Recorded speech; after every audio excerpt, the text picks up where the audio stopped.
Chapter 1. A Long Trip. Nathan twisted the key to his apartment and felt the heavy bolt clunk back. He took 3 steps into the darkened single-room studio, swinging the door closed and shucking his backpack into the center of the bright carpet that took up most of the open floor space. Then, he flopped into the overstuffed armchair that was the largest piece of furniture in the place, aside from the bed. It had been a nightmare getting the chair up the stairs and into the apartment, but Nathan's friends had earned their pizza for helping him move out of the graduate student dorms a few years ago. Besides, he'd found the comfortable chair marked "Up for Grabs" on the street. On a graduate student's stipend, it was hard to turn down comfortable furniture for the low price of free. Sighing, Nathan twisted in the chair to fish his phone from underneath his wallet and keys, pulling up the meditation app. He'd started doing mindfulness meditation almost a year ago to help deal with the anxiety of graduate school. To his surprise, it had helped. "I'm definitely better about not just sitting in this chair and feeling bad about everything I should be doing. Instead, I can meditate and feel productive about not doing anything." Nathan started the session, listening to the soothing voice through his earbuds as he relaxed deeper into the cushions. He let his mind go still, silencing his inner voice and focusing on the sensations of breathing, of gravity pulling his body into the chair. Time passed, and Nathan didn't focus on anything. He didn't make plans, and he especially didn't worry about the fellowship application due soon, or tomorrow's experiment that would cap off the last 2 months of work. If that experiment worked, it would be a big step forward towards his doctorate. If it didn't, well, it depended on how it didn't work. Nathan realized he was spiraling, and with a moment of attention, the worries dissipated like smoke. Some more time passed, and another thought intruded on Nathan's mind. "Akinar avi, nukol ad kayikshoko, dlan avail chalark da dak." He was confused. The words had emerged clearly in his consciousness in a deep, booming voice, but he didn't understand where they'd come from, or the language itself. They hadn't come from the earbuds. The words had seemed to inject themselves directly into his brain.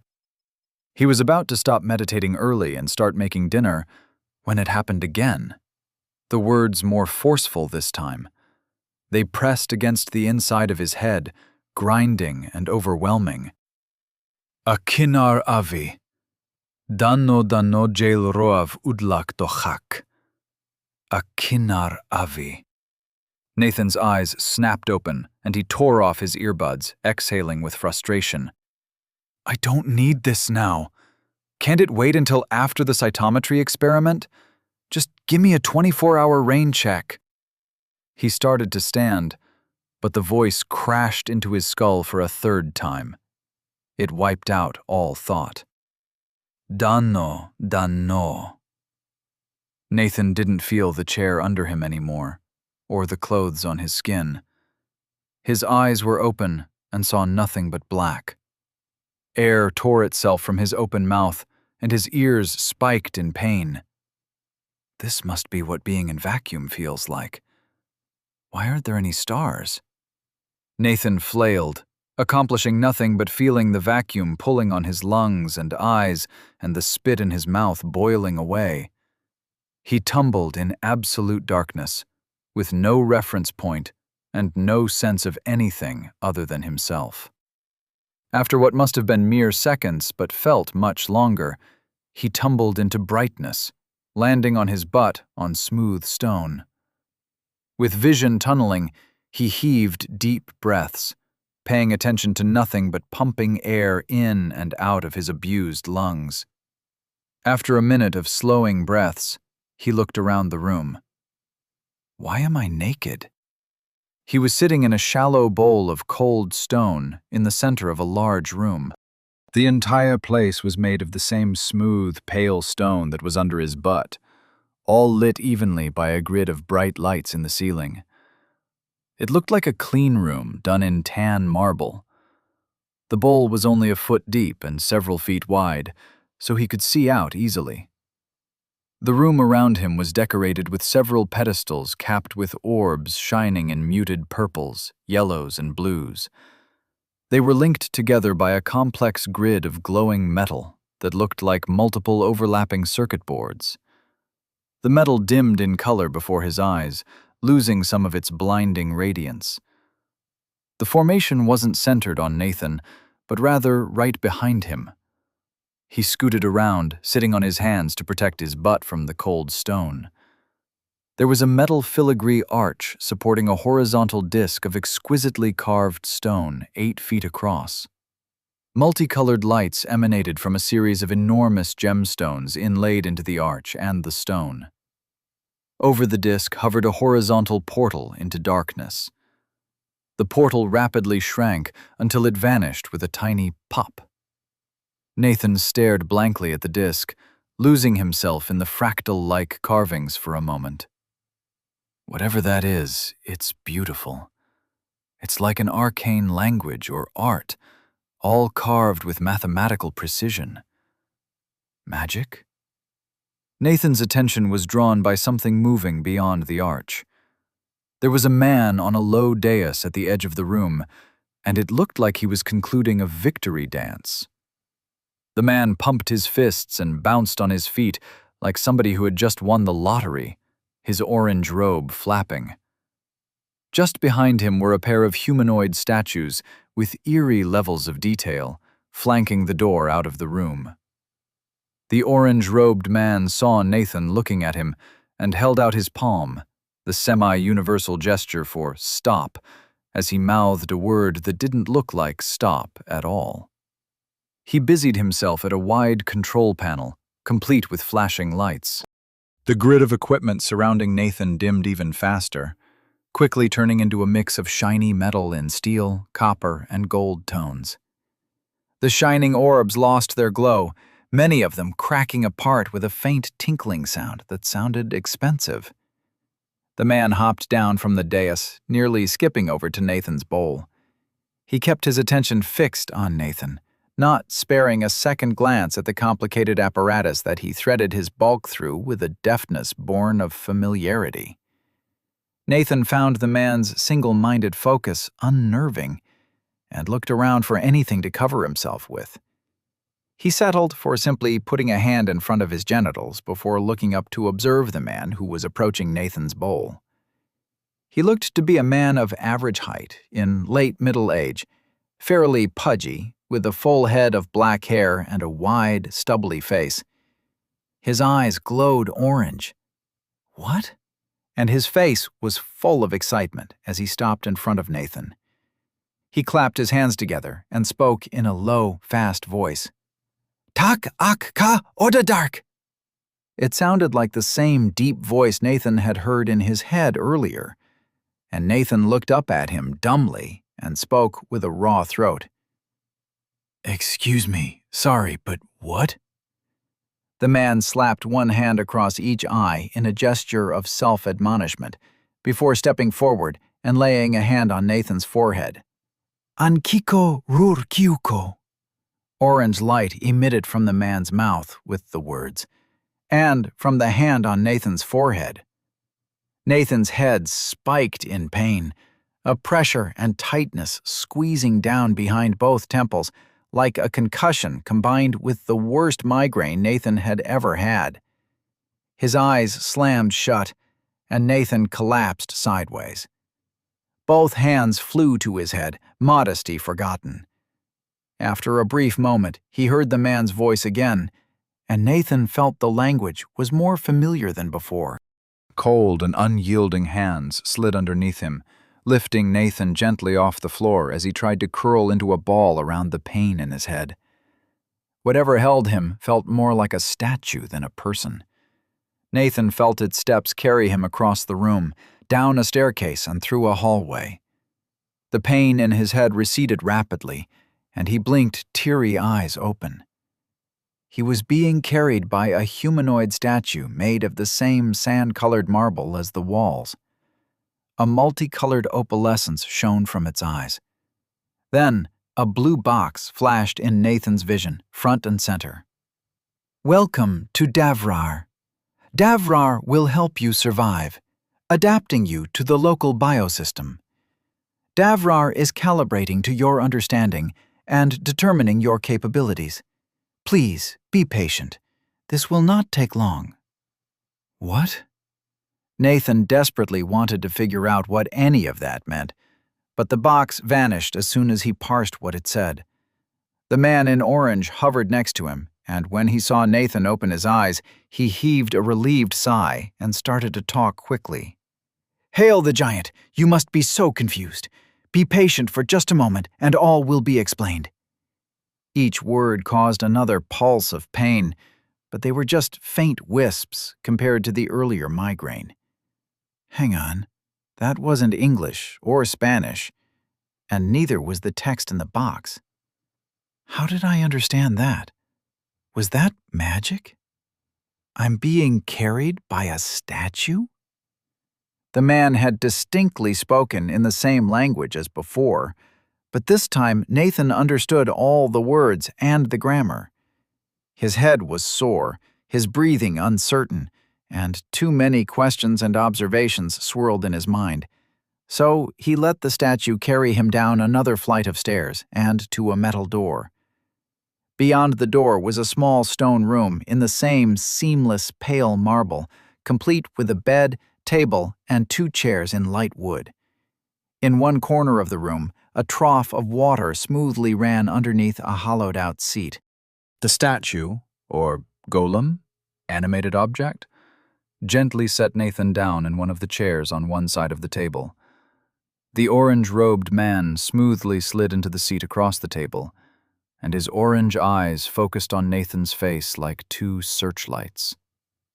Given that they were faintly glowing, it wasn't too bad of a comparison. I will explain. I am Grand Dimension Archmage Teol Dodroxol, 7th Finger and 3rd Researcher of the Ascendant Academy of Giants Rest. I have summoned you here in a grand quest for insights and power. I scryed across dimensions to find... He was interrupted by Nathan loudly coughing into his elbow, his lungs scraped raw. Teol's eyes widened briefly, and he took in Nathan's teary eyes and naked body. Oh, a gauntlet of apologies. You have had a long journey. His lips curved into a self-satisfied smile. A very long journey. Teol sized up Nathan, then gestured to the golem. Fetch an extra-large apprentice robe, a bowl of porridge, and 1 spoon. The mobile statue immediately turned and left the room, closing the door gently behind it. Teol leaned across the table, catching Nathan's left hand in his right, even as Nathan flinched away. He spoke again in that resonant voice that Nathan had heard before Teol had taught him a language with a touch. Moderate curing. Nathan's residual headache lessened dramatically, his breathing evened out, and the ringing in his ears reduced to background noise. He shook his head out, amazed at how good he felt all of a sudden. As if by magic. Actually by magic. He used magic on me, and called himself an archmage. There's magic here, and I can probably learn it. Excitement quickly replaced the pain. Nathan knew he should probably be scared. He should probably ask what the hell had just happened to bring him here. But instead, his mouth spoke the words at the forefront of his mind. Can I learn magic? Teol smiled again, teeth white and eyes glittering. Yes, my boy. You will give me the secrets of your world, and I will teach you magic. Together we will grasp Davrar and bring it to our breast. Chapter 2. New Systems. Nathan shared a grin with Teol, excitement flooding through him. He'd wanted to do magic ever since he was little, when his parents had read fantasy stories to him in bed. The wish had only grown stronger as he grew older and started reading on his own. Every birthday, when he blew out the candles, his wish had been the same. I wish I could do magic. Then, nothing fantastic had ever happened to him. No magic had appeared. So Nathan had turned to the closest thing available: science. If you couldn't discover arcane secrets and bend reality around you with magic spells, then at least you could discover secrets of the natural world and bend reality with normal tools. That motivation had gotten harder to rely on over the years. It could be hard to convince yourself that understanding the signaling pathways of stem cell differentiation was plumbing the deep secrets of reality, especially if your last few experiments failed to even let you know if you were on the right track. But none of that matters now. Wherever I am, magic is real, and I can learn it. Tail leaned back in his chair, adjusting his bulk and steepling his fingers. I am glad you are a willing helper in this. It is easier than if you were unwilling, and presents fewer knots to slice. But here, food and clothes have arrived. I will allow you some time to dress and eat. Soon I shall return to discuss what you will tell me. As he spoke, the door opened, and the golem of pale stone walked through, holding a steaming bowl. It placed the bowl in front of Nathan, then put a spoon next to it, and laid a folded robe of grey cloth and a pair of slippers on the bed. Tail pushed himself up from the table and followed the golem out of the door. There came the thud of a bar being placed across the door. Should I be concerned about that? Hard to know. Nathan sat in the chair for a moment, too many thoughts crowding his mind. His excitement warred with his worry and anxiety about everything that had just happened. What are my priorities? Clothes first. I'm cold. He picked up the robe and put it on with only a bit of fumbling. It consisted of a t-shirt-like undershirt that fell past Nathan's hips. Draped over and attached to that garment was an enveloping robe that touched the floor, flowing around Nathan's legs like a bathrobe. There was a separate pair of underwear, like thick boxers with a drawstring. All of the material was soft and warm against his bare skin. Had his body changed at all? Nothing obvious. Pale, tall, a little bit more fat than he'd prefer. He eyed a lock of lanky blonde hair. Wish I'd gotten that cut last week. Hard to plan for portal shenanigans. He put on the slippers and looked at the bowl.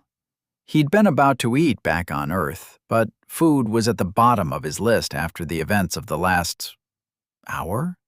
Half hour? Nathan had no idea. It's possible to eat and think. You don't want to be distracted by hunger when it's time to learn magic, or learn more about what's going on here. Nathan sat and started to mechanically eat. It was bland, but that was okay. He was excited about magic, obviously, but he couldn't let that overwhelm everything else. And he was being overwhelmed. Nathan took a minute to just sit, close his eyes, and breathe, clearing his mind for a moment so he could focus on one thing at a time. What had happened, and what did it mean? Tail had summoned him here intentionally. What had he said? He wanted knowledge, science, and technology? But where was here? Another reality? A parallel dimension, or universe? Another world in the same universe as Earth, but far away and magical?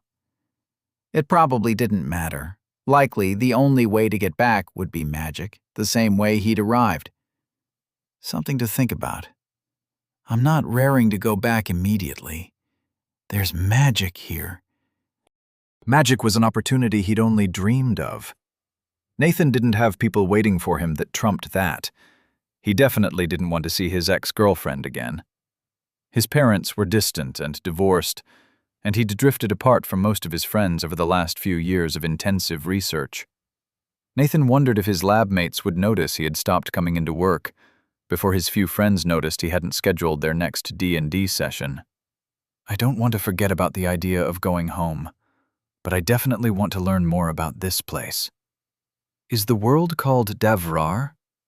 That's how the box thing identified it, and Tail said it too. Why were the people here humans? Tail certainly looked human. That suggested either a parallel universe or something else going on.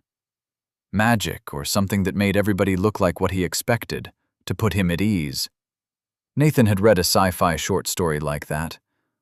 Don't jump to conclusions. What do you know? Nathan grimaced. Tail had mental magic, didn't he? That spell had taught Nathan a language. If you could add something to a brain, you could probably take something away. Would Tail use mental magic on somebody without their consent? He kind of already had, and hadn't made a good first impression on Nathan. Tail reminded Nathan of some really arrogant professors he'd met, the ones who thought their positions and authority made them unquestionable beacons of knowledge, and God help the poor grad student who disagreed with their ideas. He also implied that if I didn't cooperate, it would just make things harder. More knots to slice. I don't like that phrasing at all. Nathan finished the porridge. He looked down at the empty bowl and the metal spoon he was holding. With a flash of inspiration, he looked around the room for somewhere inconspicuous. The corner of the room with a trough of water running underneath a chair looked best. On closer inspection, the chair was almost exactly like a toilet seat, with waste intended to fall into the shallow trough of running water. It also seemed intended as a source of drinking water. There was an empty stone cup next to the seat. Mixing sewage and drinking water was a terrible idea, but maybe they relied on the water to sweep away everything. Maybe cleaning or healing magic makes that a non-issue. I wouldn't want to tempt fate with that. I bet bacteria can evolve magic resistance. They can figure out how to resist just about everything else, after all. Regardless, it was the perfect spot for Nathan's plan. An inconspicuous part of the room that he would often return to, even if someone messed with his mind. Using the base of the metal spoon he'd used to eat, Nathan scratched a symbol into the stone wall next to the toilet. It was something he was confident he'd recognize as coming from himself. Nobody else here should know the chemical structure of caffeine. Then, after another moment of thought, he added a single tick mark next to it. Okay, maybe if he got mind-wiped, this would help him realize what had happened. What was next? That weird blue box? As if summoned by the thought, a larger blue box popped up. Davrar has recognized you, Nathan Lark. You have become fully integrated into Davrar and are ready to begin. As you have no talents, classes, or skills, despite being of mature age, Davrar has deemed you to be at a disadvantage. Therefore, Davrar will provide more explanations than usual. Your class, talent, and skill gain will be accelerated until you are no longer at a disadvantage. Davrar is here to help you survive and prosper. It will offer you talents and utility skills according to your innate talents and abilities, and allow you to choose a class to suit your needs. Talents and utility skills can develop every 10 ranks, but require insight to do so. Each class will grant different and unique class skills according to the theme of the class.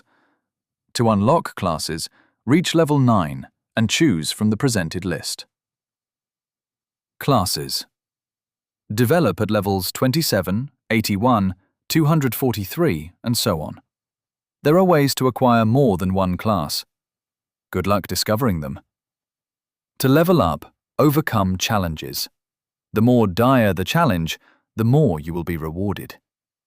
Davrar hopes you will survive and prosper. Nathan read through the box to be certain, but he knew what it said as soon as it appeared. As if he'd always known, and was just now remembering the information. He felt anxiety build in the pit of his stomach as the strangeness of this place mounted. The box knew his full name, and more information had been inserted into his head. those weren't even his biggest concerns. The contents of the box imply that my survival is in question. Davrar, the world and the origin of the boxes, seemed to be offering him an RPG-like progression system. And how was it appearing to him? More mental magic? Nathan turned his head, and the box turned with him. He wished it would move to the corner of his vision, and it did. It's definitely integrated with my thoughts somehow. Don't like not knowing anything about that.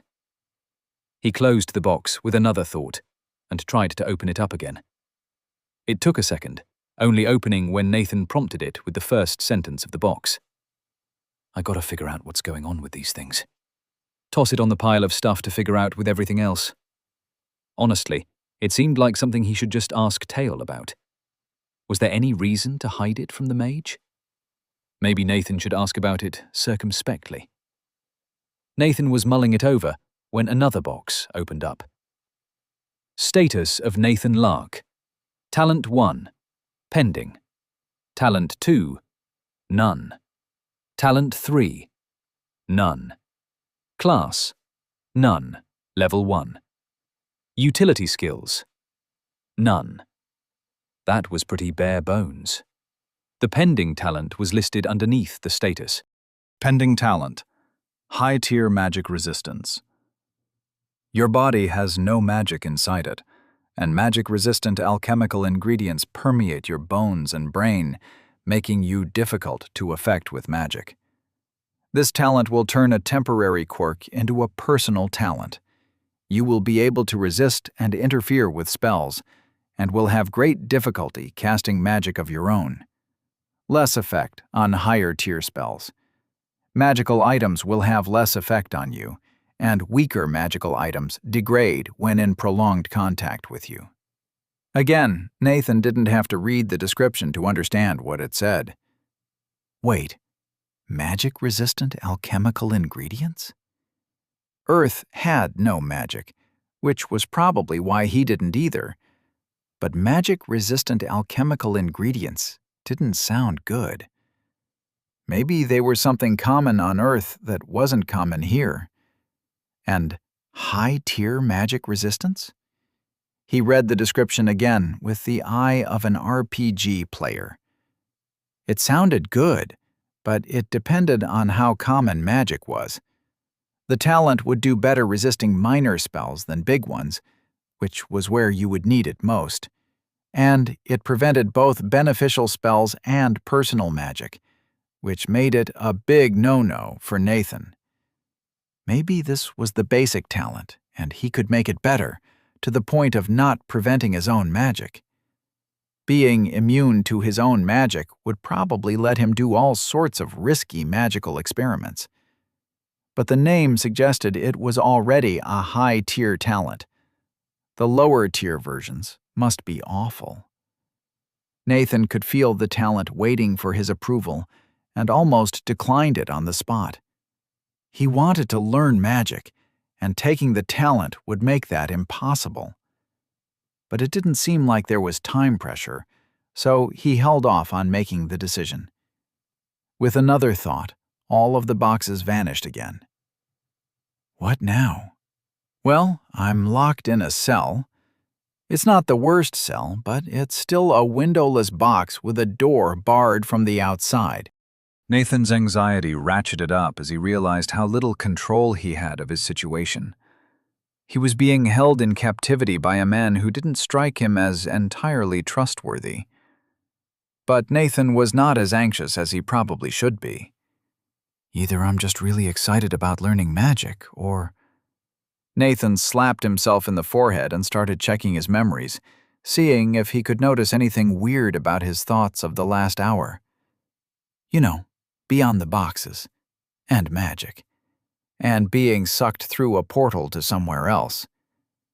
Then he searched the rest of the room for other messages he might have left himself.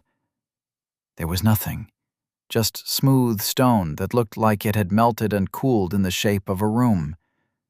The bed was somewhat crudely carved, and the mattress felt like it was stuffed with grass. At least I don't have to worry about that fellowship application.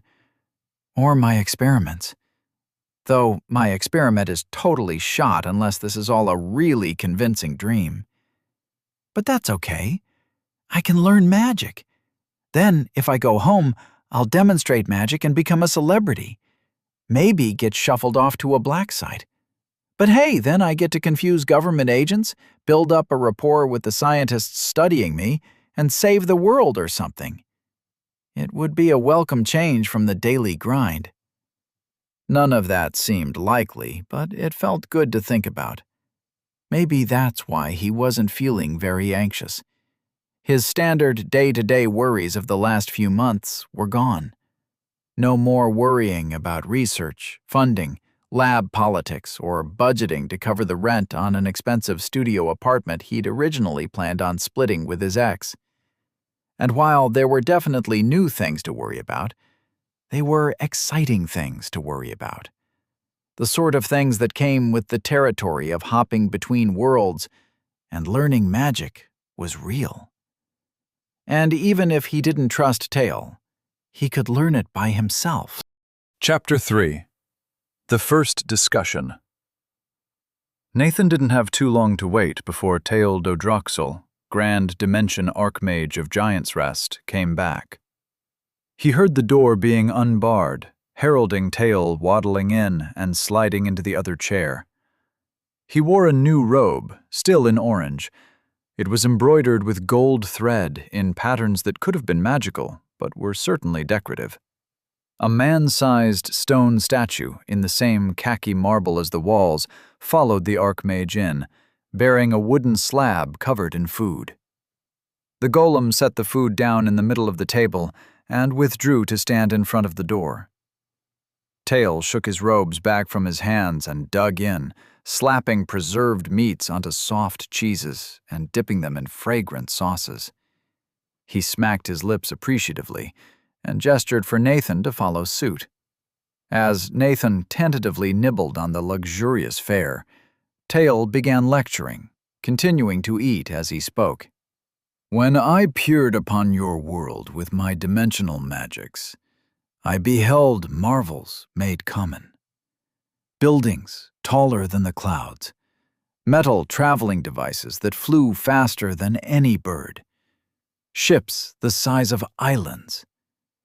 A wonder of wonders, all without magic. I could not halt myself from imagining what could be done by clasping such knowledge in the same hand as one holding magic." Tale took a bite from a log of cheese, pointing it at Nathan. "I tailored my spell to summon one with expertise in your science. I built my spell to bring me one with the insights necessary to build such wonders. So I know that you know of such things. First, and most importantly, what is your class?" He looked at Nathan expectantly and gestured with what resembled a pickled chicken leg to answer his question.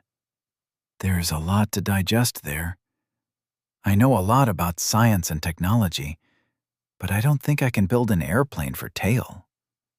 But let's not rock the boat. I'm sorry, but classes? I don't think those exist where I come from." Tale's jaw dropped, giving Nathan an unfortunate view of the masticated cheese log. He sprayed some of it across the platter as he spoke. "Hear me, but you cannot be serious." He gazed in wonder at Nathan. "But you are. No classes, and still your world achieves such things." He shook his head with amazement. "I expect a vein of gold and find it to be of orichalcum. No matter. Surely you've received some kind of message from Davrar about classes. All people do as soon as they can understand. Just think about your abilities, and Davrar should grant you information in some way that makes sense to you. You have seen such a thing, haven't you?" Nathan tentatively nodded, and Tale grinned widely. "Excellent. We shall begin by making you my personal apprentice. I will start with initial training in basic mana shaping to unlock the talent and your mana pool. Then we can speed along the basic leveling process with the Enslavement Mage progression. Enslavement Mage? Tael must have seen the confusion in Nathan's face, and the Archmage looked self-satisfied as he explained further. The Enslavement Mage path is the fastest path to mental magic if you have the resources, and I do. Hear me, but there are mental spells that allow directly imparting knowledge to another, and I would have you master them as soon as possible. He nodded again, eyes gazing into the distance as he planned. Then it will be possible to impart your knowledge to the necessary craftspeople and realize the wonders of your world here on Davrar. I had hoped you would have a teaching class already, so you could effectively explain things. But truly, mages and magic are superior to all other classes in all things. Oh, is it not wonderful that I can design your advancement? Truly perfect. He squirmed in excitement. Tael had continued to shove food into his mouth as he spoke excitedly. The combination of chewing while speaking and additional food sprayed from Tael's mouth turned Nathan off the platter, but not as much as the rising tide of dread sparked by Tael's words. I do not like where this is going at all. I want to explore magic for myself, thank you very much. Nathan tried to get a word in edgewise to ask for clarification, but Tael plowed right over him. Of course, I must assuage my curiosity before we begin and establish the conditions of our partnership. I will ask you questions as to how your world accomplishes these things, and you will answer. First, what is your full name? Then, how do those metal boxes move along the ground? There is no magic, but they move by themselves. What moves them? I must know. He sure likes to talk. I can't just refuse to answer him, but I need more information. He cast around for a good alternative subject to assuage Tael, speaking as he thought frantically. My name is Nathan Lark, and I apologize for answering a question with a question, but what is Davrar? Is it the name of your world? Is there a person named Davrar granting people power? How do these classes work? Tael eyed Nathan and frowned for a second before responding. It is understandable. I respect curiosity about such things. I would share frustration at being ignorant of something so basic. He leaned back and spread his hands wide. Our world is called Davrar, and it grants us the powers of talents and classes and all the rest. Scholars of renown say that Davrar is the will of the world, ensuring that thinking beings survive against the horrors of monsters and endings. Tael smirked slightly. One could wish it was a little more selective about what qualifies as civilized beings, and excluded some of the barbarians and intelligent monsters from its blessing, but we can fix that oversight on our own. Fearing what he was about to hear, Nathan pushed more on that last point. How will you fix that problem? Tael turned expectant eyes from the remaining food to Nathan. Of course, there is only one permanent solution. We must take control of their lands and either civilize them appropriately or replace them with good stock. How else? So they're not just slavers, but genociders as well. I hate that I'm glad I look like them. But for now, I bet it makes him trust me more. Tael pointed a chicken bone at Nathan. I see what you're doing, boy, and I applaud you for it. You find yourself in an unfamiliar place and wish to learn as much as you can before you make any commitments. It reminds me of myself when I was your age, advancing up the ranks of the Ascendant Academy. He tossed the chicken bone back onto the platter dismissively, locking eyes with Nathan. But I must be clear as flawless gems. Your only path here is giving me what I want. You have no other options. You shall do it willingly, and I will raise you up to stand ascendant in magic, just under me. Else, I will dominate your mind and force you to tell me your truths. If you prove stubborn, I will transfer your soul to a golem core and extract your knowledge from a screaming husk."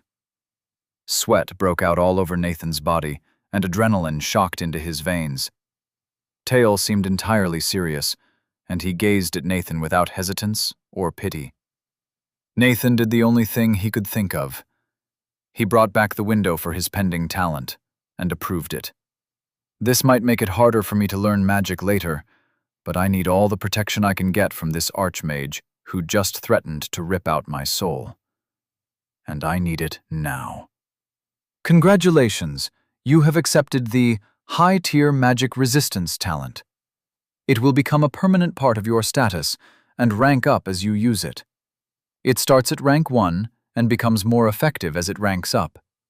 Think about how you use your talent's functions to aid in talent development at rank 10. And it says it's permanent. Well, that's a problem for future Nathan. Current Nathan needs to deal with a genocidal archmage staring at me from across the table, who just demanded to know how cars worked. Nathan reached for a bite of food to give himself some more time to think, picking up a piece of cheese from the edge of the platter that looked to have avoided the worst of Tail's messy eating habits. I could just tell him. It's not like a basic explanation of internal combustion engines will start an industrial revolution.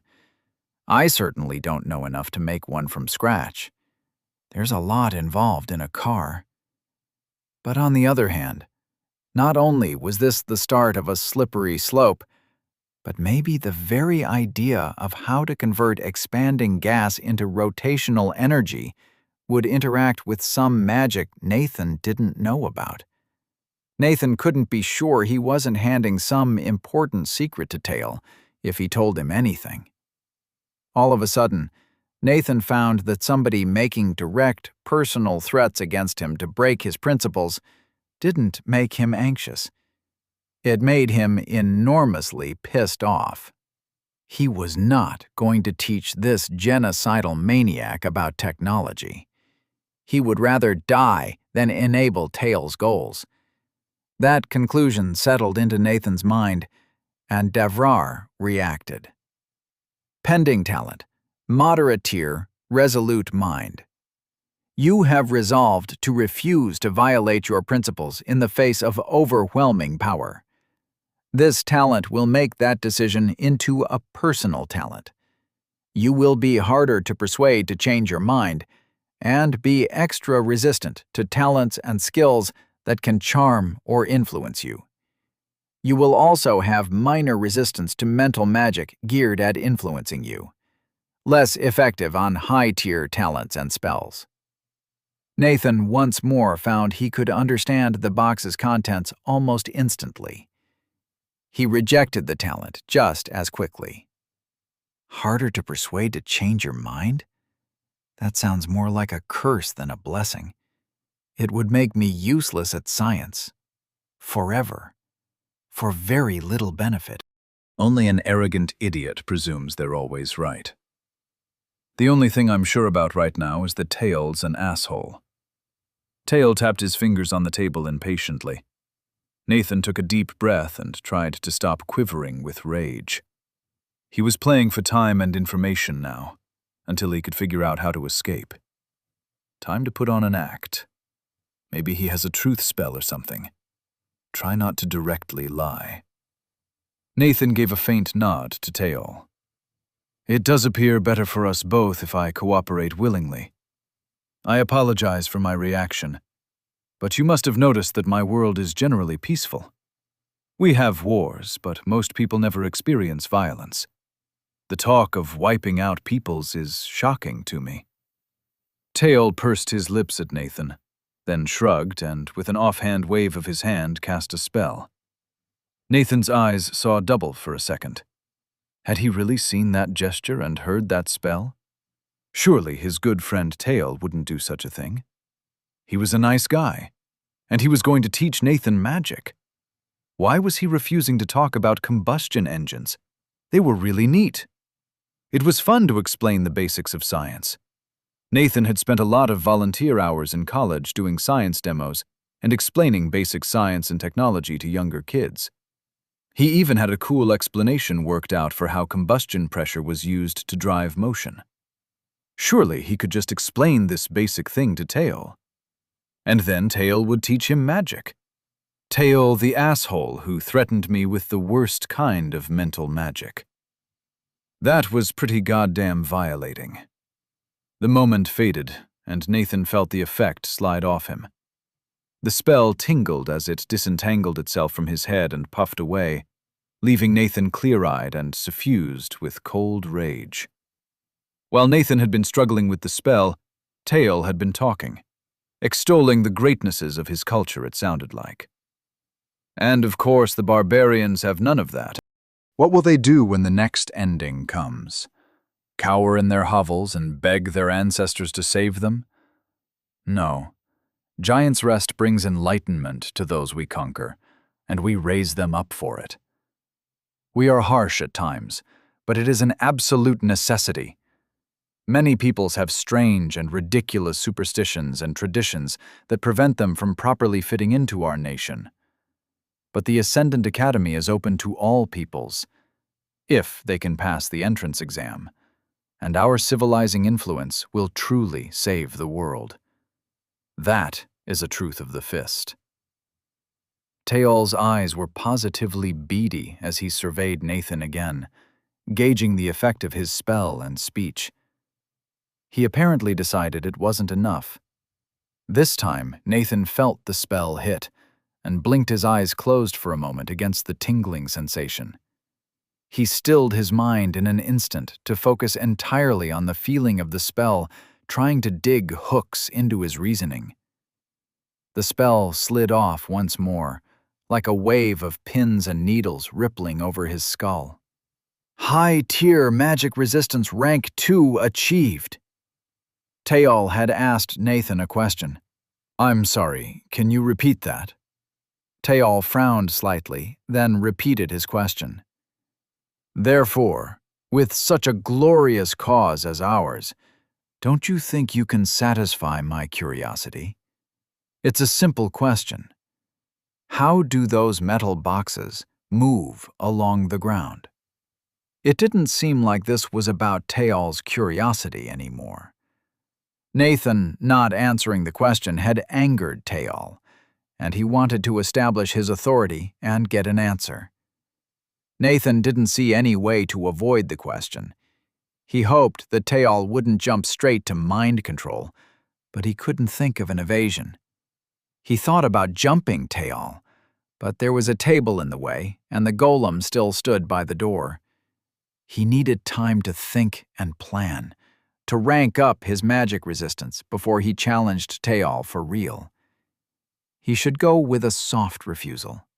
I'm so sorry, Taol, but I'm feeling overwhelmed and confused right now.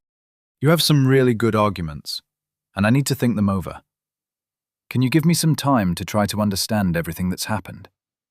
I also want to hear more about how your culture governs subjects, and how the academy works. It sounds like an amazing place to learn magic. It was weak, and Nathan knew it was weak. But he'd been the target of 2 mind-affecting spells in as many minutes, so it was the best he could do. Tail seemed to agree. He sighed and stood. You're a soft, sentimental boy, but surprisingly resistant to charm spells. It would be so much better to have you cooperate willingly. We will try again. Next time, I won't threaten you, or mention the inferior peoples at all. Nathan's body froze in his chair. He was breathing, but every voluntary muscle had frozen. He couldn't blink, couldn't move his eyes. It nearly caused him to panic until he focused on the adrenaline still coursing through him. He tried to throw off the like he had the charm, but it wasn't working. The tingling of the spell stayed anchored firmly in his muscles, blocking or jamming all the messages sent to them. He focused on his right hand, trying to throw his entire will into twitching a finger. Nothing happened. He pushed harder, and still nothing happened. Tail was slowly walking around the table, coaxing a faint glow along in his hand. He seemed to be muttering under his breath, but Nathan couldn't spare the attention to listen. He focused again on his right hand, this time imagining sucking the energy in his hands into his bones. He felt something moving, like there was another sense in his hand, detecting not pressure or heat, but something wispier. He drew that wispy feeling out of the muscles and into the bones of his hand and arm, naming the bones as the feeling drifted past. Ulna, radius, the big ones, all the phalanges in the hand, then the mess of small bones in the wrist. They're all sponges, soaking up the magic in the muscles around them. His hand twitched and then came completely under his control once again. Satisfaction bloomed in Nathan's mind, competing with the terror. He focused on doing the same to the rest of his body. It wasn't easy. The paralysis pervaded him and wasn't letting go. But slowly, the spell started to unravel. High-tier magic resistance rank 3 achieved. And he was out of time. Tail's hand came down on his face. Chapter 4. Putting the pieces together. Nathan woke up in an unfamiliar bed, his back itchy against the lumpy mattress. He shifted, and the heavy blanket twisted with him. Much heavier than the blanket he usually slept with. What was going on? He opened his eyes and looked around the room, slowly waking up. He had a bit of a headache, and it felt like he'd had a particularly intense dream that he couldn't quite grasp. The last thing he remembered was dropping his backpack on his carpet in his apartment. And what was up with this room? Seamless stone on all 6 surfaces, like it had been carved out of raw rock and then smoothed until the stone gleamed. All of the corners were slightly rounded. There was a light in the middle of the ceiling, and it looked like a glowing rock. A table with 2 chairs sat in the center of the room, with a bowl of fruit set out on the table. On the other side of the room was a water trough underneath a toilet seat, with an empty cup next to it. That's not hygienic at all. Nathan got up to inspect the strange room in more detail. Nothing was manufactured. All the furniture looked handmade. This seemed like way too much effort for a prank. And who would put in this much effort to prank him? Unless he was on a weird reality TV show. But those required waivers and things, unless they wanted to get sued out of existence. He recognized none of the fruit, not even from that weird Asian fruit box his dad had sent him once. Where was he? Something drifted up from his barely remembered dream. A feeling of certainty. A different world.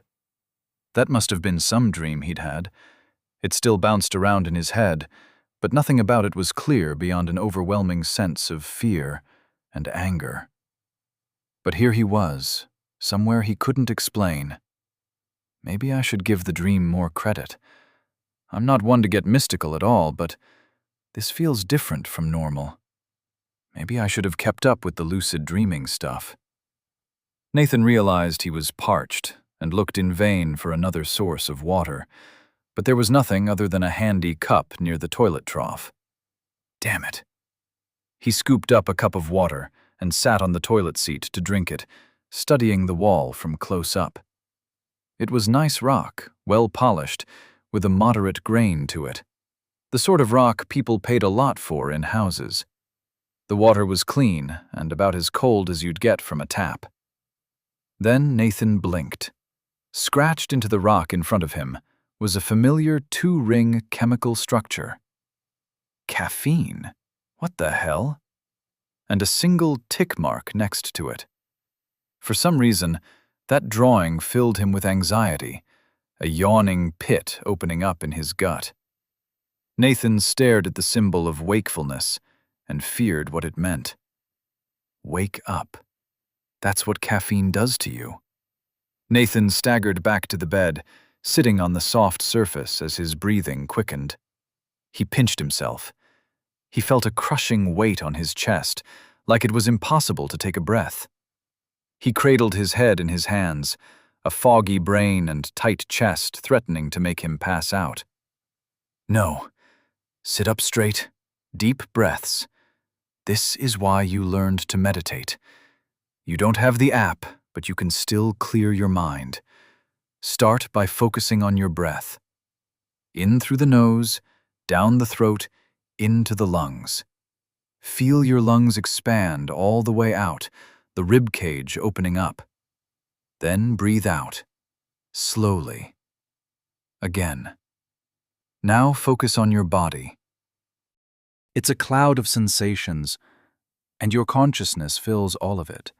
You're not asleep because you can feel your body so clearly. Everything is contained within your consciousness, and you control all of it. Minutes passed, and Nathan's mind emptied as his breath came deep and even. Once he felt calmer, Nathan broadened his thoughts past his physical sensations. What now? I have clues. I'm somewhere weird, with all sorts of inexplicable things. A glowing rock, handmade furniture, weird fruit, and a weird toilet. I have a fragment of a dream in my head about being in a different world. And there's a chemical structure I know well, carved into the rock in my cell. That is the sort of message I would leave myself. Did I forget something? Was I made to forget something? Everything pointed back to the dream. He needed to remember what it was about before his sense of it faded entirely. Nathan shifted his entire focus to the hazy memory in the back of his head, and he tried to call it up, to relive the dream. But it was slippery, passing through his fingers of concentration like a wispy cloud. No. It's like there's a thin pane blocking my efforts. The dream's right there, but something's stopping me from remembering it. Nathan captured the sensation in his mind's eye, examining it within this meditative state. It was like an angled piece of glass deflecting his attention to the side. Nathan pictured himself dispersing it, like he did unwanted thoughts. There was a distinctly physical sensation, like a skin-tight net around his head falling apart. And then he remembered. Everything that had happened yesterday. Exposure to vacuum, Tael's summoning room, the messages from Davrar, the subsequent conversation with Tael, and the mind wipe. Tael is a rampaging asshole. He opened his eyes and saw 3 blue boxes waiting for him. High-tier magic resistance, rank 4, achieved. Good. Ranking up that skill was almost certainly his path to survival and freedom. Pending utility skill, low tier. Focused mind. You have used mental exercises to avoid panic and focus on what was necessary. This skill will help you attain a focused and undistracted state more easily when you need it. Requires you to be seated, unmoving, and with eyes closed to use. As far as Nathan could tell, that was only beneficial, and there didn't seem to be a limit on the number of utility skills he could have. Even if there was, being focused and calm was invaluable. He accepted the skill. Congratulations, you have accepted the low-tier Focused Mind utility skill. It will become a part of your status and rank up as you use it. It starts at rank 1 and becomes more effective as it ranks up. Think about how you use your skill to aid in skill development at rank 10. Then Nathan turned to the 3rd box. You have leveled up to level 3. Congratulations, you have defeated high-tier mental magic with very few resources. It will be harder to level up as you gain a higher level. That was nice. It seemed like he didn't have to kill anything, just overcome difficult challenges to level up. Now what? It was time to plan, time to figure out his next steps. Nathan visitly other there, that we have known formation to two. Nathan forget configurate content with his record loves. You have gone to be caved in factinging the years. This is another question with level up. Nathan turned to the third box. It was time to plan, to figure out his some scratch paper and a pencil to list what he knew and what options he had. It was the same way he planned experiments, and he wanted to use the familiar process to help organize his thoughts. But he hadn't seen anything like that in the room, and he didn't want to leave any evidence for Tail to find next time he knocked Nathan out and erased his memories. If there is a next time.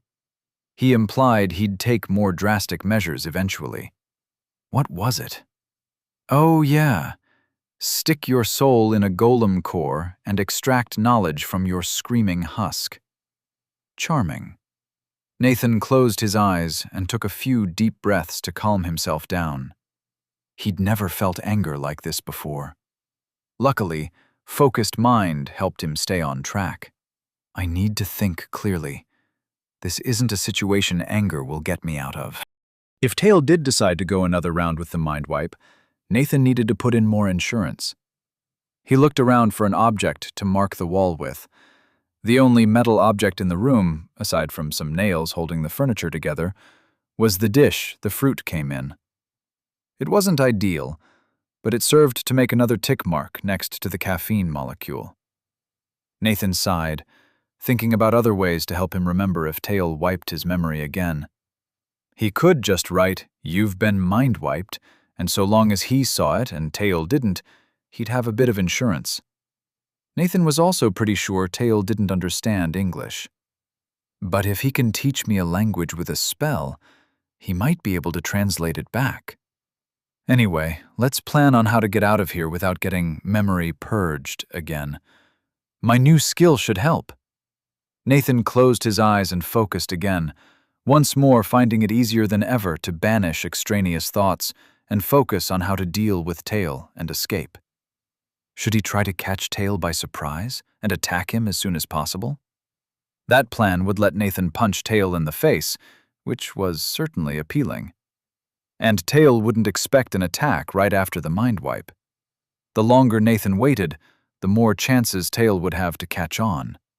That would probably lead him to take drastic measures. On the other hand, Nathan knew nothing about where he was, or anything about Tail's magical defenses. He needed more information to develop a plan beyond punch Tail in the face and try to find an exit. What if he was in the middle of the academy that Tail had mentioned? I also can't help but think that magic resistance is my trump card. I want to wait as long as possible and rank it up as much as I can before it's revealed. Okay, so if attacking Tail was a bad idea, how about sneaking out? Nathan wouldn't have to confront the Archmage, but he still faced all of the same problems, in addition to a bar on the door. It was worth keeping in mind, but there would have to be a good opening. So it seemed that Nathan would have to talk to Tail again, and pretend to know nothing. Nathan knew he wasn't great at being deceptive, but it didn't look like he had a choice. At least all he had to do was play dumb. But how could Nathan get the information he needed? Well, the first step to manipulation was to look at the other person's perspective. Tail believed in his own superiority and the power of his magic. He'd wiped Nathan's memories of their previous conversation and was probably taking time to plan out the perfect series of lies to get Nathan on his side. It would have been smarter for Tail to not give Nathan any time to break the mind magic. But Tail probably thought his magic was flawless, and there was no way for Nathan to break it. Maybe he wanted Nathan to stew in an unfamiliar setting before swinging in to rescue him. Or maybe he simply had other things on his plate than a dimensional abductee with the secrets of industrial revolution. Seems unlikely. He wants me to help him change the world. Well, if he wasn't going to attack Tail, Nathan should conform to the Archmage's expectations as much as possible. He should act confused and be grateful to Tail for any friendliness or explanation. But that had to have a limit. He had to have a justification for refusing to follow Tail's plans. Should he get Tail to teach him magic? It would be tricky to do without giving up anything, but the possibility was there. On the other hand, Nathan reminded himself there were some really good reasons not to learn magic. His magic resistance skill would interfere with it, and that could clue Tail in on what was happening. Also, there was a chance that if he picked up more skills or talents right now, then his magic resistance skill would not rank up as quickly. I just don't know enough about how this system works to want to rely on it for any part of this plan. The magic resistance I understand, at least partially.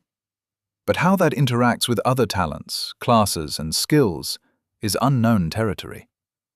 Come to think of it, that would have been a good reason to hold off on accepting Focused Mind.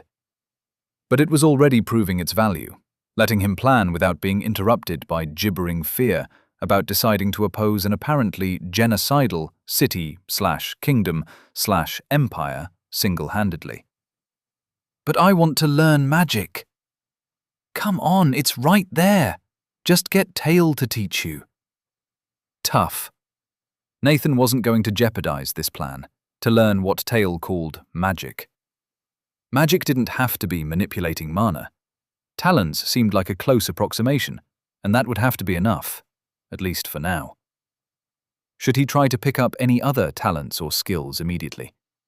If he could find anything to help with the immediate situation, he should probably take it.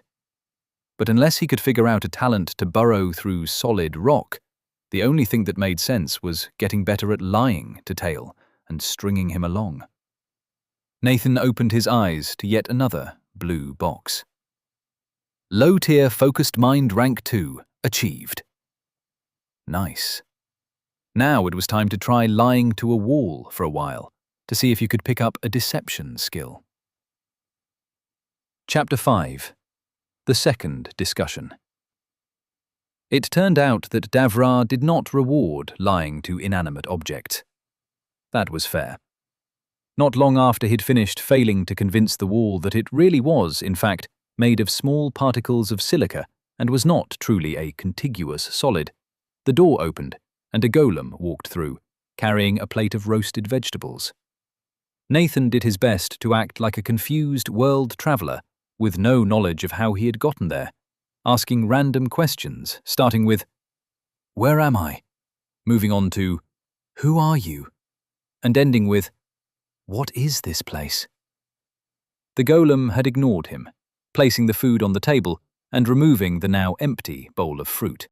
When Nathan made a half-hearted move toward the door, the golem had sped up, quickly moving to the door before closing and barring it. Nathan inspected the meal and was quite pleased to note that the roasted zucchini had come with a fork. A two-pronged fork, where the prongs were nearly 1.5 inches apart. But still, a metal utensil. Huzzah! He sat down on his side of the table and quickly scratched 3 words in small text into the side that faced him. "You've been neuralized" was pretty close to "you've been mind-wiped," but the extra level of obfuscation through misspelling a pop reference seemed like a good idea. Added to his terrible handwriting and the unknown language, it seemed unlikely Tail could read it, even if he did find it. Unless there was a translate spell that had a spell check and worked on cultural references. Man, magic is bullshit. The kind of bullshit I want to use. But that's looking less and less likely.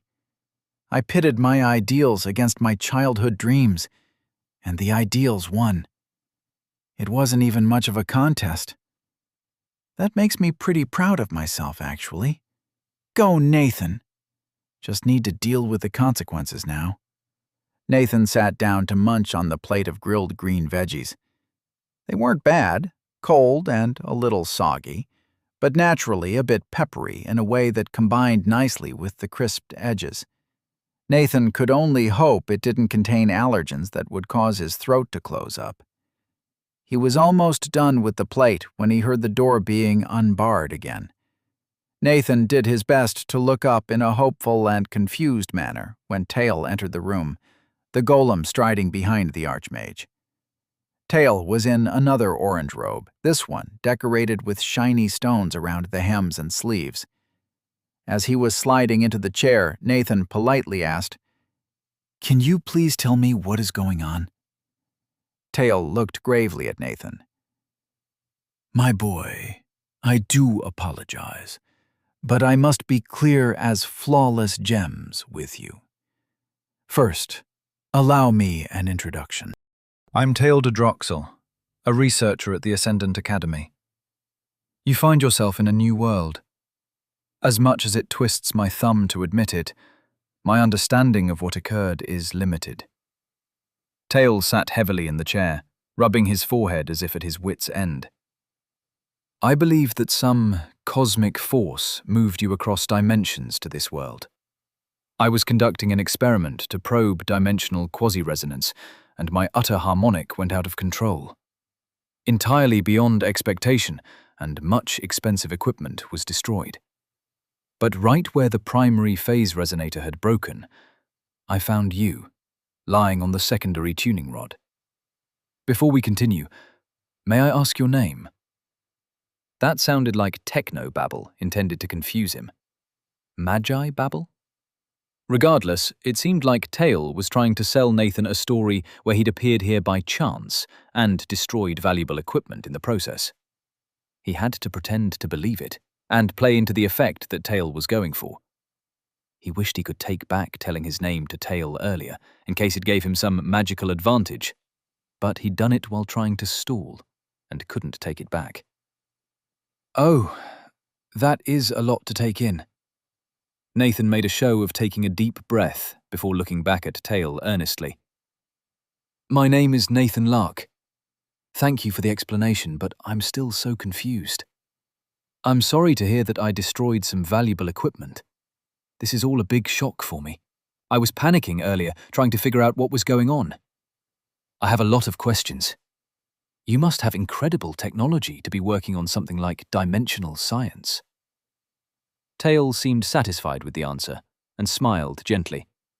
He gestured with a hand, and Nathan saw the spell coming before the word left Tail's mouth. Nathan let his eyes go unfocused for a moment, the same way it had happened the first time. He blinked slowly, focusing his mind to banish the seductive, foreign thoughts as they flowed into him with a prickling sensation. Low-tier focused mind rank 3 achieved! "No, my friend Nathan, we do not use technology. On Devrar, we use magic to bend the world to our will. I take it from your response that your world does not have magic? Would you like to learn magic?" Tail conjured a floating ball of smooth orange light over one hand, and his smile changed into something predatory. He knew what Nathan wanted, and was leveraging it, and his mental magic, to strike right at Nathan's weaknesses. Nathan knew what the right response was. Luckily, it wasn't hard to channel his excitement for magic. He didn't have to try hard to make his eyes bug out at one of the first overt displays of magic he'd ever seen. "Magic? That's incredible! Can I learn it? How does it work? Where does the energy come from? Is that an easy spell to learn? How long will it take before I could cast it?" He pointed to the orb of light, doing his best to act like he'd forgotten his misgivings and was entirely excited about learning magic. Pretty much the same as the first time he'd learned about magic from Tail. Pending utility skill. Low-tier earnestness. You have done a good job conveying seriousness and honesty to a suspicious observer. This skill will help you portray your intense conviction and honesty when you speak to people. Cannot compel actions beyond what natural speech could, and cannot fool truth spells or skills. Not exactly what Nathan had in mind, but beggars couldn't be choosers, and it seemed like it would help here. He accepted the skill. Congratulations! You have accepted the low-tier earnestness utility skill. It will become a part of your status and rank up as you use it. It starts at rank 1 and becomes more effective as it ranks up. Think about how you use your skill to aid in skill development at rank 10. Those messages were getting repetitive. While he'd been considering the skill, Tail had started talking. Forgive that, and I would be sure as a good glove that you can learn magic. I'd like to get you started on a mage class soon. With my enormous guidance, we could have you casting light spells such as this by week's end. But if you have no magic, I would love to hear how your people do things. This technology sounds fascinating, and I would love to hear about it. If your people have no classes, how do you accomplish anything? Nathan nodded, noticing Tail's slip. He hadn't told Tail he didn't have a class yet. I'm sorry, but classes? Do you mean something like educational degrees? Tail flushed a bit in response, so it was probably a mistake and not Tail trying to probe Nathan's memory. The Archmage rushed to explain classes again, this time omitting the mention of less civilized thinking beings that had drawn Nathan's attention the first time. Then he closed by saying, "But talents, classes, and skills are essential to all we do. My civilization, no civilization, could long survive without them against the monsters and endings of this world. Then, I ask you, even if your world has no monsters, no endings, how do you accomplish anything?" Endings. Not actually important right now. For now, Nathan had an opening to convince Tail of his usefulness as a thinking, free agent, and hopefully put off the whole Golem Core thing. He leaned into his earnestness, speaking about something he cared deeply about. I have dedicated my life to furthering our technology, and had nearly attained the highest education my world offers before. He gestured around the room. Knowledge is shared freely in my world. We have a saying among my people. If I see further, it is by standing on the shoulders of giants. It means that even though I may not be as wise or as smart as my predecessors, I can learn all they discovered and then surpass them in knowledge. Nathan spread his hands, as though laying his secrets upon the table. Low-tier earnestness, rank 2, achieved! Tail clasped his hands tightly together, listening to Nathan with the slightly teary eyes of a man who'd just heard a beautiful sermon. Amazing! When we lose a titan, their skills and talents die with them. When you lose one, their skills and knowledge are taught to the next generation. What a grand world that must be. He wiped at his eyes, looking rueful. Ah, but can we make it real here? My people hoard insights like dragons, only to be dispensed to their trusted heirs and loyal students, if at all.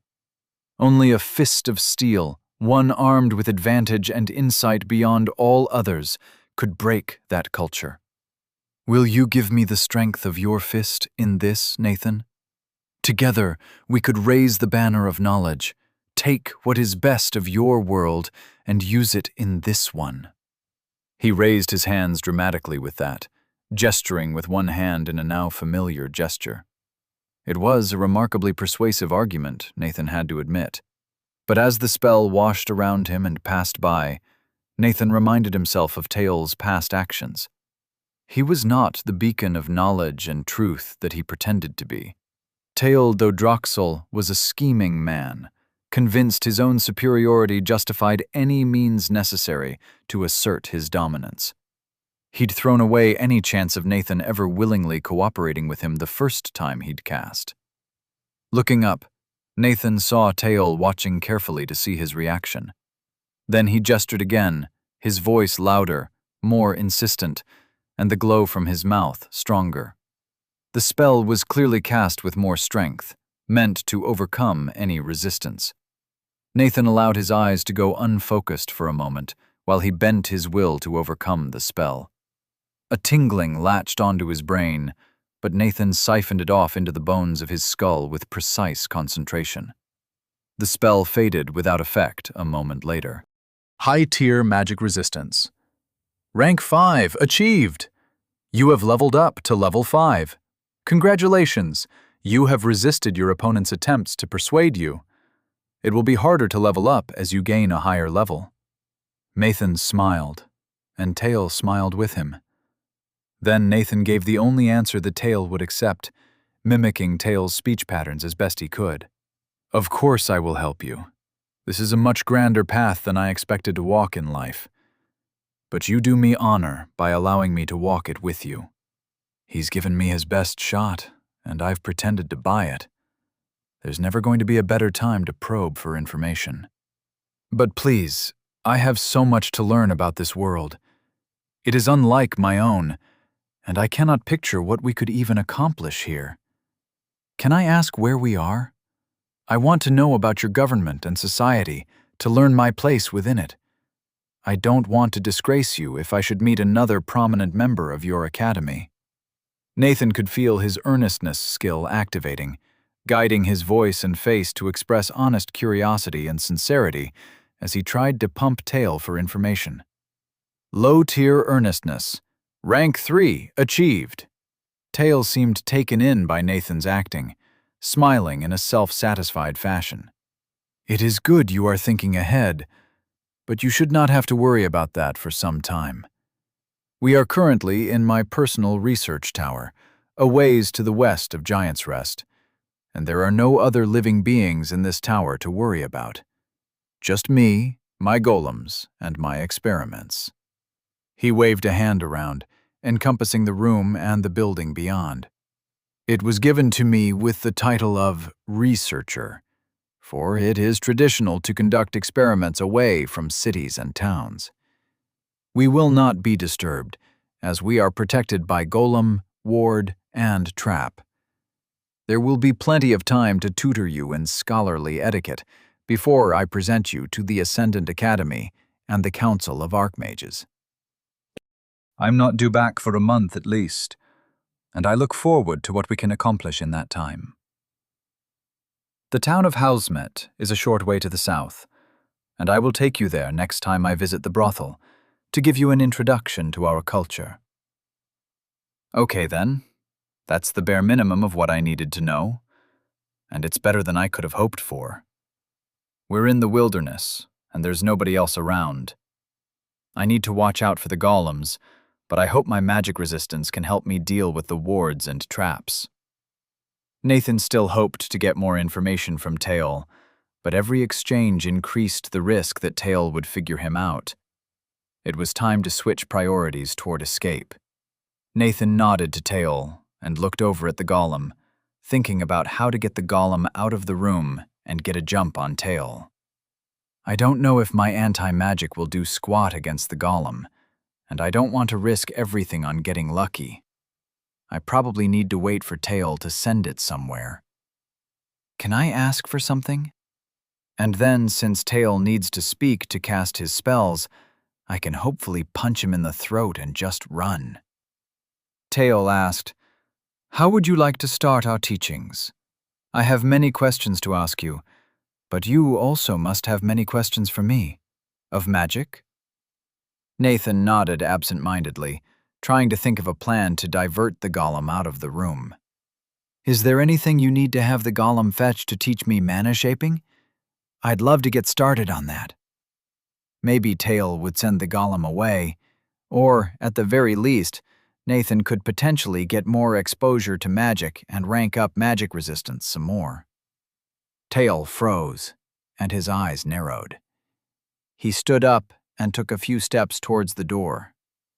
"I never mentioned mana shaping. Not today."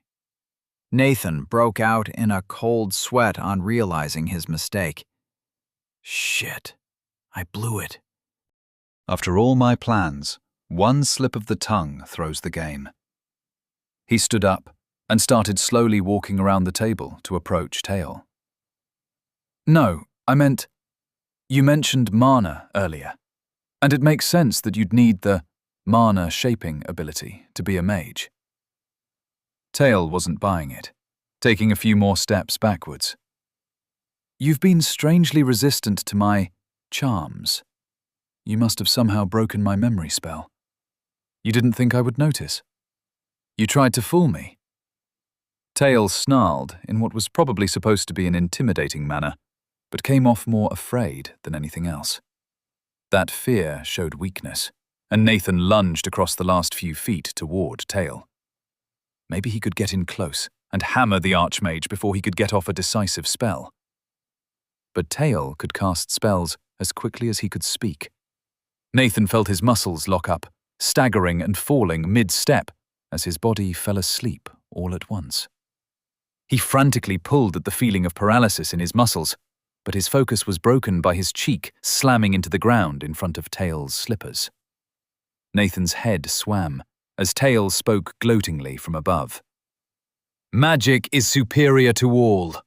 You have given up a chance many would cut off their thumbs for.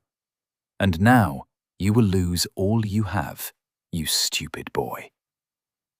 A heavy fog descended upon Nathan's mind, pushing at his consciousness. His eyes prickled and magically slid closed. Nathan desperately sharpened his attention with focused mind, hanging on to awareness by his fingernails. Tails spoke again, and the words were spikes of meaning that Nathan grabbed a hold of to avoid falling into the beckoning pit of unconsciousness. "Take him to the golem creation room and put him on the table."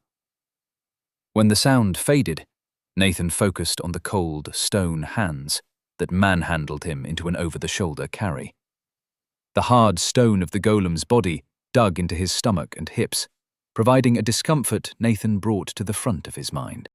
As he was carried out the door and down the hallway, the suffocating tiredness lessened. Nathan was still paralyzed, but at least he wasn't about to pass out entirely. He could feel the wispy sensation of the slumber more clearly now. It was filling his head like a nasty hangover, itchy and cloying.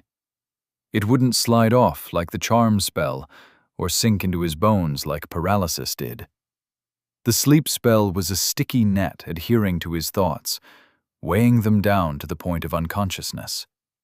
So Nathan tried to burst the net. He recalled as much as possible of the manic state he'd found after trying some internet-ordered stimulants. He imagined bright blue skies over the mountains he'd grown up in, dredged up memories of the martial arts he'd practiced in high school, and the beautiful design of optics in super-resolution microscopy. The net tore, swamped by the number of memories pressing at the edges.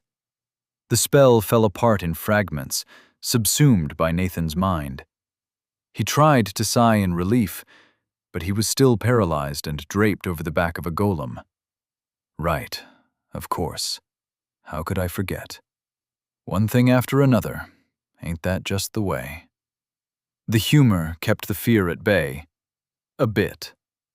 He knew how to break the paralysis, and concentrated on doing just that. This time it was much easier, and the tingling sensation quickly faded away. Nathan didn't know if that was thanks to his focused mind, the rank-ups in the magic resistance, or just practice feeling the spell and breaking its patterns. Before he was quite finished, the golem smoothly followed Tail into a room and gently lowered him face up onto a large stone table at its center. Low-tier focused mind rank 4 achieved. High-tier magic resistance rank 6 achieved. Before Nathan could do anything, Tail cast another spell, Chains of Restraint.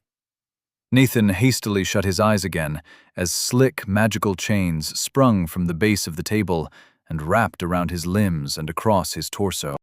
He surreptitiously flexed his arms and legs to check his paralysis, and the chains tightened to restrict him further. Oh, come on. This guy is so damn paranoid. At least he's using magic and not real chains. I can break these cuffs. He was definitely feeling a bit punch-drunk, but Nathan wasn't sure if it was a response to the mind magic he'd resisted so far, or his impending fate as an animated rock. Breaking the thin but immobilizing chains seemed like an important next step. Nathan tried tugging against the chains but felt absolutely no give in them. His admittedly limited strength was not the answer here. He needed to use his talent. Once again, he reached out to a new kind of magic, hoping he could resist it somehow. And it's not like I have a plan B. He focused on where the chains dug into his flesh. There was a feeling beyond the merely physical. He visualized the chains, felt them engraved in his consciousness by more than just touch. The feeling wasn't wispy this time, but harder, more structured. Nathan didn't think he could do the same thing he'd done to the mental spells here. The magic didn't flow. But maybe it could break? He tried hitting the structure with his will, imagining using his consciousness as a hammer to shatter the chains. Nothing happened. Teol was busy against the back wall of the space, sounding like he was sorting through a full toolbox. He commanded the golem, "Go get an empty golem core from the second magical storage space. A Grandmaster quality, I think. I want the highest quality imbuing right now. Minimal loss of memory would be best." Nathan heard the door open and close. The golem is gone. Now or never. This may be impossible, but you only win if you play as if it is possible. How might it work? Winning answers only, please. He'd succeeded in resisting magic before by utilizing the inherent magic resistance of his body and whatever magical sense the talent had given him. To resist charm magic, he'd noticed, and denied the intrusive thoughts, and the spell had evaporated. The paralysis had needed to be drawn out of his muscles and into his bones. The sleep magic had been overwhelmed by frantic thoughts. In each case, he'd found a key element of the spell and subverted it until the whole structure had fallen apart. What was the appropriate key element of these chains? They had a detailed structure, as if each link in the chain was a tightly packed mass of geometric shapes. It reminded him of how DNA was packed into chromosomes, strands of looped coil, each coil composed of a yet smaller string. Except here, the string was made of tightly wrapped but unknotted energy? Force? The analogy fell apart at that level. The strings themselves felt tough, like an extremely thin metal wire. Nathan picked a chain that was tight around his stomach, where he imagined a single loop of wire in a coil. He focused on grabbing a single wire and pulling, yanking with his mental fingers right into his gut. The string responded quickly to Nathan's intention. It flowed into him and stung slightly, like a needle poking skin. But as the magic entered his body, it became less substantial, sliding down an energy gradient from solid to insubstantial to non-existent. The link Nathan had focused on fuzzed out, and the entire structure of the chains loosened slightly. Oh, thank the gods. Whichever ones might exist here.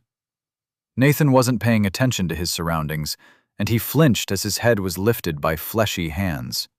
Teol placed some kind of metal disc under his head, folding up flexible metal arms that rested on his temples. Nathan tried to ignore it and pulled on more threads. He could only manage 3 at a time, focusing on his arms first.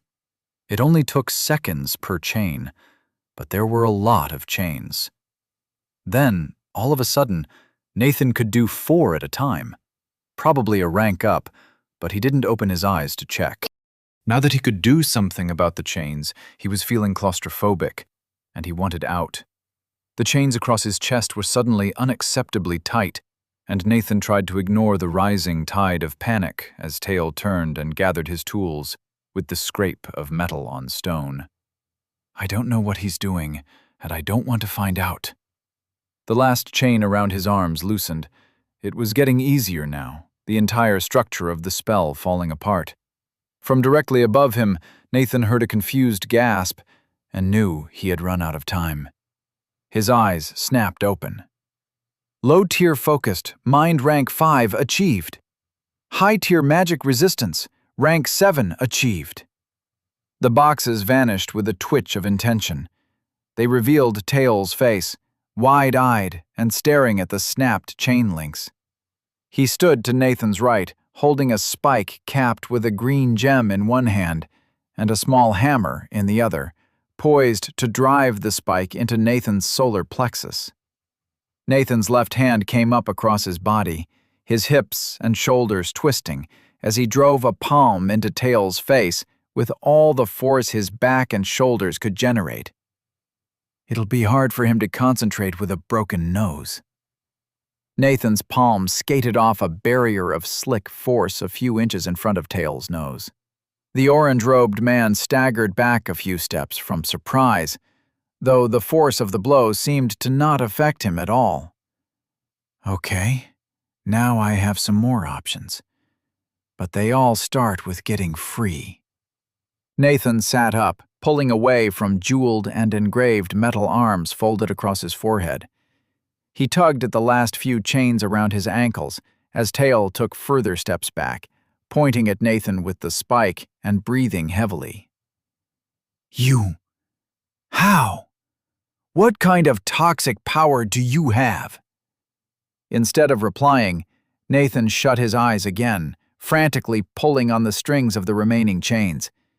They fell away in moments, and he quickly levered himself off the table and towards Tail.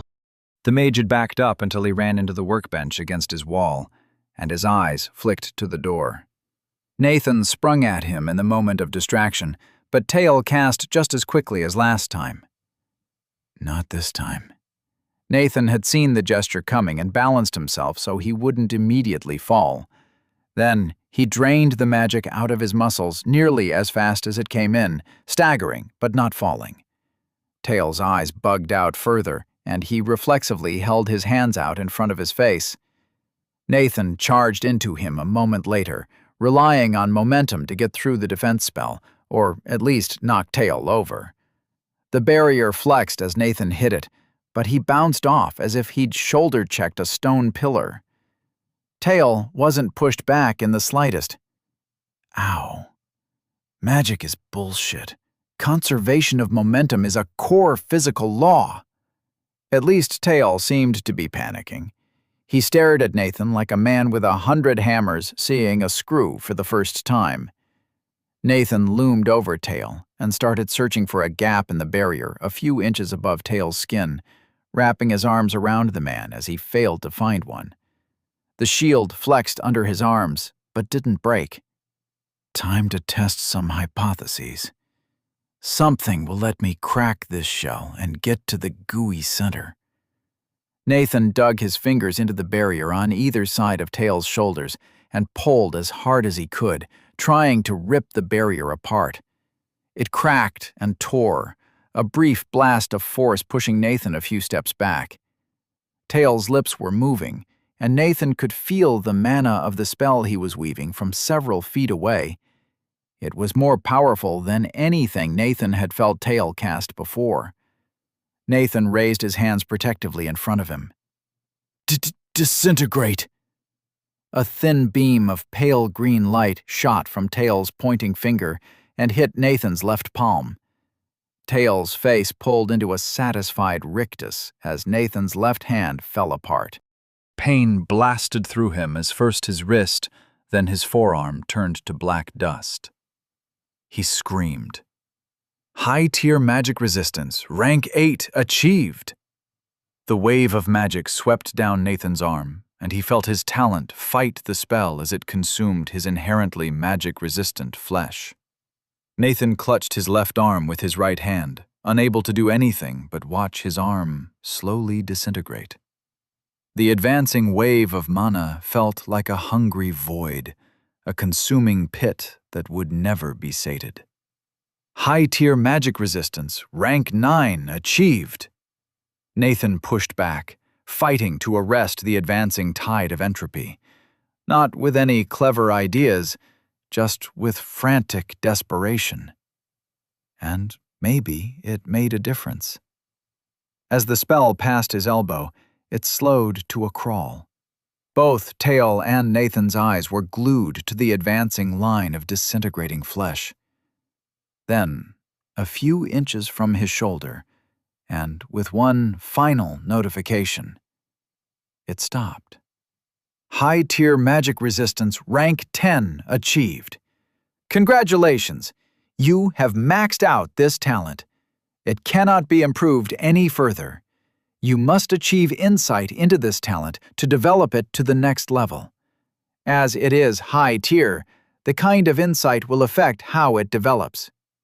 Nathan fixed tear-filled eyes on Tail, whose victorious expression paled into terror. Nathan stalked forward. Nathan barely stumbled, overcoming the spell with sheer rage and a rather significant desire to beat Tail's face in. Tail quickly gathered magic for another powerful spell, but Nathan took a long step forward and pivoted his entire body, smashing his right elbow into Tail's nose. Nathan felt cartilage pulping under the blow and continued his turn, stomping on Tail's knee with his right foot. The leg folded with an unpleasant popping sound, and Tail dropped to the ground with a whimper past bloody lips. Nathan's absent left arm hurt, and he tried to cradle the missing limb as he turned to the door, whimpering. It was hard to think through the haze of pain and loss from his missing arm. God damn, that hurts. It is time to leave. I've never wanted to get outside more in my life. And that golem is coming back. Nathan stumbled to the door, pushed it open, and was 10 steps down the hall before he paused and turned around. I hurt Tail, but he won't die. I need to kill him. He's tried to do worse to me. He deserves to die. He's a powerful, vengeful mage, and if I don't kill him now, he'll come for me later. He's also a man named Tail Dodroxel, who seeks knowledge. If I kill him, I kill a story, and all of the deeds he could ever do. The potential he represents. Nathan's face hardened, and he walked back to the door into the golem creation room. A potential for great evil. Fucker took my arm. Kill him now, moralize about it later. He turned the corner, and Tail looked up at him from across the room, pulped lips stuttering. And with an orange flash, he was gone. You have leveled up to level 9. Congratulations! You have forced an extremely powerful and deadly opponent to flee. Please choose a class from the following list to continue leveling, as you have unlocked a higher level than 9. Potential classes. Student. You have spent decades learning knowledge from books and teachers. This class will enhance your capability to learn knowledge, offering skills to improve memory, comprehension, and intellect. It may develop into classes focused on discovering new knowledge or teaching, recording, and using already existing knowledge. Scientist. You have spent years engaged in pursuit of knowledge via careful scientific experimentation. This class will focus on discovery through experimentation, offering skills to improve your intellect, precision, and luck. It may develop into classes further focused on discovering new or lost knowledge, or classes focused on using or communicating your discoveries. Rebel. You have struck a blow against the Giants' Rest Dominion and escaped their custody. This class will make you capable of striking back, offering skills for disguise, sabotage, and combat. It may develop into classes focused on assassination, rabble-rousing, or political subterfuge. Martial Monk. You have trained in hand-to-hand combat techniques, as well as meditation and focusing your mind. This class will focus on mental discipline and using it to enhance hand-to-hand combat prowess, offering skills to improve mental focus, combat capability, and heightened awareness. It may develop into classes further specialized in combat, guiding others or achieving enlightenment. Explorer. You have explored forbidding lands far from home, journeying across continents to see natural wonders and foreign cultures. This class will focus on travel into new lands, offering skills for increasing travel speed, adapting to new societies, and surviving in the wild. It may develop into classes focused on unearthing lost ruins, information gathering, or trade and diplomacy. Disciple of Magic. You can sense and manipulate flows of mana untrained, even if you have not yet cast a spell. This class will make you better able to sense and direct mana, offering skills for understanding magic as well as sensing and manipulating mana. It may develop into a more powerful spellcasting class, or a class which lets you subvert the magic of others more easily. Conman. You have lied to a prominent member of the Dominion and gotten away with it. This class will enable you to continue deceiving people, offering skills on disguise, deception, and manipulation. It may develop into classes focused on information gathering, assassination, or thievery. Anti-Magic Brawler. You have hand-to-hand combat training and neutralized a powerful mage and his magic with your bare fists. This class will make you tougher in combat, offering skills to improve combat, toughness, and anti-magic capability. It may develop into classes further focused on hand-to-hand combat or suppressing magic. Status of Nathan Lark. Permanent Talent 1, High Tier Magic Resistance 10. Talent 2, None. Talent 3, None. Class, None. Level 9+. Utility Skills. Low Tier Focused Mind, 5. Low Tier Earnestness, 3. Chapter 6. Escape? Nathan stood in the doorway, caught between horror, relief, and a haze of pain. Tael Do Droxel, the man who'd abducted him across dimensions, manipulated his mind, and nearly ripped his soul out, had escaped. That's probably bad. He doesn't strike me as the type to forgive his injuries, or forget the knowledge he wants from me. Nathan was still furious, and if the Archmage reappeared, he would do his best to crush the man's skull. But Nathan was having a hard time feeling bad over failing to kill a human being. Maybe if he ran far enough, fast enough, Tael wouldn't catch up to him. But he needed to start now. As if to emphasize the point, he heard a scrape of stone on stone as the golem rounded the hall to Nathan's right. Nathan turned and ran down the hallway without a second look, awkwardly cradling the stump of his left arm. And I only have one arm now. Seems hard to forget that when it hurts so much. He heard the golem's heavy footsteps chasing him and rushed around a corner to find a wide flight of stairs winding around a huge, square, vertical shaft. A bright light shone down from the top, and the stairs and balustrade were made of the same seamless, pale stone as the rest of the tower. Nathan started running down the staircase, skipping 4 steps at a time in his haste. The golem turned the corner behind him, its stone feet slamming on the steps as it descended. It was fast, but not great at turning corners on the staircase. Nathan continued down, looking over the edge for an exit. Nearly 100 feet down was a grand hall, with statues on the walls and a shallow fountain in the center. I'm not going to make it. Tael mentioned more golems and traps, and this golem is going to catch up as soon as I get to a straightaway. I need something. Nathan had one more untapped resource, and he quickly reviewed the list of classes he'd been offered earlier as he bounced himself off a wall to turn onto the next flight of stairs. It was a good thing that the knowledge was more or less inserted into his head, since he couldn't exactly ask the golem for a timeout. The pain from his arm was a gnawing, biting thing, and these were terrible circumstances to make a decision. But this decision needed to be made now. Going off first impressions, most of the classes called to different parts of Nathan, except Conman and maybe Explorer. Student and Scientist both aligned extraordinarily well with his adult life goals.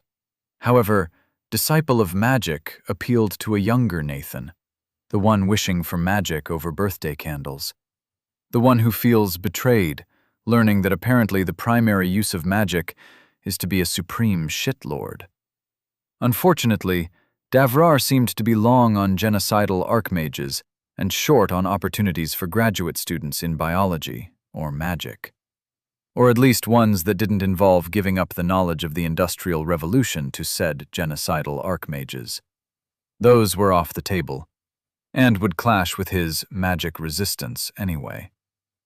Rebel called surprisingly strongly to Nathan. If ever there was a place in need of a revolution, Giant's Rest sounded like that place. But when the authorities had mental magic, staging a rebellion seemed like an exercise in futility. Nathan bounced off another wall. He wasn't gaining much over the golem.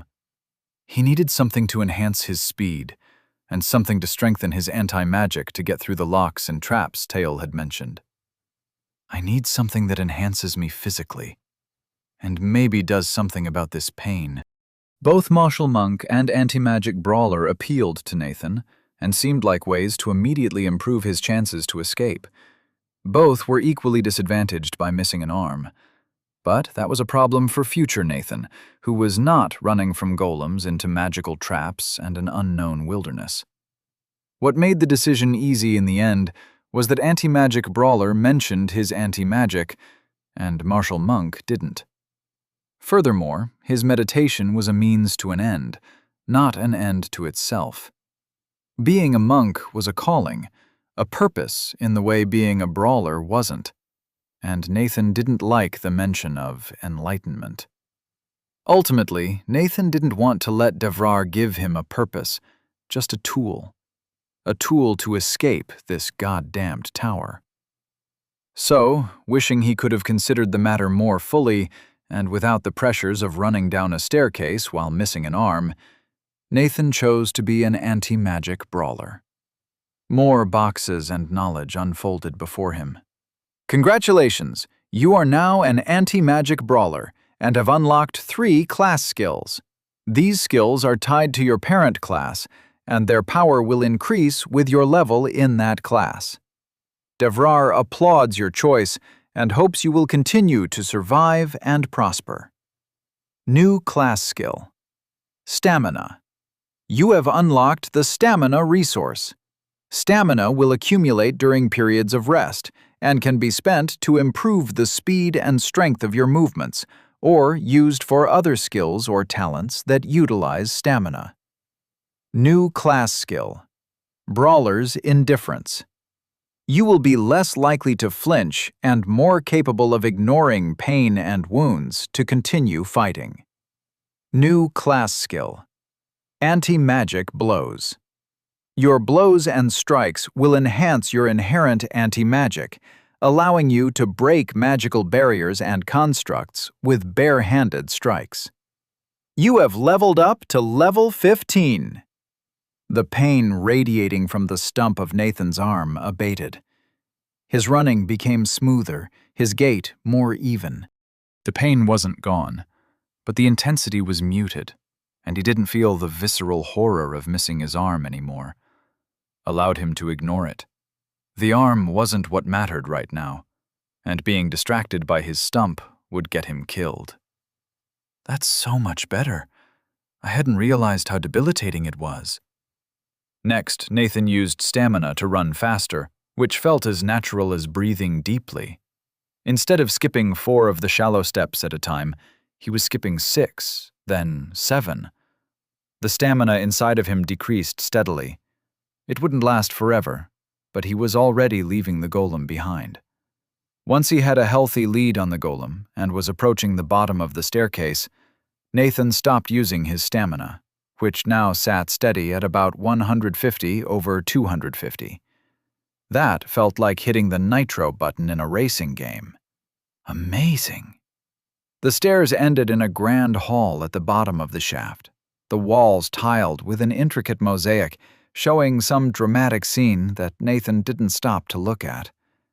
There were a few doors in the hall, but a large set of double doors large enough to drive a semi through was the obvious winner in the door to outside contest. Nathan sprinted over and threw his body weight against them. He bounced off. There wasn't a handle, bar, or obvious locking mechanism. Nathan pivoted his body and slammed his palm into the center of the doors as hard as he could, spending stamina throughout the motion. He felt a layer of magic crack at the blow, and his next shove sent one of the doors flying open. A plaza of stone lay in front of him, and beyond it, a road wound through scraggly pine trees. He took off across the plaza, spending stamina again to get away from the tower. Hearing something, Nathan glanced over his shoulder and stumbled. Behind him, flanking the door, were two 20-foot-tall statues of warriors. Well, they had been flanking the door. Now they were charging after Nathan, metal greatswords held ready in stone hands. The swords were nearly 15 feet long and glowed with a red aura. Shit, run faster! Nathan turned his back to them and took off, spending stamina like water and doing his best to emulate Usain Bolt. Pending utility skill, low tier sprinting. You are running very fast. This skill will help you run quickly in the future. It will not allow you to run in circumstances where you couldn't otherwise. Yes, please. Congratulations, you have accepted the low-tier sprinting utility skill. It will become a part of your status and rank up as you use it. It starts at rank 1 and becomes more effective as it ranks up. Think about how you use your skill to aid in skill development at rank 10. Nathan's chest rose and his toes pushed into the ground. It wasn't an enormous difference, but combined with his stamina, Nathan made it across the plaza and into the trees in seconds. Once he was past the second layer of trees, he didn't hear the golems chasing him anymore. He turned around to see one of them throw a fireball at him. It flew at him with the speed of a baseball pitch, coming straight for his chest. Nathan didn't flinch. He didn't have the time or bracing to dodge, so he brought his hand up in a stamina-assisted slap at the fireball, which exploded away from his palm. The fire blasted out, and Nathan was sent stumbling backwards. He wasn't badly burnt, though it felt like he'd held his hand in a campfire for a bit too long, before somebody pointed a very large hairdryer at his entire body. His robe was on fire, so Nathan darted behind a small mound of earth and dropped to the ground, rolling around to extinguish the flames. Low-tier sprinting. Rank 2 achieved. He peeked a quick glance over the small lump of earth, looking toward the golems, ready to take off again at any moment. The tree in front of him was aflame, the blowback from the fireball turning it into an instant torch. Damn, that spell should have made me into BBQ. Magic resistance. Proves its worth yet again. I think anti-magic blows helped me out too. Who says you can't punch a fireball? The giant golems had turned around and were returning to the tower, but Nathan thought getting farther away would be a good idea. He ran further into the forest, careful to avoid a clear line of sight to the golems. He got another 50 feet away and slumped to the ground, checking his injuries. His arm wasn't bleeding, and his palm wasn't badly hurt. The hand was definitely burnt, but not into deep tissue. What is it with me and hand wounds? Hail, may I request a word? Nathan's head snapped around, and he jumped to his feet, shaking with adrenaline. A woman had come out from behind a tree 40 feet away and was looking straight at him. She was short and wide, with dark brown skin and voluminous tied-back dreadlocks. Her armor was scuffed leather, festooned with pockets and a warm-looking fur cloak. Her hands were out wide, palms clearly visible and empty. She approached slowly, voice low and calm. Are you okay? What is your name? Can I just have 5 goddamn minutes? I'm not sure I'd be better at handling this, but at least I'd have a minute to assess my situation. Nathan eyed her, ready to run again if the woman made a threatening move. She looked nothing like Tail, but he remained on edge, and his voice was tense. Sorry, but I don't want to tell you. What do you know about that? He pointed back toward Tails' tower, hoping her answer would tell him her intentions.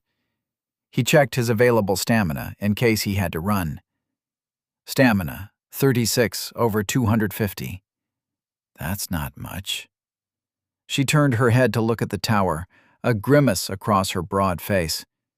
She kept her voice even and calm.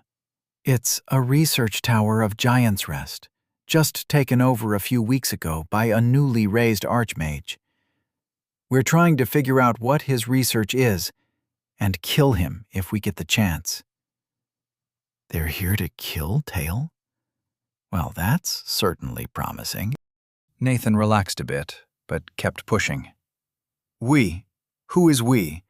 And what is your name? And please stop coming closer. If she was telling the truth, he'd stumbled onto enemies of Giant's Rest. But he had a skill to enhance his earnestness, so it was only prudent to assume people could have skills that made them better at lying. And Nathan didn't like the way she was edging closer to him. The woman stopped about 20 feet away, arms still held wide. My name is Vala, and I lead an adventuring team out of Gamor. Artha, Emerald, come out! Another figure emerged from the brush to Nathan's right, decked in a darkened breastplate, heavy chainmail, and a sturdy helmet that completely blocked their face, leaving only the mouth exposed. Their visible skin was porcelain white, and a fancifully decorated rapier on one hip was balanced by a heavy cleaver on the other. Vala gestured to the figure. This is Emerald. How do they see? Nathan's attention was grabbed by another figure coming up behind Vala. It was a centaur, but instead of a horse, the bottom half had a different profile. Thinner legs and bushier fur clued Nathan in. The bottom half was an elk. The top half was a well-muscled man wearing thin clothing, with skin the texture and color of gray maple bark. He had long hair and a large beard in a deep silver. 2 large multi-pronged antlers sprouted from his head. He spoke in a deep, smooth voice. And I am Artha. With that voice and body, Nathan would have found him hot if it wasn't for the whole elk thing. Fantasy world, fantasy world. These seem like good candidates for tales, barbarians and intelligent monsters, though. I'm in the middle of unfamiliar territory with no supplies, and I know the nearby civilization is hostile to me. I need help and a guide. That thought made him rethink his interaction with these people. He turned back to Vala. Thank you. I apologize for my caution. My name is Nathan Lark. I've had a rough few days. I just escaped from that tower. If you could help me, I would really appreciate it. She looked him over again, eyes lingering on the burnt robe and stump of an arm. Hear me, that appears to be true.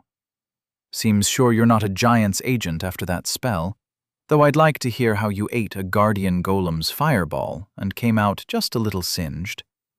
Stick to my heels. We'll go to our camp and meet Wiam, the last member of my team. Status of Nathan Lark. Permanent Talent 1. High-tier magic resistance 10. Talent 2. None. Talent 3. None. Class. Anti-magic brawler. Level 15. Stamina. 36 over 250. Brawler's indifference. Anti-magic blows. Utility skills. Low-tier focused mind, 5. Low-tier earnestness, 3. Low-tier sprinting, 2. Chapter 7. The Giant Raiders. Nathan followed Vala through the brush, questions boiling in his mind. Should I ask about the politics of Jamor first, to be sure I haven't traded one dystopia for another? Basic knowledge about Devrar? It would be really convenient if I could just tell them my situation and ask what advice they had. But it seems like a bad idea to trust them so far just yet. Let's hold off on that decision for now. What he really needed was treatment for his wounds.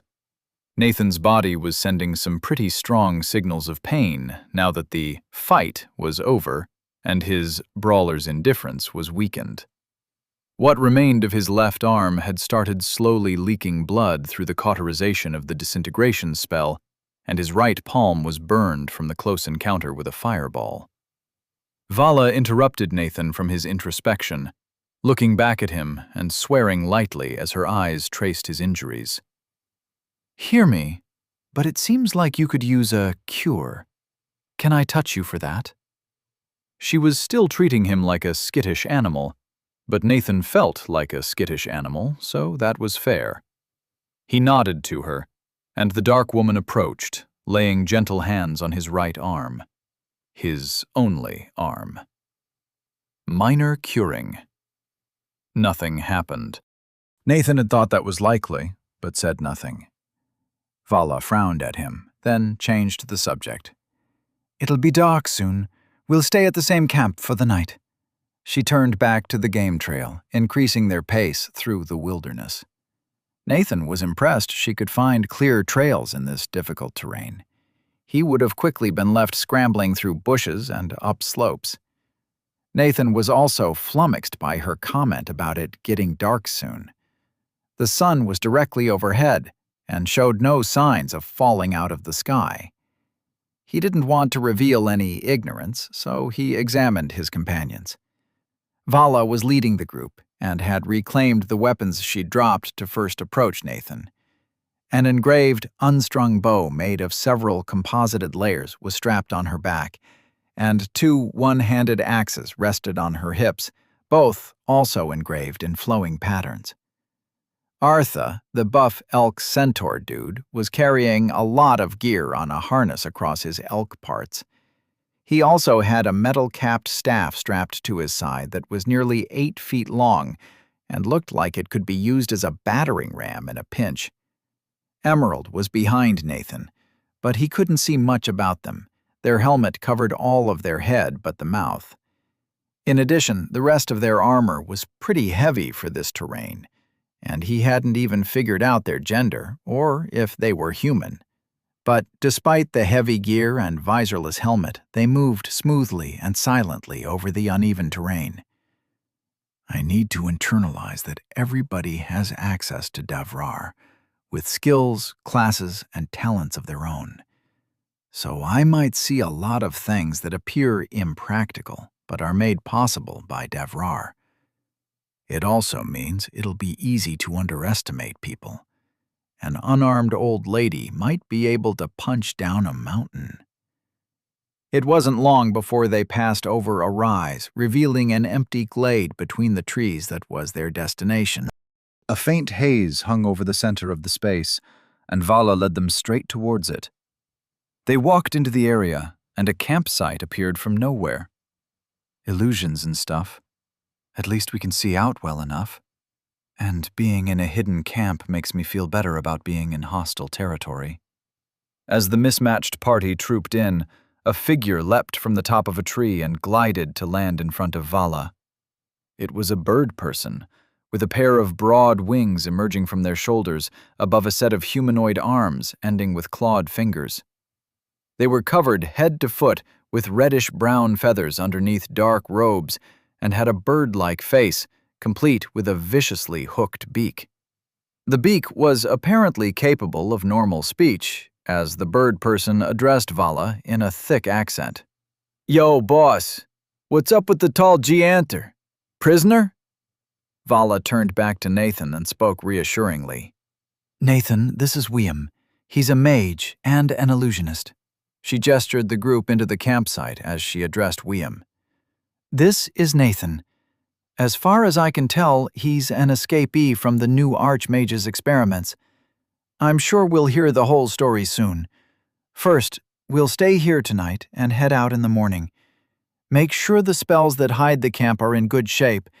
Then get ready for some healing. Send a 2 about our return." Emerald and Artha set to readying the camp, starting a fire and fetching water from a nearby stream.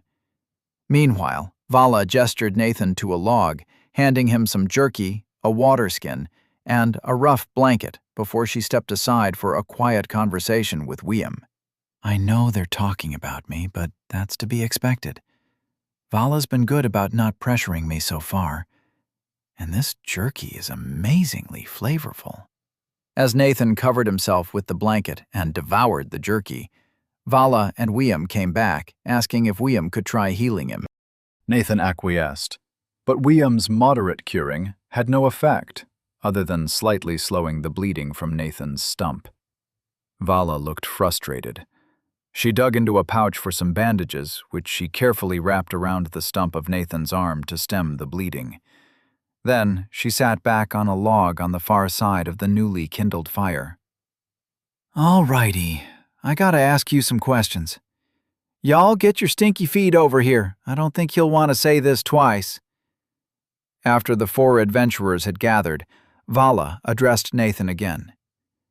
"It's okay if you can't tell me everything, but we need to know how to help you. There's something weird going on with magic around you, and you escaped from an archmage's research tower.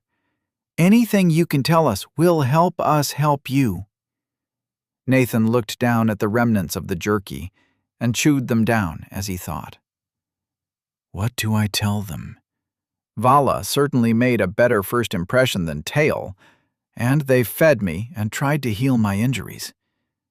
I want somebody to trust in this crazy new world, but I haven't learned enough about them yet. I need to know more. I suppose I can ask. If they react badly to questions, that'll be an answer in and of itself. But I really shouldn't be too suspicious. Nathan swallowed the last of his jerky, washing it down with a swig of water, before answering a question with a question. Vala, you've been nothing but kind to me. I appreciate it. But please, can you describe to me what's going on between Jamor and Giant's Rest? And what is your part in it?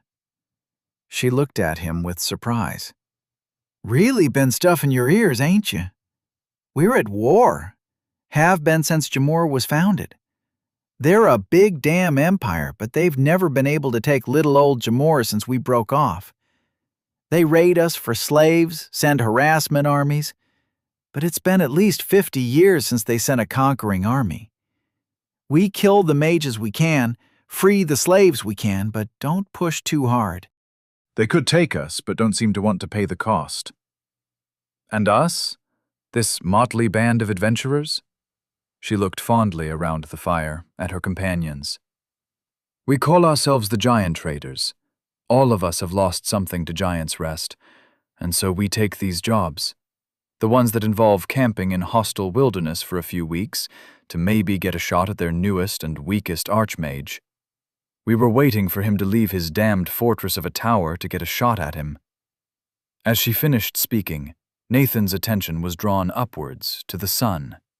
It was still directly overhead and partially hidden by clouds, having not budged at all during their trek to the camp. But it was dimming, eclipsed in front of his eyes as a line of darkness swept across the glowing orb. The mountains and camp were suddenly engulfed in darkness. Night had fallen, the only light a pale blue-green glow from beyond the clouds. Nathan looked down at the rest of the group. Is that how the sun always sets? He got a round of amused grins, and William asked, You ever been outside, or did you get raised in that tower? Screw it. They seem like good people, and I've certainly got something in common with anybody who wants to kill Teol. They have enough hints that anything else would be an obvious deflection, and I need their help. Time to rip the Band-Aid off and take a risk. Nathan looked levelly around the campfire. As might be obvious, I'm not from around here. I'm from a different world entirely. Teol summoned me to Davrar with some crazy magical setup, and tried to get me to tell him about some things from my world. I didn't want to tell him, so he tried to charm me and mess with my memory. Shrugging, Nathan dropped another bombshell. Magic and talents don't exist where I come from. and I picked up a talent that lets me resist magic. When I resisted his mind fuckery, he tried to shove me into a golem core. So I broke his nose, he teleported out, and I ran away. The faces around Nathan were expectant, waiting for a grand end to his tale. And then the big-ass golems outside the door chased me, and I met you. There was a moment of silence. Then William, the bird person, fell off his log, laughing. He picked himself up, still chuckling. That's one zombie of a story, my dude. I want to watch you tell it in the guild hall. What did the Archmage want you to tell him? Vala glared at William. Then she glanced at Nathan. Never mind that. How'd you lose the arm? Near miss on an acid spray? Vala isn't pushing me for the secrets that Teol wanted. That's a good sign. He tagged me with a disintegrate right before I broke his nose. It's what pushed my magic resistance talent up to max rank. If the previous faces were surprised, these were astonished. Emerald pivoted their armored head to Nathan, speaking for the first time. Their voice turned out to be high and raspy, with a strong stutter. You survived a direct hit from a disintegrate? And then broke an archmage's nose with one arm? Everybody else nodded their agreement to the question. Nathan didn't know what to say. Yes? I wish I'd broken his neck before he teleported out. Such an asshole. Low-tier earnestness, rank 4 achieved. Vala spoke up. We'll all throw our shoulders behind that wish. I'd reckon our mission here is done. If you'd like, we'll take you back to Jamor and submit a report on the research the new Archmage was conducting, and its failure.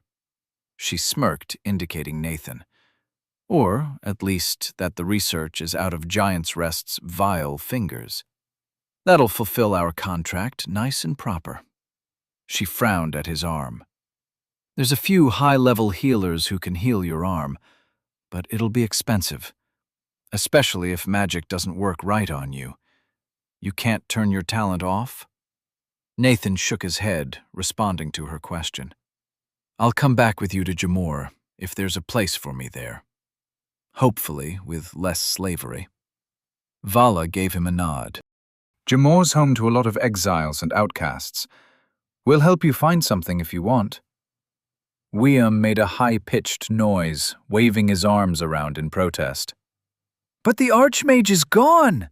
We could break into the tower and steal everything, or ambush him when he comes back. This is a great opportunity to get rich and knock his head off. Vala was already shaking her head. The Guardian Golems are still functioning perfectly, and we don't have the skills or tools to knock them off. And there's no way this tale is coming back without reinforcements. We leave. That seemed to settle the issue, though William grumbled in a high-pitched caw. Arthur leaned forward and spoke softly, his deep voice resonating distractingly across the campfire. His big, leaf-green eyes fixed on Nathan. Magic resistance must be a talent of amazing potency. I've heard of the like, but those who attempt such a thing must give up all magic. Even then, none have found the insight to raise it past mid-tier. And giving up magic is... He held his arm up and conjured a small ball of light which gleamed off his beard. Difficult. This seemed like a golden opportunity to learn more about Davrar, and it was a better thing to ask about than healing his arm. Actually, can you explain Davrar to me? We have nothing like it in my world, so I'm a bit lost. What happens when a class develops? What's the difference between talents and utility skills? Arthur's chuckle was low and rumbling. I could see it being confusing. We have lived with Davrar all of our lives, but I will attempt to explain. First, it is important to know that insights are pieces of knowledge necessary to initially acquire a talent, skill, or class, and develop them to more powerful versions. Then, talents let you do something that is otherwise impossible. With the correct talent, I could walk on water. The big elk centaur rumbled a laugh. Or on air, as one famous adventurer can do, but none have yet replicated her insight. He continued, "A utility skill will not do this. Utility skills cannot break the rules of the world, though when you rank them up to unique tiers, this line is blurred. Classes are in the middle, granting skills which are lesser than talents, but more focused than utility skills. Your class will have a focus, a purpose, and will often adapt to your talents. For adventurers like us, our classes will usually focus on combat. Mage class skills will improve mana manipulation and give access to different types of mana." He cocked a silvery eyebrow at Nathan. "Do you have a class?" Nathan nodded once. "Yes, I took Anti-Magic Brawler. Seemed useful while escaping Taol." Artha's eyebrows raised in surprise. "I apologize for my phrasing. It is not common to tell others your exact class, and you should only do so with those you trust with your secrets. To balance these scales, I will tell you mine in return. I am a heavy hoof charger." The enormous man nodded solemnly, as if a wrong had been redressed. Then he kept going. "You likely unlocked a resource with your class? As it is a brawler class, likely stamina?" Nathan gave an affirmative gesture, and Artha gestured around the campfire, pointing to Wiam, Emerald, and himself in turn. "There are many resources, such as mana for mage classes, focus for precision classes, and stamina for classes like yours and mine that rely on brute strength. Many variations on those as well. Often, class developments will change a resource, making it more powerful or more specialized." He held up the ball of light in his palm. "All people have innate pools of these resources, and with some training, can learn to utilize them even when not unlocked by a class. Thus, I can cast spells." The ball of light in his hand flared, then went out. "But never as well as a mage class, and never beyond Tier 2 or maybe Tier 3 without dedicated training and a talent. And my mana pool will always be minuscule before that of a true mage." He sighed and closed his hand. "Davrar is straightforward, but with many hidden subtleties. Insight into the world and your own abilities will be rewarded. But above all, Davrar rewards risk, and overcoming deadly challenges to kill deadly foes. At least for those whose classes focus on combat. A good plan for your talents and classes helps too." He shrugged in the firelight and looked to the rest of the group. "Nathan seems of like purpose to ours. We should advise him on the basics of Davrar, as we would a calf. Vala, I would ask you to speak of the utility skills." He nodded at the dark-skinned woman, yielding the floor. "I'm not sure I like being called a calf, but this background on Davrar is exactly what I needed. I'm glad they're not taking advantage of my lack of knowledge to get me to swear a magical oath or something." The heavy-set, dark woman appraised Nathan for a moment, pursing her lips and thinking over what she was about to say. "There's a limit to how many utility skills you can get. It's not set in adamant, but after you've got 7 or 8, they get harder to pick up, and most say 10 is the most. But I know somebody who swears they've got 13, so Davrar's ways are mysterious." She shrugged. "You can get rid of most utility skills if you need to, but it's better to get the ones you want in the first place, since it sucks to retrain, and all of your insights count for nothing. They're mostly for utility. Pick up ones that make life easier.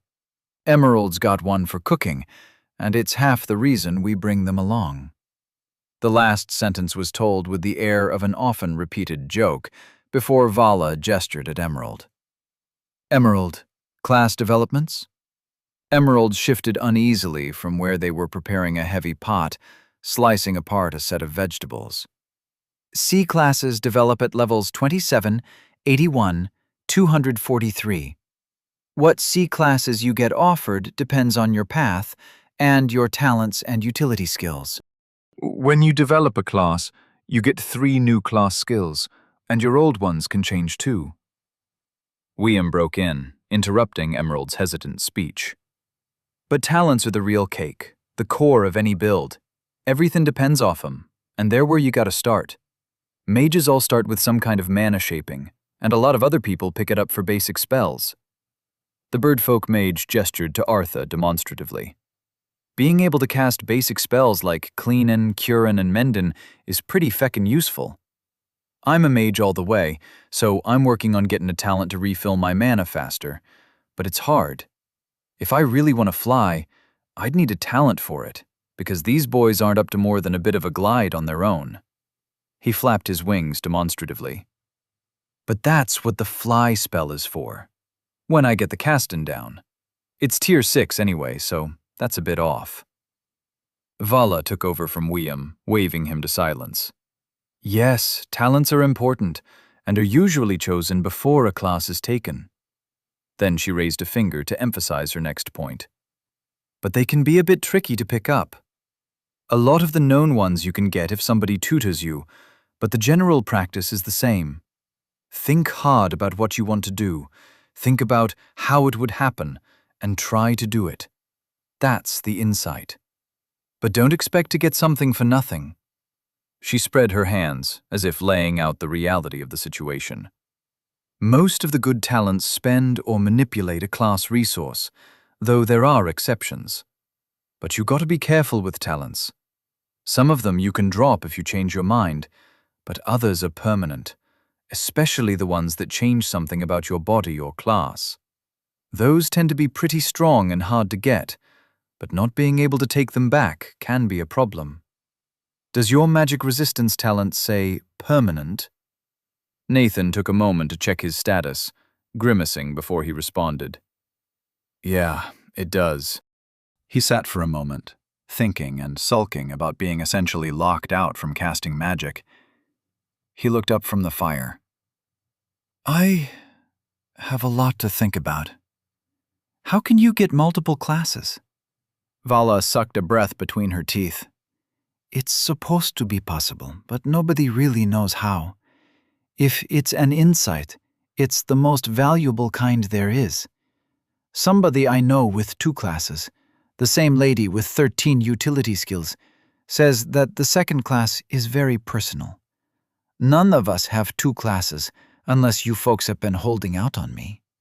There were a few chuckles, and after a bit of thought, Nathan asked again, what does developing a skill or talent do? What happens when you develop a high-tier skill? Everybody looked around for a moment, and then Artha spoke up. Going from low to mid to high tier has straightforward results, if not always a straightforward path. First, you need an appropriate insight for use in the development. Then the skill or talent becomes more powerful and often loses restrictions. Developing beyond high tier is complicated and tied to the insight used to develop it. Often you will gain a new application or some significant restriction will be removed. There are many different developed versions of the same high-tier talents and skills. It is often harder to develop talents than skills. Phew, okay. A lot to digest there. I needed to know all of that. Nathan bowed his head in appreciation. Thanks for all the answers. I'm sure I'll have more questions later, but for now, I need to think. The group broke up to their respective tasks. Emerald continued cooking, Vala did weapon and gear maintenance, and Artha set up a large tent. They seemed surprisingly incurious about Nathan and his world. Or maybe they were just giving him space? After watching them for a moment, Nathan stood up and looked around the campsite. He noticed that Vala was keeping an eye on him, which was fine. She wasn't trying to hide it, which Nathan appreciated. In general, this group seemed to treat him as a person, in a way that Tail hadn't. Nathan found a good spot on the edge of camp and sat down cross-legged on a bed of needles, his back against a tree. He had some thoughts and plans, but was feeling pretty frazzled and really needed some focused mind time. He closed his eyes, felt his lungs move, and spent a while drifting in physical sensation. A lot of it was spent feeling for the left arm that should be there, but wasn't. By the end of his meditation, Nathan felt calmer and more centered. It's hard to get used to missing an arm if I know I can get it back. And I'm not going to be much of a brawler with only one arm. There is a way to restore the arm with healing magic, but I would need to earn or borrow money for it. And I would need to evolve the talent so that I can choose to be affected by some magic. Maybe I can figure out how to do that. I have no idea how that works. How to develop his rank 10 magic resistance definitely deserved some thought. Just because there was an obvious solution, changing magic resistance to allow friendly magic to affect him, didn't mean it was the best solution. In large part, it depended on his goals here. Now that he was out of immediate danger, what were his priorities? Nathan was cold, so he walked back over to the campfire and sat, staring into the flames. What did he want here in this world? On Earth, he'd had it mostly figured out. Contribute to scientific knowledge. Do things nobody had ever done before, and be a small shoulder for the next generation to stand on. Along the way, try to live a comfortable life with loved ones, friends, and good books. But in this world? From what he'd seen, they had medieval technology, magic, and constant conflict. Nathan could try to introduce ideas from his world to improve people's lives. It would be a way to make a difference that he'd never been offered on Earth. But Nathan had taken a minor in history. Technology improved lives, but the road to get there was long and fraught with pitfalls. Assuming he could even succeed, and Davrar didn't prevent technology in some way, he would be responsible for what he unleashed. Beyond the simple efficiency of slaughter that technological weapons allowed, technology inherently concentrated power in the hands of those with the power and money to build it. The average quality of life during the Industrial Revolution had been pretty awful. You couldn't keep broad technological developments secret, and inventions tended to expand beyond the control of their creators. Before Nathan introduced anything, he'd want to trust the people he worked with. And he needed to ensure some level of information control, since who would be able to build steam engines and guns? Giant's Rest, the big empire proficient in magic? Or Jamor, which sounded like a scrappy kingdom of adventurers and runaway slaves? Nathan had made gunpowder in college for fun. It wasn't easy, even with the ability to order pure sulfur and potassium nitrate off the internet. And if Nathan did try to introduce technology to Jamor, that seemed like a great way to get assassinated. With Tael's escape, it wasn't as if he could hide his involvement in any sudden appearances of new technology that looked remotely Earth-like. Tael has seen Earth through his spells, after all. Maybe that was a reason to do it anyway. They knew what was in his head, and would probably try to recapture him regardless. There was just so much he didn't know about the situation. He trusted the giant traders, but were they representative of Jamor as a whole? Struck by a sudden thought, Nathan looked up at Emerald, who was now stirring the pot over the fire. Does Giant's Rest have spies in Jamor? Emerald didn't turn their head, but simply answered, Yes, and if what you are saying is true, they will be looking for you. Archmages are downright draconic about what they think is theirs, and they hate to be reminded their magic has limits. Emerald's pale lips twisted into a sneer, and they reached a hand up to stroke the ever-present helmet, as if reminding themselves it was still there. It all came back to Giant's Rest and the Ascendant Academy. Tail had damned them in Nathan's eyes with his words and actions. Nothing the giant raiders had said did anything to contradict that opinion. They would come after Nathan again, and probably co-opt any technology he tried to introduce. Nathan would need to fight them. It appealed to him on a primal level, an outlet for the simmering anger that Tail's words and actions had provoked. Giant's Rest had tried to mind control Nathan, break his mind, and put him in a golem. Tail's actions had declared a complete lack of respect for Nathan's being, his personhood. For no other reason than that, Nathan wanted to see him and everything he stood for destroyed. And I find the very thought of a slave empire built on those principles viscerally disgusting. Something like that shouldn't exist.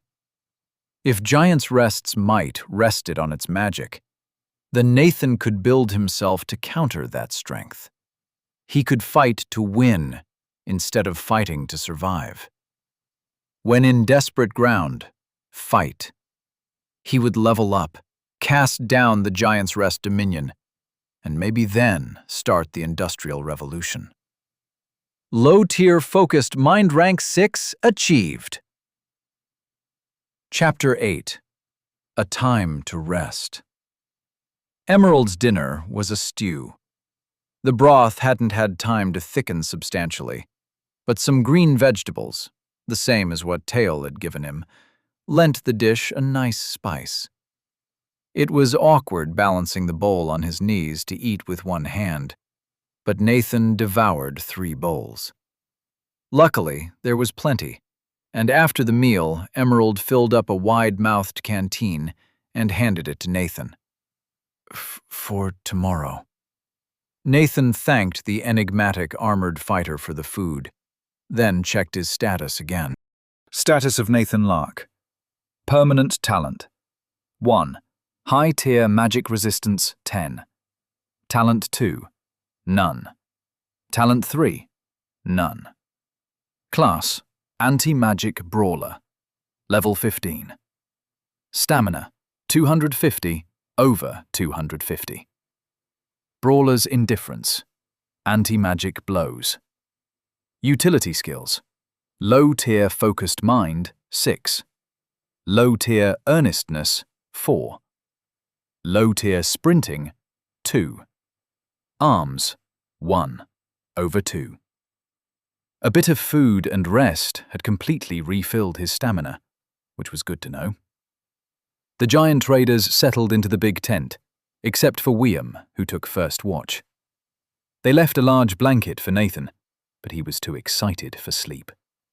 Nobody was holding him prisoner, and he had some ideas about talents, so he wrapped himself in the blanket and huddled close to the fire, closing his eyes to activate focused mind. First, he considered his high-tier magic resistance talent. It felt locked up, constrained by chains that he couldn't figure out how to unlock. That unlocking was clearly the insight that Davra and the giant traders had spoken of. But they'd also said that what insight he used would change how the talent developed. He had some ideas related to how he'd used the talent to neutralize magic, and if Nathan could get William to cast some beneficial and harmful spells on him, he might be able to remove the blockage of beneficial magic. Alternatively, he could try to remove the restrictions on casting magic himself. Based on what he'd been told, doing so would prevent him from allowing beneficial magic. He didn't have any ideas about how to do that, but being immune to magic while being able to cast it sounded great. But that option means I won't get my arm back anytime soon, and I already took my class, which is not a mage class. It's sort of as far away as you can get. And even if I succeed at allowing beneficial magic to affect me, I'll still need to earn, or borrow, a lot of money for a high-level healer. Maybe Nathan was thinking about this the wrong way. His ultimate goal was to be as good at resisting magic as possible to help him fight Giant's Rest. If he used this development to make his talent more flexible, then he wasn't using it to make the talent better at its intended purpose. Besides, There's a good chance I know more about human physiology than almost anybody here. I took that class on anatomy when I was thinking about pre-med.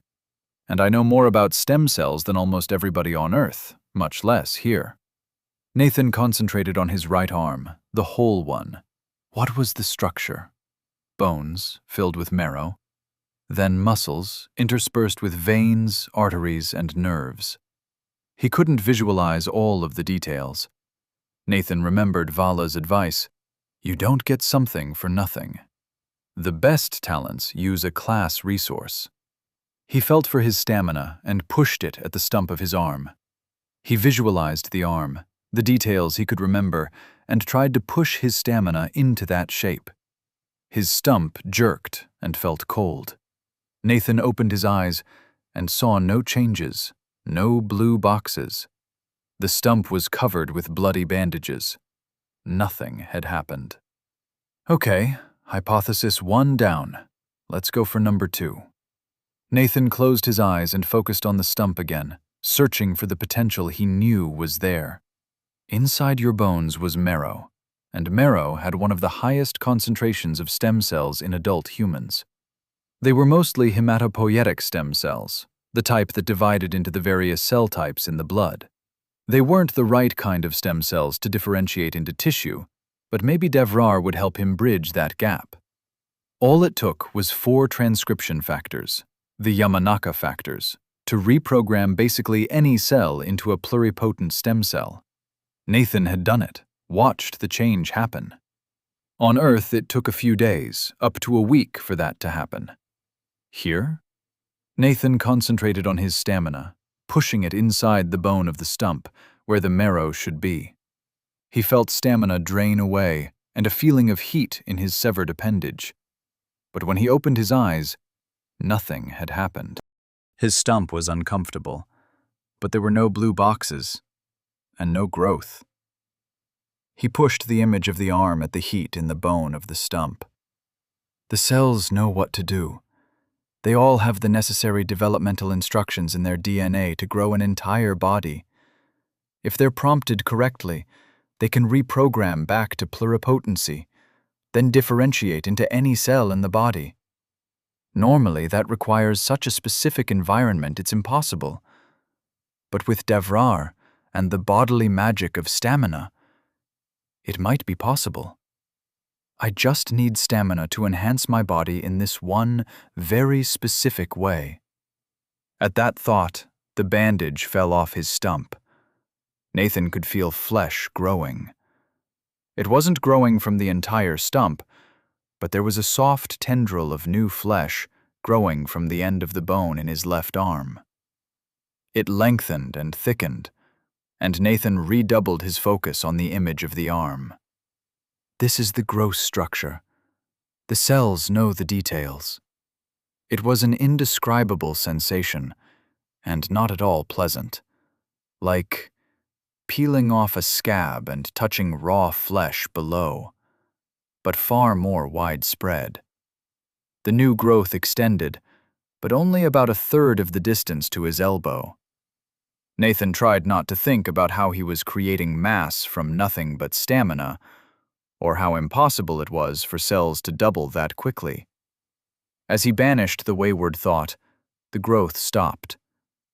He tried to push it farther, and nothing happened. He opened his eyes, exhausted from the brief effort. Low-tier focused mind rank 7 achieved.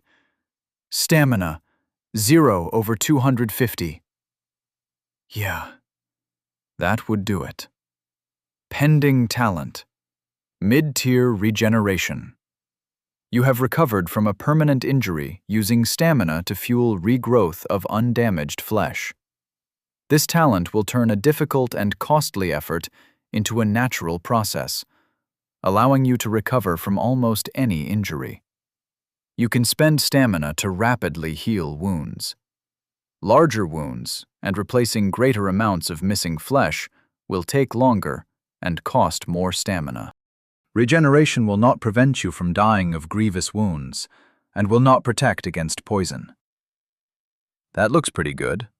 Nathan leaned back, wiping sweat from his brow. That effort had been tiring and spent all of his stamina. He should probably think this whole idea over a little more before he just accepted the talent. I just want my arm back, goddamn. And that sounds pretty useful in combat. Congratulations, you have accepted the mid-tier regeneration talent. It will become a permanent part of your status and rank up as you use it. It starts at rank 1 and becomes more effective as it ranks up. Think about how you use your talent's functions to aid in talent development at rank 10. Oh, it was a permanent talent. Well, that made sense. Maybe that wasn't a bad thing. Vala had mentioned that permanent talents tended to be stronger and harder to get. Being able to heal himself while being immune to magic sounded like a very useful way to survive this world. And Nathan could still use his magic resistance development to get better at resisting magic. Important if I want to take down Giant's Rest. But that was something to think about later. Nathan was tired, and he was hungry again. He grabbed the canteen of soup that Emerald had handed him earlier and sat next to the fire for a while, drinking his soup. The soup wasn't as good when it was only lukewarm, but the fire made up for that. It was gratifying to feel his stamina refill. Energy suffused Nathan's body, and channeling it made him feel like he could run a marathon or climb a mountain. He funneled it all to his arm. With the talent, his regeneration didn't require much focus and was more efficient. Nathan sort of vaguely directed the talent at his arm, and it regrew. If he stopped, then the healing would slow down significantly, but he wouldn't start bleeding. It didn't seem to be something he could completely turn off, but operated tenfold faster if he directed the talent. As the growth extended past his elbow, soft cartilage solidified into bone. It was a gross process, with skin lagging behind the growth of muscle. It didn't take long for Nathan to empty his soup, as William finished a wide circuit of the camp and came up behind him. Mid-tier regeneration rank 2 achieved! You know that soup is supposed to be for tomorrow, yeah? The Birdman said as he eyed Nathan tipping the canteen all the way back. Then William came around Nathan's side, saw the regrowing arm, and jumped in surprise, squawking. It was a pretty impressive wing-assisted jump, and William landed nearly a dozen feet away, muting his surprised outburst to not wake the sleeping giant traders. How you doing that? You can't cast magic, and is 6th tier. Nathan nodded. I just picked up a talent that lets me heal wounds with stamina, but I don't have enough soup left to finish healing my arm. Can I have yours? He gestured to another canteen, strapped to William's pack. William's eyes were glued to Nathan's still regenerating arm. Just picked up? I gotta see this. Sure. He handed over his canteen and spent the next 20 minutes watching Nathan's arm completely regrow as he drained a second and then a third canteen of the peppery soup. All told, it had cost almost 1,000 stamina to entirely regrow the arm. Not bad. As the talent ranks up, it'll hopefully get faster and more efficient. I'm not a certain Canadian superhero yet, but goals. Mid-tier regeneration rank 3 achieved! Nathan leaned back, his worries suddenly feeling small in comparison to the relief that swept through him as he flexed his tender but whole left arm. There was still a lot to think about, but he had 2 arms again. And he was exhausted. He bid an amazed William good night and took his blanket to the tent, where he was out in an instant. Nathan woke to sudden light in his eyes. The sun was directly overhead, in the same spot it had been all day yesterday. The giant traders were rapidly taking down the camp around Nathan, and Artha had just yanked the tent fabric to the side and was folding it up in quick movements. Nathan looked around bleary-eyed and rubbed his eyes with his hands. Both hands. He clenched his left fist and stared at it, profoundly satisfied at having regrown an entire arm from scratch. If only I could show that to my dissertation affairs committee, I'd be done.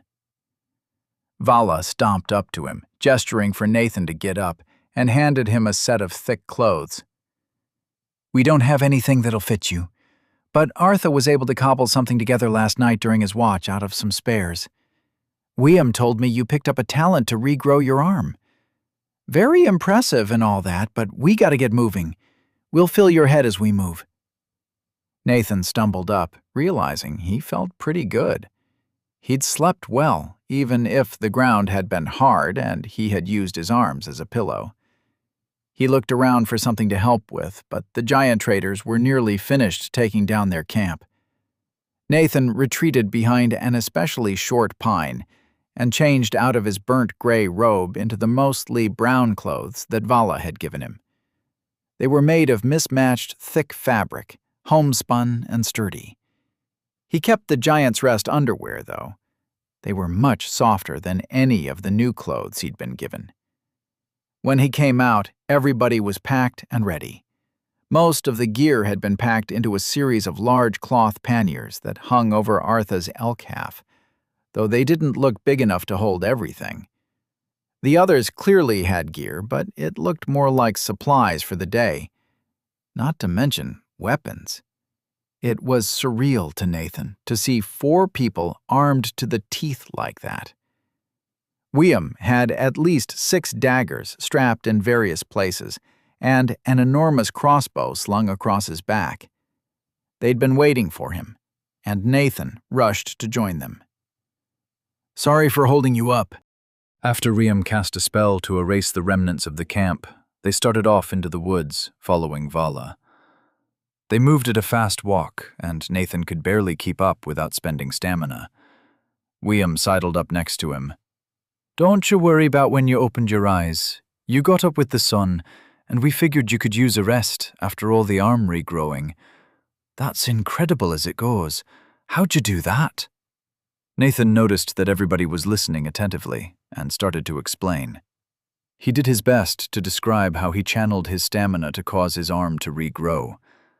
When Nathan mentioned focusing on stem cells that could regrow into other types of cells, William bounced on his claws like a kid who wanted to ask a question. Nathan looked at him inquisitively. He tilted his head in a very bird-like fashion. It's real odd hearing you talk about things we've never heard of. But basically, you know things about your body, how it's put together, and that lets you make a good talent. Nathan shrugged. I think so. I spent many years understanding how these specific cells work, and was taught how my body was put together a long time ago. But a lot of that knowledge wasn't directly applicable to what I did last night. Artha butted in, stepping closer. These are insights you have. They are valuable, and you should not give them away freely. And they would not be of much use to us, for we all have our own talents and classes. Artha glared at William. Our only use for such things would be to trade them away, and likely do a bad job at it, devaluing what Nathan has. Sharing a degraded insight is no favor to any. Oh, they use insights to gain and develop specific talents as a sort of meta-currency. If I were to guess from what Artha said, it applies to how to get classes and utility skills too. What do you use as normal currency? Nathan asked. To buy food and such. William seemed apologetic over his probing about Nathan's insights, so he explained Jamor's coinage system. They used a standard system of copper, silver, and gold coins of increasing value. The coins were minted by the Jamor Crafting Guild and came standard with a hole in the middle to be strung on a cord. The cord was either looped around the belt or the neck, depending on how much money one had and how worried one was about pickpockets. William was describing how some standard magical items were sometimes used as larger units of currency when he froze, then turned and spoke to Vala with urgency. Message for us. Slaving raid 3 days ago hit Pill-ridden and took all of the villagers. Weren't headed our way, so nobody thought to tell us. But they'd laid a false trail and are headed straight to Halsmet. And the Giant's Rest garrison there. Vala's face was tight, clearly thinking through options. She spoke quietly. That puts us right near their path. How many? William shook his head sadly. Big raid. Says 3 enslavement mages, about 20 slave soldiers, and 2 slave masters. Too much for us. Emerald hissed through their teeth and checked their weapons. You know my choice, they said quietly. William spoke up. 3 mages, though. That's beyond our distance.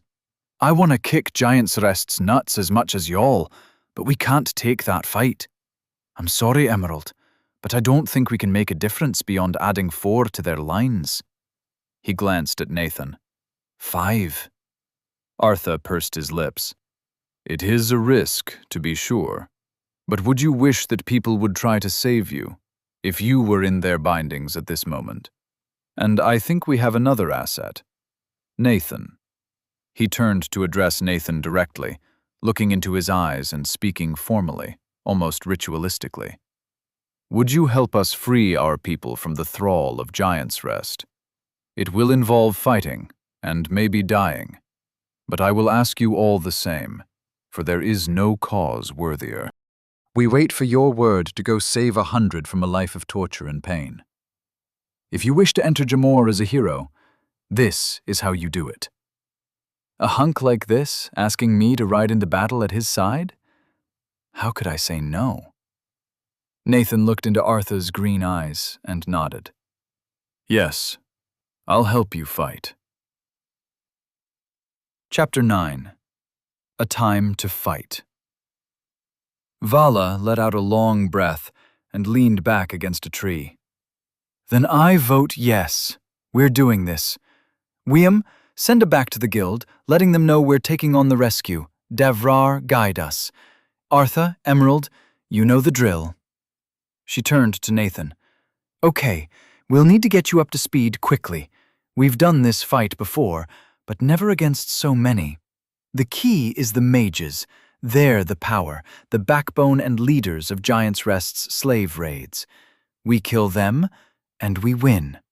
The slave masters can keep the slaves in line and get them moving in the right direction, but it's the enslavement mages and their magic who will win or lose this fight. The slave soldiers aren't a big threat. They're immune to pain, but these ones won't be too independent or capable. They'll be ordered to try to pin us down so the mages can hit us with something like dominate, slumber, or just chains of restraint so they can capture us.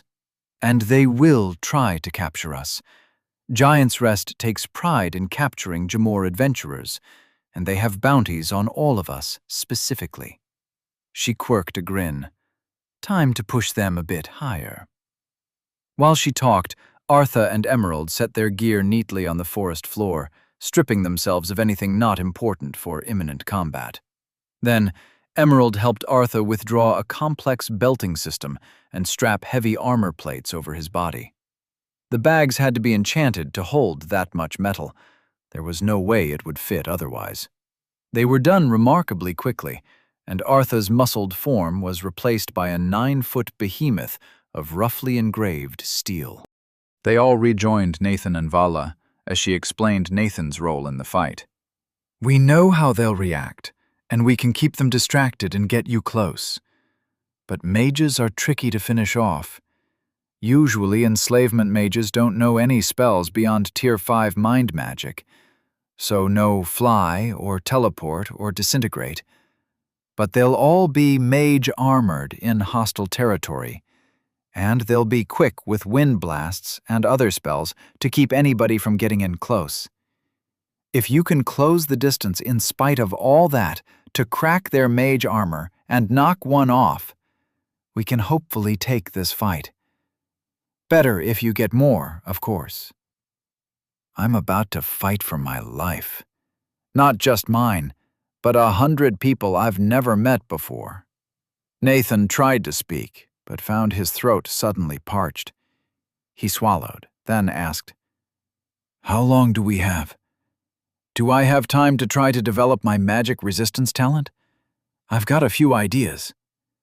The giant traders stared at him like he'd grown another head. Vala finally answered, "We probably have a few hours, but we should use that time to set up the ambush. If you think you can develop your talent in a reasonable way after we're there, I'd tell you to go for it. But usually, people take a few days to prepare and have their insight very clearly thought out." Then she nodded, politely dismissing the topic, without making it particularly obvious that Nathan had just asked a stupid question. "Regardless, I think I know where they'll pass. Let's hurry to get there before they do. We will need to set up our ambush carefully." The next hour was a frantic run through the forest. Nathan had to sprint in bursts to keep up with giant traders, spending stamina to save himself from falling behind on multiple occasions. His compatriots were fast and knew the terrain. For a third of the trip, they ran along a wide, ruined road studded with cracked and broken paving stones. Eventually, they broke from their path before a long bridge, in much better repair than the rest of the road. In the center of the bridge was a ruined gatehouse, worn but surprisingly intact, with a 100-foot drop to the river below it. Nathan wanted to ask about the weird ruin, but he was running to keep up with the giant traders, who ignored the strangely intact bridge. Thanks to the road and Vala's ability to find clear routes through the difficult terrain, they reached her chosen ambush site before their enemies. "Low-tier sprinting, rank 3 achieved!" It was a shallow ford in a fast-running stream, where the water was no more than a foot or two deep across a 40-foot width. Both sides of the ford were lightly dusted with tall shrubs and had moderately sloped banks down to the stream. Vala rapidly distributed them, telling Arthur to hide some distance away on the opposite side of the stream and charge into the slaving party from behind when they were about to finish crossing the ford. William would be positioned in a tree about 70 yards away to sow confusion with his spells and take shots with his crossbow. Meanwhile, Vala was hidden in the trees on the side of the ford that Giant's Rest would be crossing towards. Emerald and Nathan were placed in the bushes to either side of the ford on the same side as Vala, to spring out when the soldiers were drawn away and target the mages. Before they dispersed to their positions, everybody got together in a quick huddle. Vala spoke softly. "These scum owe us a debt of blood and life and death. Today, we collect some of that debt. We stand against their evil, so there will be fewer like us. Death to the giant!" The others all echoed her softly. "Death to the giant!" The group broke up. Arthur put his armored hand on Nathan's shoulder, and Nathan felt his heart thudding in his ears. Arthur's voice was deeper and rougher than it had been before. "I will gift you insight. In this battle, feel your burning rage against your foes. Stoke it, and feed your stamina into the flame as fuel. It will make you stronger, and should unlock some new classes. Fight well, my friend." He trotted off across the stream. William gestured Nathan into his chosen bush and cast hunting blind on it, warning him to move as little as possible to avoid disrupting the spell. He repeated the process for Emerald in a bush nearly 20 yards away, then scampered off to climb his tree. It was time to wait. Nathan took another drink of soup to top off his stamina before closing his eyes to clear his mind. He tried to think about his magic resistance. He needed to develop it for this fight. They were about to go up against mages who specialized in slavery. They'd be good at all of that mind-fuckery magic that terrified him so much. His magic resistance needed to be stronger so he didn't die or end up a mind slave.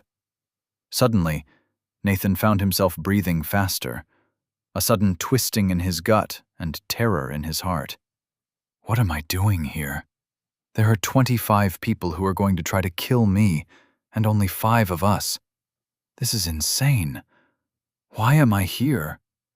Somebody hot asks me to fight, and now I'm willing to dive into the middle of battle? The LCAF is a deal-breaker anyway, and now he's manipulating me into fighting for him. I can't kill somebody I've just met. No, he was committed. Nathan stilled his mind, dissolving the thoughts of killing and death. He breathed slowly, listening to the sounds of the stream. After a little while, he revisited the thought of killing. These people were evil in a way that Nathan had never thought he'd meet back on Earth. You heard about rapists, traffickers, and slavers, but you never thought you'd meet one and know them for what they were. But if you believed in free will, in autonomy, then you had to oppose those people when you knew them. Time to put your money where your mouth is. Or rather, your fist where their mouth is. Nathan heard the sound of many people stumbling through the forest beyond the stream, and his jaw set with determination. His entire body trembled with anger. These scum took people, denied all of their desires, their dreams, and any hope of choosing their own life. The slavers wanted, so they took. In so taking, they declared their disregard for concepts like natural rights and voided their own personhood. Nathan wasn't killing people. He was killing slavers. Low-tier focused mind rank 8 achieved. The right phrase for this is retributive justice. Nathan felt strength flow through his limbs as he started to feed stamina to his anger. He wasn't moving yet, and he felt his stamina tick down as he watched the slaving party begin fording the stream. The rage felt good. He felt strong enough to rip a man in half. But he waited for the plan. The slaving party was centered around 6 lines of slaves, each with about 20 people bound together with metal chains. Leading the slaves were 10 or so armored soldiers, marching in perfect sync with large square shields and spears. At the very back were 10 more soldiers walking in step, guarding 5 unique individuals. 3 of them were obviously mages, wearing robes like what Tail had worn, but in green instead of orange. The other 2 were the slave masters, wearing an assortment of brightly colored clothes. They yelled and brandished whips at the slowly moving mass of captives. As the leading soldiers started to climb the bank on Nathan's side of the stream, Artha appeared over the crest behind the slaving party with a bone-chilling roar. He charged down into the soldiers, ignoring their spears and scattering them while drawing every eye. The mages turned to study the rampaging elk man. They reacted with excitement, one of them saying, "More captives! What great fortune!" Another looked around, frowning and beginning to weave her hands together to cast some sort of spell. She faltered as a heavy bolt from Wiam's crossbow shattered an invisible force in front of her chest. One of the slave masters took an arrow from Vala's recurve through the back of the head and dropped into the edge of the stream. The mages all stared at him for a second before looking back, seeing Vala standing atop the nearest bank. She fired another arrow, but a mage waved his hand. The arrow deflected, and the slave soldiers turned and began ascending towards Vala. The female mage looked around again, frowning. "There are always more. I'll flush them out." Nathan didn't catch the spell, but a ping of energy spread from her, highlighting everybody it touched in soft white light. Emerald's bush glowed white, and the mages turned and faced it as Emerald charged out, leading with a red glowing rapier.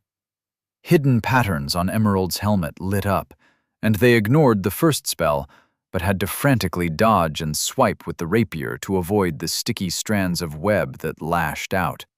Then, the ground under Emerald turned slick for a moment, until a conjured rain of dirt from Wiam covered up the patch. One of the mages cried out, "That's Archmage Dinar's escaped slave! He's promised private tutoring to the ones who capture him!" Emerald's snarl was audible over the clashing of metal. It was time for Nathan to stop hiding. He sprinted from his bush, aiming straight for the nearest mage. His rage burned through him like a cleansing fire, and Nathan roared his hate at the mages. One of the men turned toward him and smirked to see an unarmed young man charging them. Nathan didn't even pause as the familiar magic sank into him, subsumed in his wrath. The mage's brow furrowed, but he didn't seem worried. At least, until Nathan drove stiffened fingers into his and cracked it open. The mage stumbled back and opened his mouth to cast another spell, but Nathan was right behind him, pounding a fist with all of his weight behind it, right underneath the man's sternum. The mage fell hard, gasping for air. "Halt!" A bellow from Nathan's left caused him to freeze, straining. The slave master had some kind of non-magical control skill, and his barbed whip wrapped around Nathan's neck.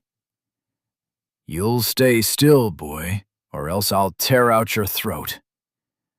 One of the mages blew Emerald into the stream with a gust of wind, and the other made Vala stagger with repeated slumber spells. Nathan was frozen in place for a second, terror blazing through his mind. The man merely had to yank on the whip, and it would tear out Nathan's throat. There was a split second of indecision. Then Nathan committed himself. He fed stamina to rage like dumping gasoline on a fire. "It will not end this way."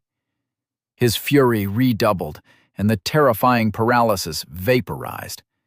Nathan dug his fingers under the whip, tearing skin with his fingernails.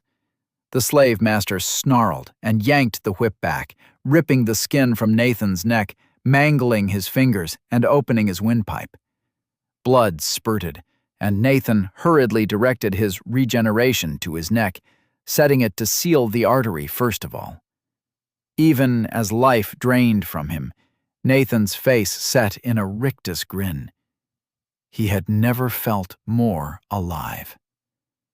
The slave master opened his mouth to command Nathan again, but his chest imploded as one of Wiam's broadhead bolts hit his sternum. The mage that had been targeting Vala spared a glance at Wiam's tree and threw a lightning bolt, causing the top of the tree to shatter. But Nathan was free. Bleeding, but free. He slammed into the mage that had thrown the lightning bolt, not so much with a direct attack as a hammering assault from every limb. Her force armor lasted for a second before splintering away, though it was long enough for the mage to flick a fort Nathan that knocked one leg out from under him. He grabbed the mage's robe and dragged her down to the ground with him, then rolled on top of her and started slamming his fists into her face. He twisted his shoulders and dropped his weight with each blow, feeling the crunch of bone from knuckles and the face beneath them. After 3 or 6 punches, Nathan was knocked off by a ball of conjured earth. The third mage had turned to focus on him and was not playing around. He set afort Nathan hundreds of spikes that shallowly penetrated Nathan's skin.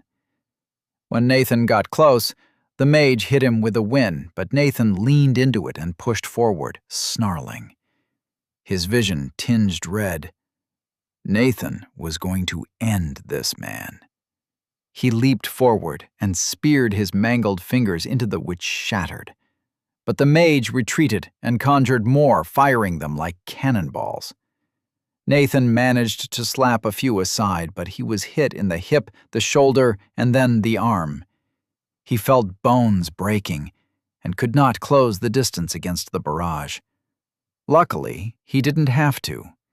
Emerald's rapier suddenly protruded from the man's chest, and the mage gasped like a beached fish before a cleaver chopped into his neck, spraying blood. Nathan knew the fight wasn't done yet, so he stumbled over to the man he'd first punched in the solar plexus, leaving a trail of blood and feeling something grating in his hip. Nathan stood over the man, wheezing on the ground, and looked down into his eyes. They were terrified and pleading. And Nathan's rage bled away. He didn't think he could kill a helpless man. He didn't have to. Emerald was there, cleaver chopping. They quickly moved to the third mage. Nathan didn't know if she was alive, with her face pulped like that. But she definitely wasn't, after Emerald stuck their rapier through an eye socket and stirred. Nathan's victorious thrill turned to nausea, and he fell to his knees and threw up. Bloody bile came out, and Nathan's neck stung in a new way. Right. Torn windpipe. How's my stamina? Stamina, 23/250. Nathan's cough had an edge of laughter. That had been close. It still could be close. He glanced at the soldiers. They were advancing slowly and methodically on a staggered Vala, but Emerald was picking them apart from the rear. If they needed help, Nathan couldn't help them. He needed to not die first. He catalogued his injuries, thanking Davrar for Brawler's indifference and absolute torrents of adrenaline. His neck wasn't gushing blood, and he didn't seem to have immediately fatal internal bleeding from the earthball hits. His upper left arm was definitely broken, possibly shattered.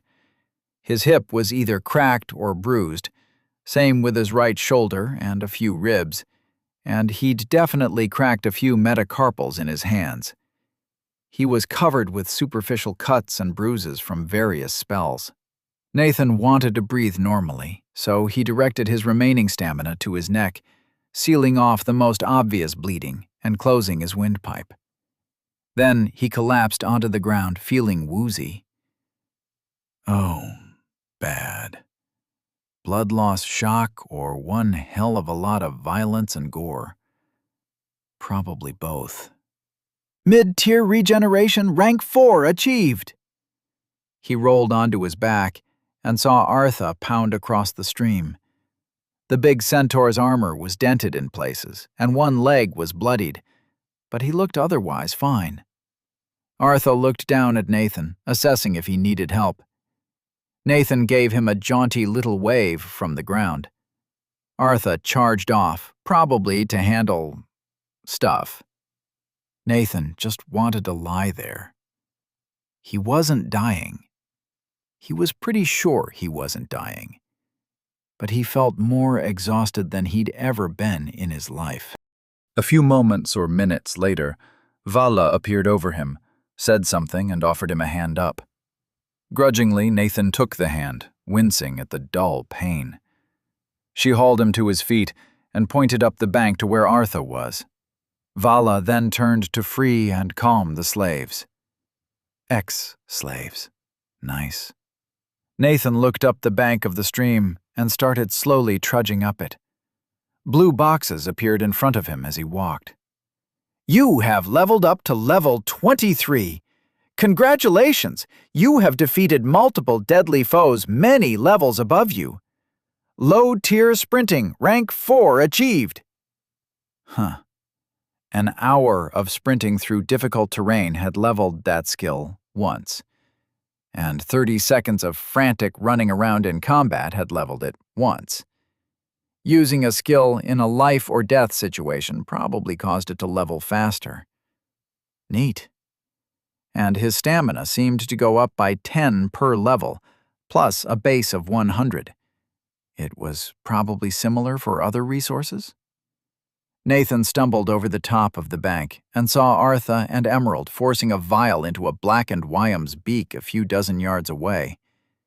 Nathan staggered closer to see if the irreverent bird mage was still alive and if there was anything he could do to help.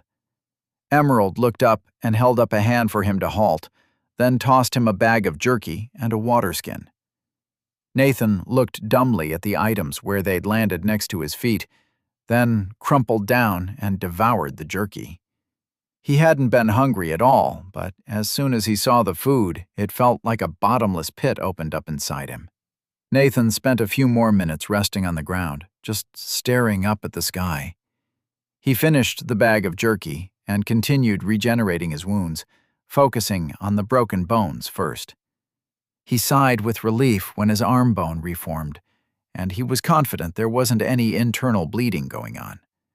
The rest of the wounds were just superficial bleeding, so he used his remaining stamina to fix his fingers. Hand wounds made Nathan shiver. He was still bleeding slightly, but the biggest problem was shock caused by blood loss. Hold on a second. Blood loss should be easy to fix with regeneration. Hematopoietic stem cells are some of the most common stem cells in the body at my age. He sat up and looked over to Artha and Emerald, who were coaxing along a coughing Wyam. Good. He wasn't dead. Nathan liked the flighty birdman. Flighty. Nathan croaked something, and they looked his way. He swallowed and repeated himself. Can I have some more food and water? Out of stamina. Artha snorted, then pushed himself up from his knees, trotting over and dropping a canteen of soup into Nathan's hands. He promptly fumbled it to the ground. Then Artha turned around and went back to Wyam, casting another minor curing into him. Nathan busied himself with his newly acquired calories, chugging down the soup between deep breaths.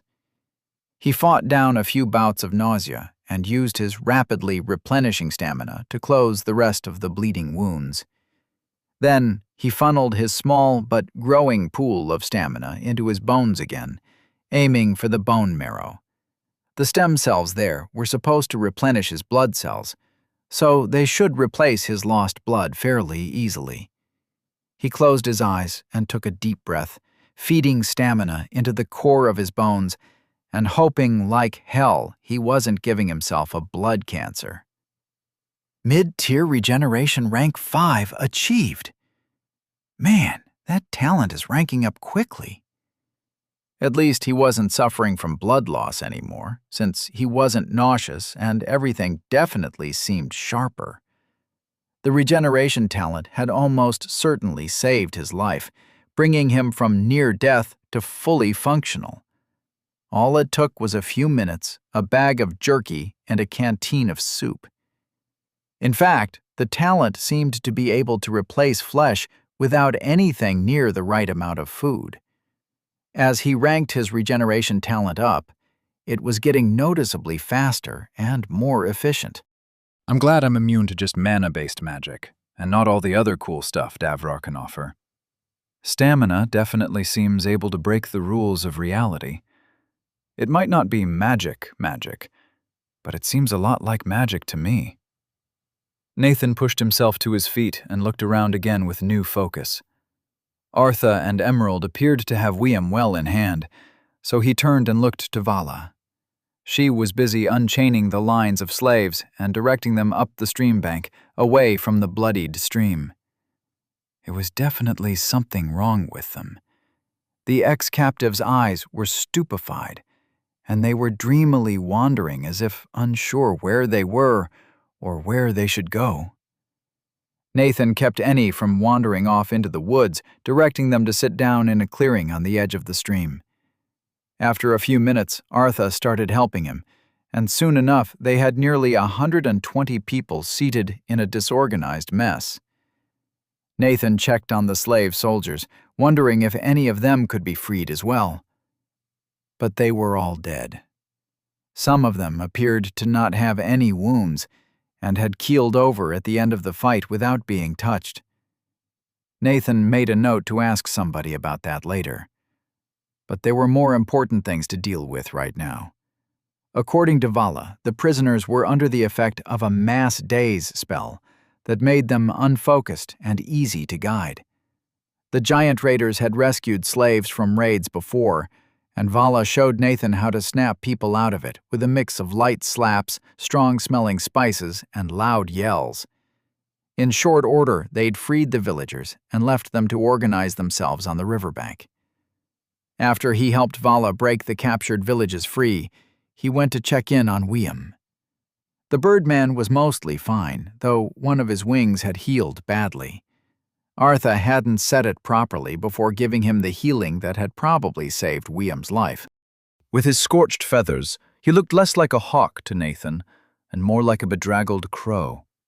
But Wyam seemed in high spirits regardless, In his own words, "After all this, the coin for a proper heal won't be a problem. Heck, I bet half the healers will give me a discount. Besides, ladies love a tiersel with a few scars and a story to go with them."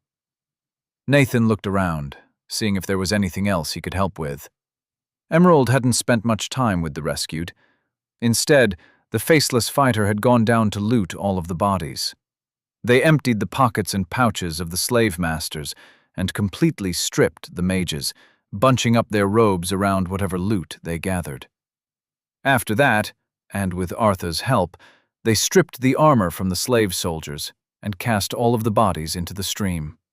Nathan wasn't sure why, and added it to the list of things to ask about.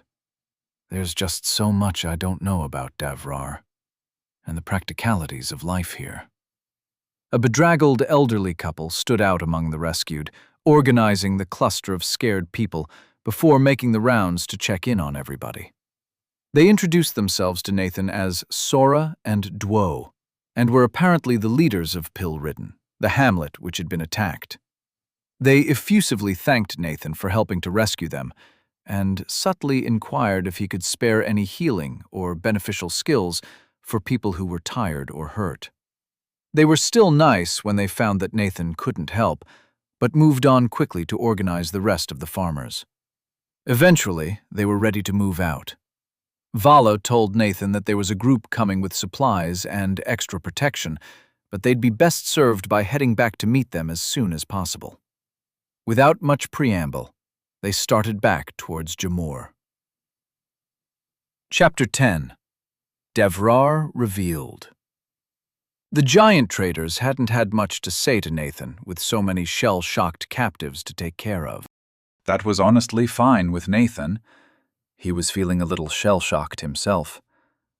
The violence had been so explosive, and he'd been a part of it, rampaging through the mages like a bull in a china shop. They'd been experienced fighters, but Nathan had resisted their best shots, and that had been enough. Emerald approached Nathan as he ruminated. The ex-slaves gave the slim, armored fighter a wide berth, and Nathan understood why. They'd been a vicious presence on the battlefield, and shown no qualms about dealing with the dead afterwards. But Emerald had saved Nathan's life at least once, and from what he'd heard during the battle, they had good reason to hate slavers. "Thanks. You did a lot better than I did. And sorry, I took your kills." Emerald's stutter seemed worse than usual, and Nathan could tell they weren't comfortable with the number of stares coming their way. Nathan relaxed. "No, it's okay. You saved my ass from the last guy, and well, I've never killed anybody before. And thanks to you, I still haven't. I don't view that as a problem. Even if they were slavers, I can't help but be grateful I didn't have to look into anybody's eyes before I killed them. Is stealing somebody's kills a problem?" Emerald tilted their head. "A kill levels you more. And that last mage was over level 81. I leveled a lot from that. You could have leveled more if you had killed him." Nathan paused for a moment. That sounded a lot more like a game mechanic than something he was comfortable with, especially when it incentivized murder. But then he shrugged. It was another useful data point on Davrar, and something to keep in mind for the future. Nathan worried about what it meant for society on Davrar if you got extra levels for killing people. He eventually responded to Emerald. "I leveled plenty, don't worry about it. I'm glad nobody was seriously hurt except Wiam. That seems miraculous given what we went up against. Also, I wanted to ask earlier, but why did the slave soldiers all die? Can they not be freed?" No. They die if they think they're about to be captured. It's possible to dispel, but hard to do in a fight. You learn to deal. They're already dead. And I'm glad you're okay. That talent is good." That made sense, and made Nathan curl his lip. Why did Giant's Rest do that? Spite? Preventing any captured soldiers from turning on them, most likely. Looking at Emerald, Nathan realized they probably had a point. Then he realized something else that had been bugging him. Why didn't they have any golems? They seemed like they would make excellent soldiers. Emerald shook their head. Not good in chaotic situations. Also expensive, and get lost easily in rough terrain. Too easy to trick. Better as guards with simple instructions, or shock to troops with a construct mage. Slave soldiers still think. Nathan swallowed. The thought that the slave soldiers were conscious disturbed him. There'd been more death than he'd ever experienced, and he wasn't done processing it yet. It still felt unreal. Emerald seemed done talking, so Nathan thanked them and walked on, reflecting. How do I feel about the giant raiders? A bit shocked at the amount of violence they demonstrated. But I was an active participant. Do I want to do that again? If I want to take on Giant's Rest, I'll need to get used to it. Now that I've had one near-death experience, I'm not sure I want to actively pursue more. Regardless, there's a mountain of things I need to learn about this world before I make any final decisions. The rest of the day was spent journeying back towards Jamor.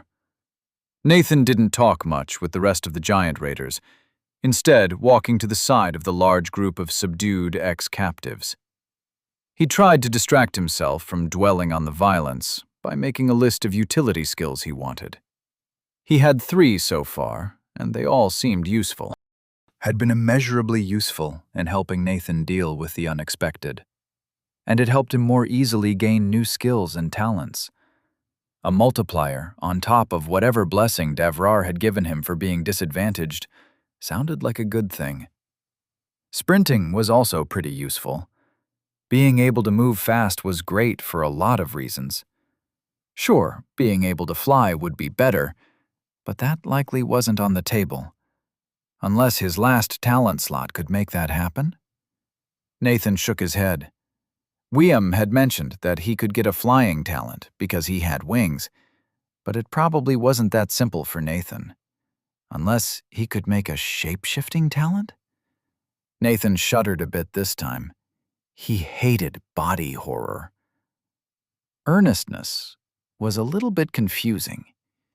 It seemed like a great skill for a lot of reasons. Useful for certain kinds of lying, useful for being serious.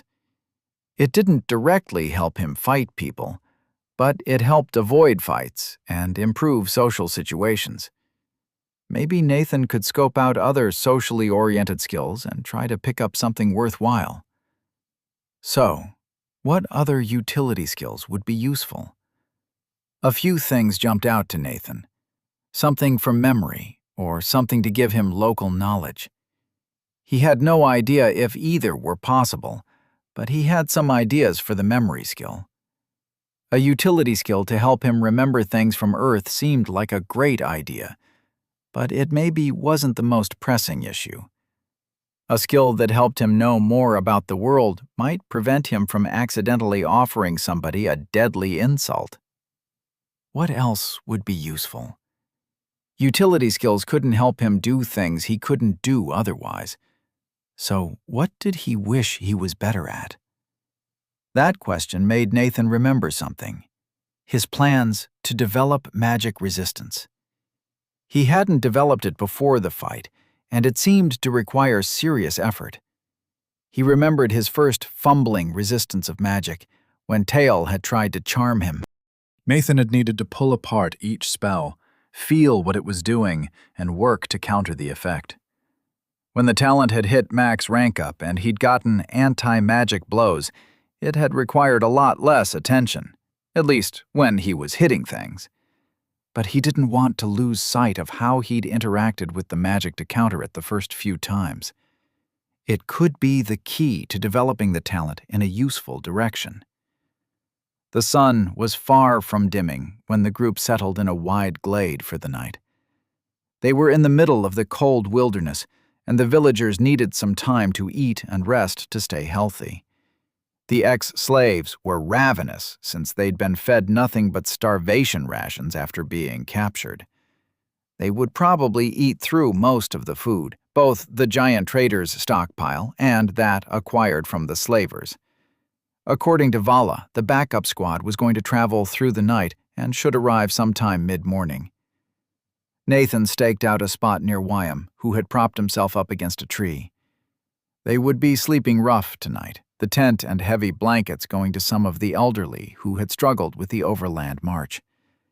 But there was a fire nearby, so it wasn't too bad. Wyam seemed to be doing better, but not great. He would need that session with the healer, and Nathan hoped he got it. But he had some questions for the Hawkman first. Questions about magic. "Hey, Wyam. Hope you're feeling better." Wyam lifted one hand and made a fist, which he bounced side to side. Nathan continued. "I've got some questions about magic, if you've got time. I want to know how you cast spells. If somebody had mana shaping and was trying to cast their first spell, what would you tell them?" Wyam coughed out a bit of a laugh, then shrugged. "A bit of a funny question coming from you, but I'll tell you what I got told when I was a chick.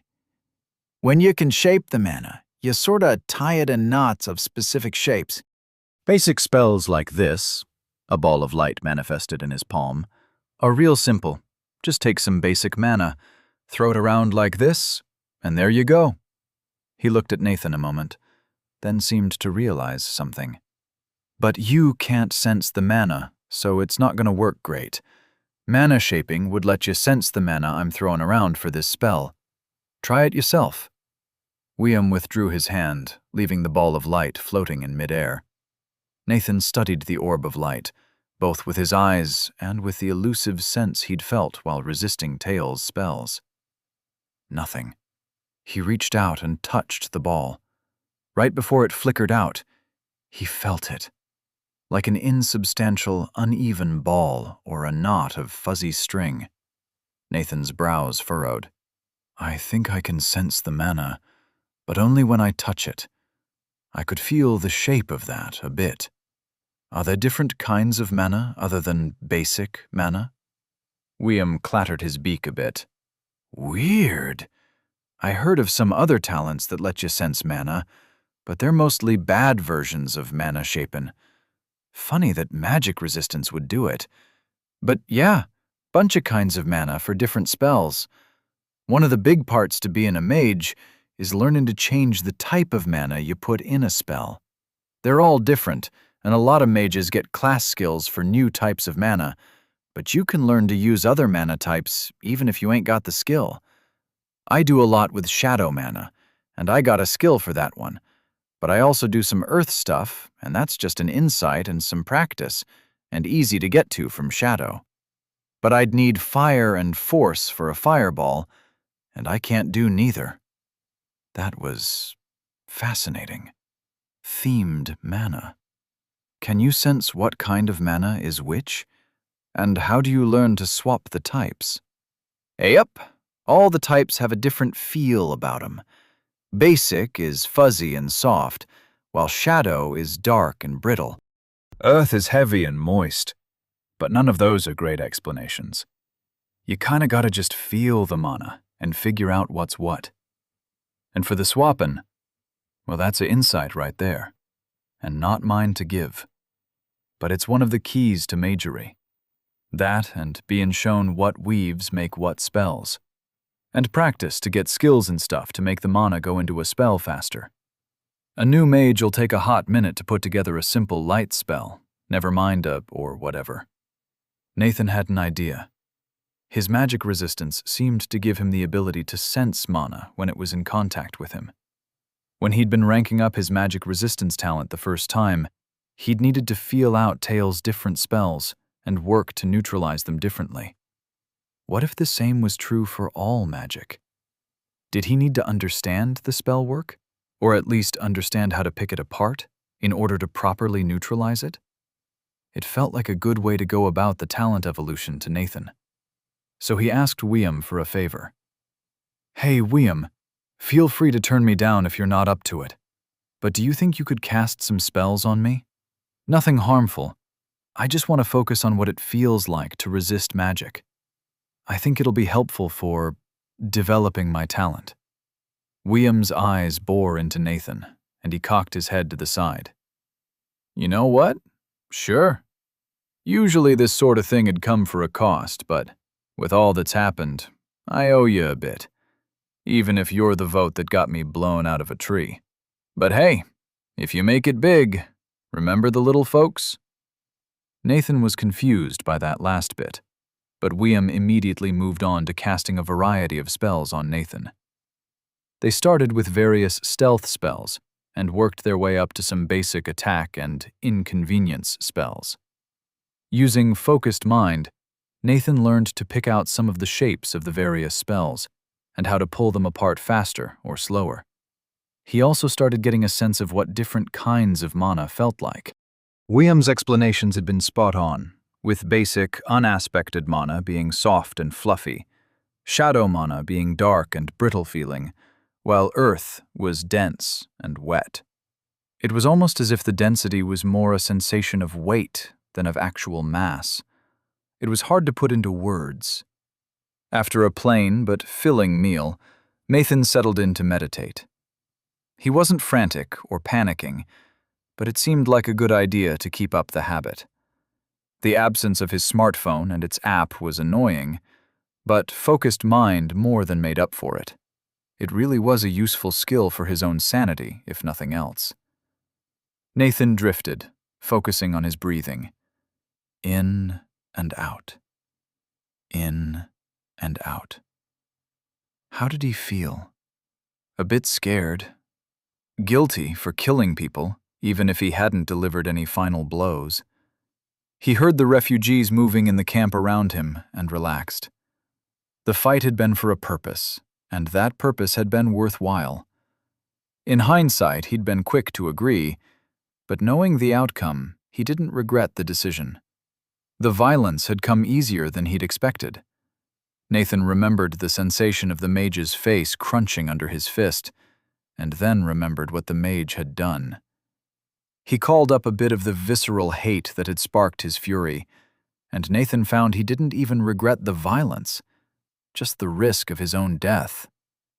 With that thought, he let his feelings of the fight go and cleared his mind for proper meditation. Low-tier focused mind, rank 9 achieved. After a time, a more centered Nathan opened his eyes to the darkness of night. Once again, he was shocked at the rapid transition from a bright day with the sun directly overhead to full night. But unlike last night, the sky wasn't cloudy, and he could see what the clouds had hidden. The entire sky glowed with white, blue, and green. It took Nathan a moment to parse the swirls of faraway clouds, the blue of oceans, and the yellow-green of continents. It was like looking at the surface of Earth from the moon, but covering the whole sky, and dimmer. The total light was only slightly more than that of a full moon, but Nathan could see a whole world laid out in the sky above him, glowing with reflected light. He was starstruck, or world-struck.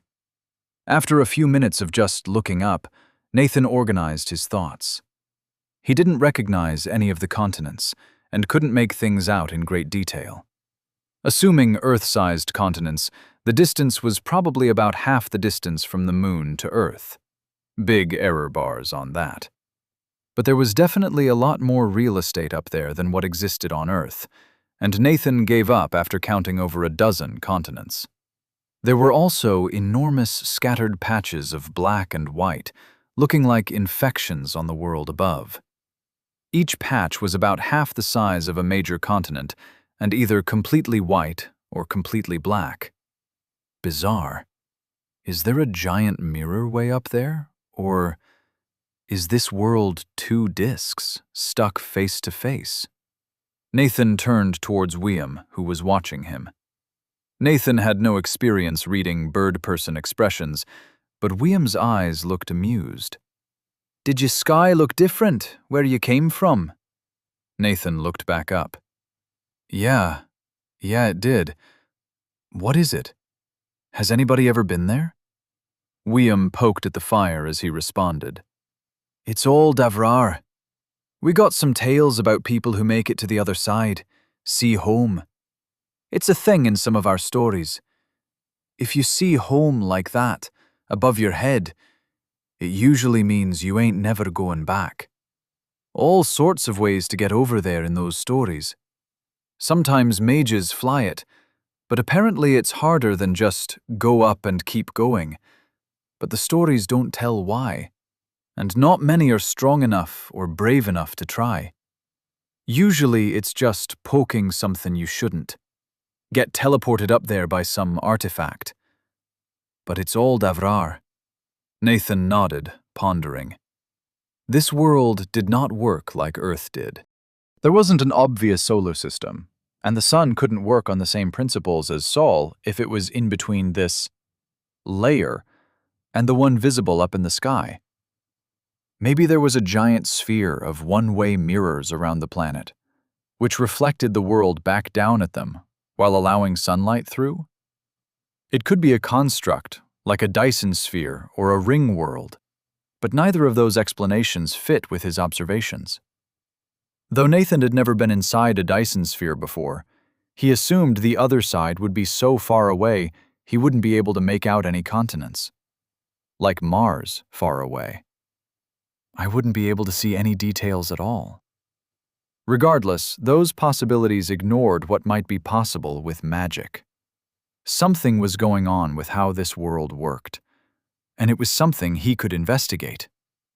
The thought was both exhilarating and terrifying. At various times, he'd wondered what it would have felt like to be one of the early scientists during the Enlightenment, where so much was unknown but ripe for discovery. And now, maybe he would find out. Chapter 11. Adventurers and Adventurers. They didn't move on the next morning, instead staying in place and caring for the ex-captives who needed a break. Nathan was sent to collect dead wood for fires and help dig holes for makeshift latrines. He didn't mind. It was a way to help out that didn't demand much of him. And these people needed help. Nathan wasn't sure how he'd feel to be kidnapped from his home and barely escape being enslaved by mental magic. Well, that's exactly what happened to me. But these people are pretty helpless to prevent it happening again. But there was another critical difference between Nathan and these refugees. His terror and horror had been tempered by wonder. Wonder at a world with magic, talents, and an entire world above your head. Nathan looked up from his digging to the clear sky. If you looked past the blue sky, you could still see the surface opposite. It was hard to notice unless you looked closely, appearing like faint, wispy clouds, until you saw the spiral of a storm the size of a small moon, or the faint, deep blue glint of the ocean. Nathan finished digging the new latrine. It wasn't all that bad to use. One of the refugees had a talent or skill that could somehow process normal leaves into a passable imitation of toilet paper. It required careful hand placement, but Nathan had been on camping trips with worse accommodations. Nathan went to find William again. He wanted to practice sensing magic again. It was so cool to feel magic, to tug apart component strands of mana.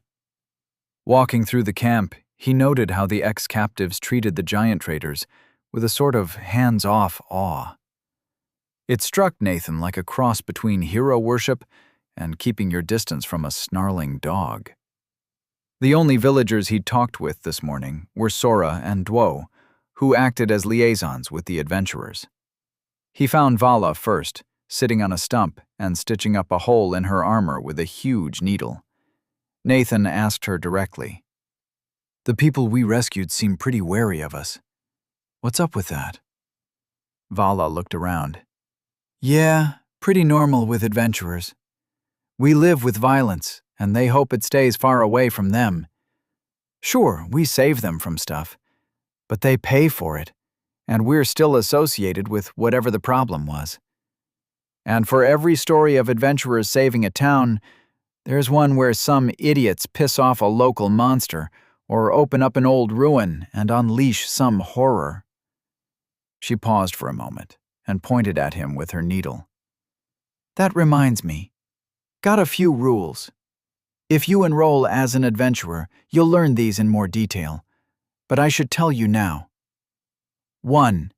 Run from fights you can't win. 2. Don't touch things you don't understand. That means ruins, like the ones you'll find all over the countryside. There's scary shit in a lot of them that'll kill more than just you. 3. Don't chase levels or loot. Your job is to stay alive and keep other people alive. That's it. Just didn't want you wandering into any crypts of Quaz because you don't know any better. Nathan swallowed. He wasn't sure how to take that advice. But Vala didn't expect a response from him and turned back to her mending.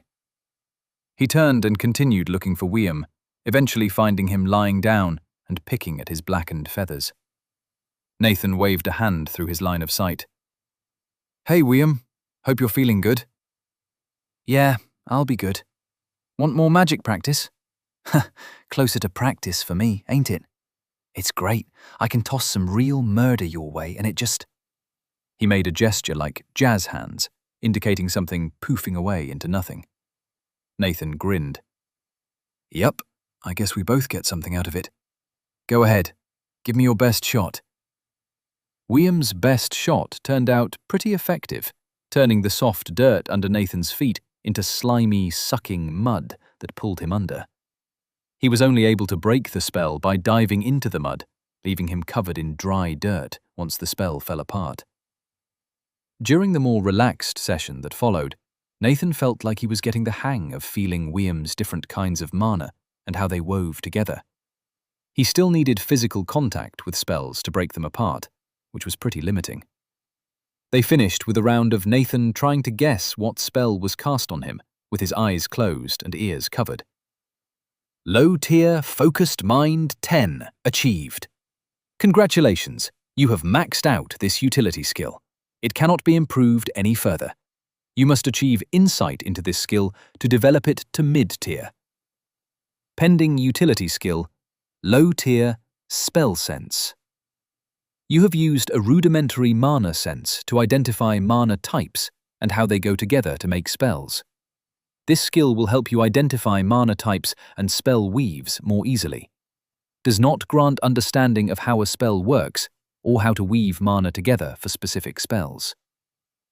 Ooh, yeah. That was cool. Magic! Congratulations, you have accepted the low-tier Spell Sense utility skill. It will become part of your status and rank up as you use it. It starts at rank 1 and becomes more effective as it ranks up. Think about how you use your skill to aid in skill development at rank 10. Opening his eyes, Nathan heard a commotion from across the camp. The rest of the giant traders were gathered to the side of the clearing, the refugees clustering around to watch. Emerald and Artha came from where they'd been butchering some sort of enormous six-legged creature that had tried to sneak up on the camp. Any other day, Nathan would have been fascinated by its weird biology, but he wasn't feeling the blood and gore today. The relief group had arrived. Leading the way into the clearing was a large human man in plate armor, bald head gleaming and arms spread wide. Behind him was a large group of armed adventurers, 9 heavily armed and armored fighters loaded with packs and boxes. The man walked forward to meet Vala and clapped his gauntleted palm on her shoulder. Hard. Aha! The redoubtable Giants Raiders, claiming glory and acclaim with yet another daring exploit. He withdrew his hand and waggled his finger in front of Vala's face. But I hear it was a near thing for you. If only we of the Vanguard had been there, the fight would not have been close at all."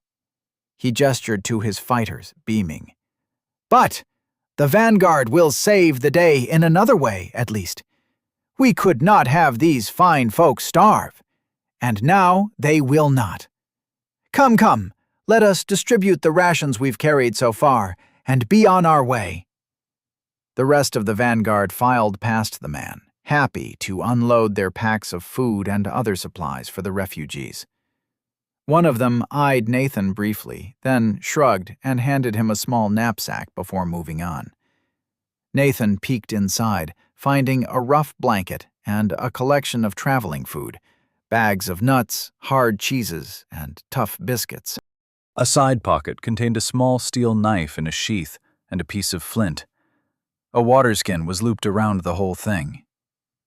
Nathan blinked at the well-thought-out kit and looked over to William as the Birdman slowly got to his feet.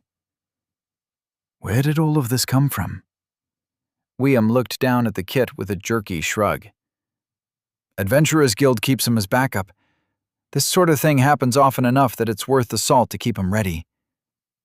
Another thing, though." William gestured and cast a spell, muffling the sound from the camp. "That there's Eldred.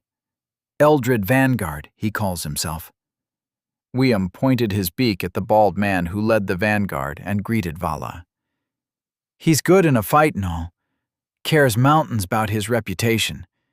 But he keeps his eyes on his own coin string, you get me?" William waited until Nathan nodded, then continued. "You might want to keep quiet about what's up with you. He'd try to see what you're worth and maybe recruit you without much of a polite way to say no. And I betcha he'd at least think about earning some cash on the side from Giant's Rest. Though the guild mistress would gut him if she found out." William cocked his head, and the noises of the camp rushed back in as he dismissed the sound-dampening spell. Then William marched off to go greet a friend from the vanguard, loudly cackling about the giant traders killing 3 enslavement mages.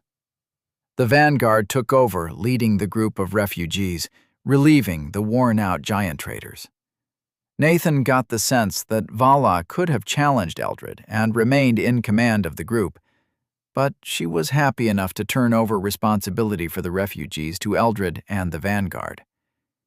After a break to eat their newly acquired rations and finish butchering Artha's kill, the group set out from the camp at a sedate pace.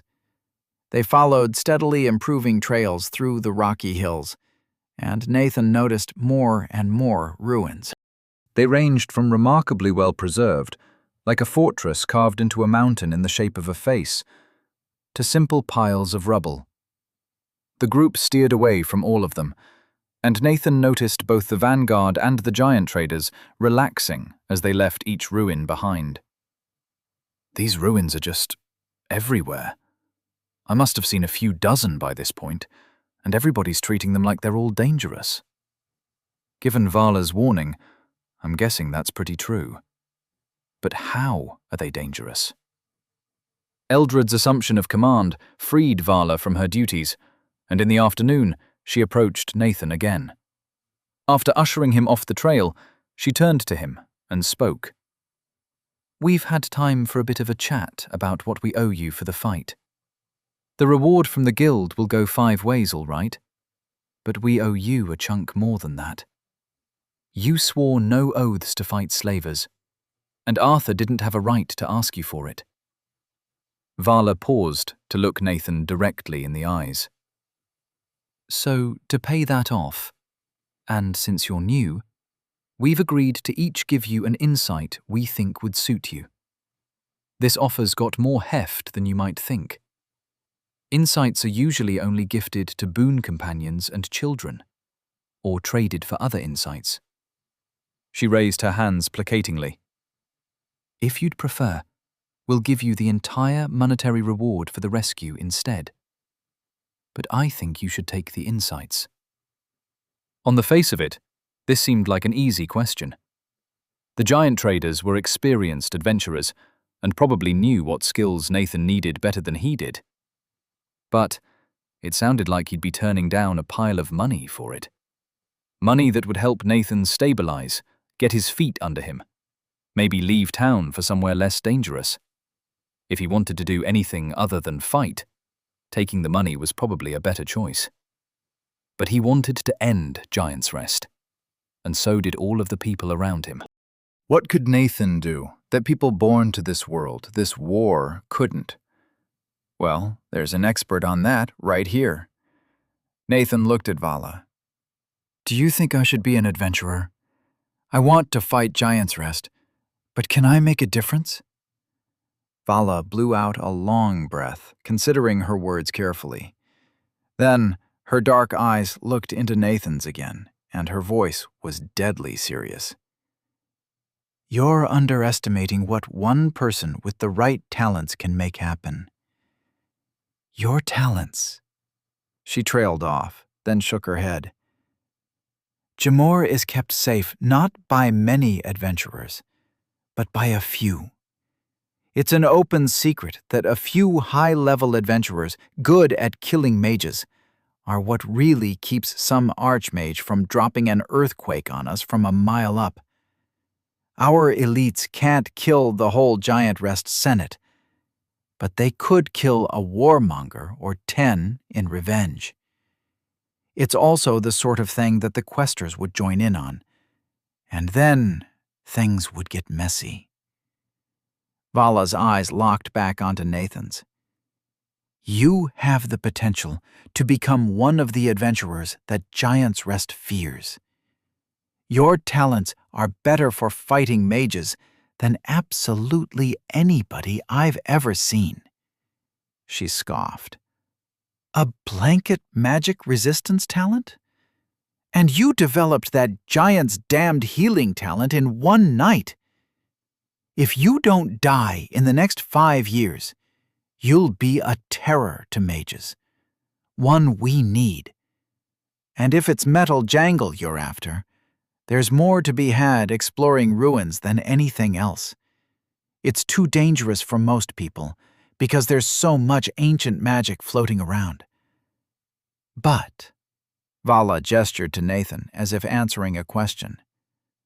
So, with the talents you already have, you'd be wasted as anything but an adventurer, and I will personally sponsor you to the guild. Spend a few years doing basic shit, learn what's what, and level up. Then come back to me. Vala's wide face turned up into a vicious grin. And we'll kill some slavers. Chapter 12. System Questions. Nathan considered Vala's words. She'd just told him he could be the best and earn fame and fortune on a righteous cause. To his millennial self, it struck a bit of a nerve and triggered a sense of suspicion. It sounded like it was too good to be true, and therefore it probably was. On the other hand, Vala seemed entirely sincere.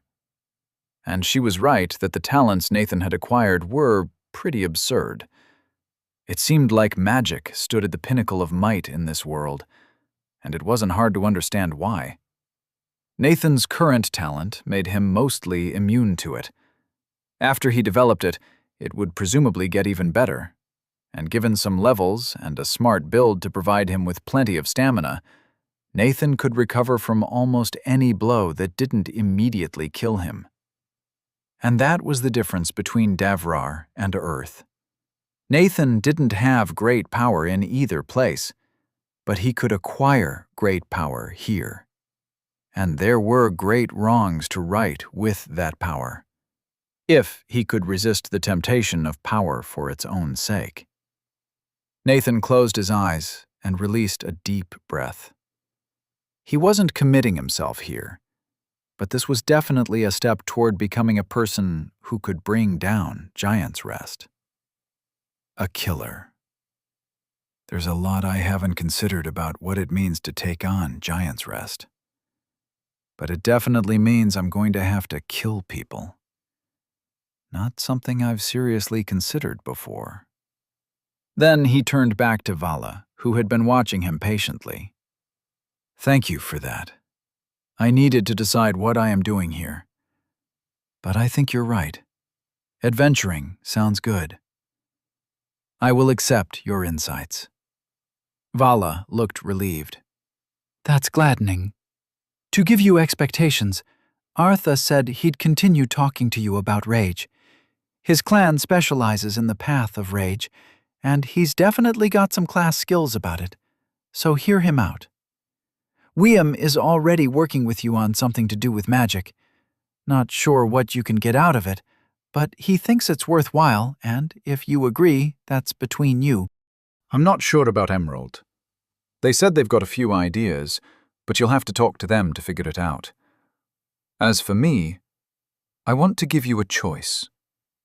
She looked around at the forest and hills they were passing through. The first option would be to teach you about ranging the wild, finding paths, food, tracks, hiding camps, hiding yourself. I can help you guide your next class development in a more ranger-focused direction. And if you don't want that, we can get you a utility skill or two that'll help out. Are you interested in that? Nathan considered for a minute and shook his head. It sounds useful, but I don't want to specialize in operating in the wilderness too much, especially with what you've said about where my potential lies. Vala nodded, dreadlocks bouncing on her back. The other one is something I learned from my ma, and a bit of a personal secret. I'd ask you to swear to not sharing the insight for this one around. It's a specific utility skill focused on perception, called notice, though I've got it developed past that. Means important things stand out to you more. Sounds like something you're interested in? Nathan nodded along, and as soon as she gave him the chance, voiced his agreement. That sounds useful in almost all situations. Is there a catch? Vala's dark lips quirked. Not everybody agrees. It isn't a craft. It doesn't make you stronger, help you run faster, or hit harder.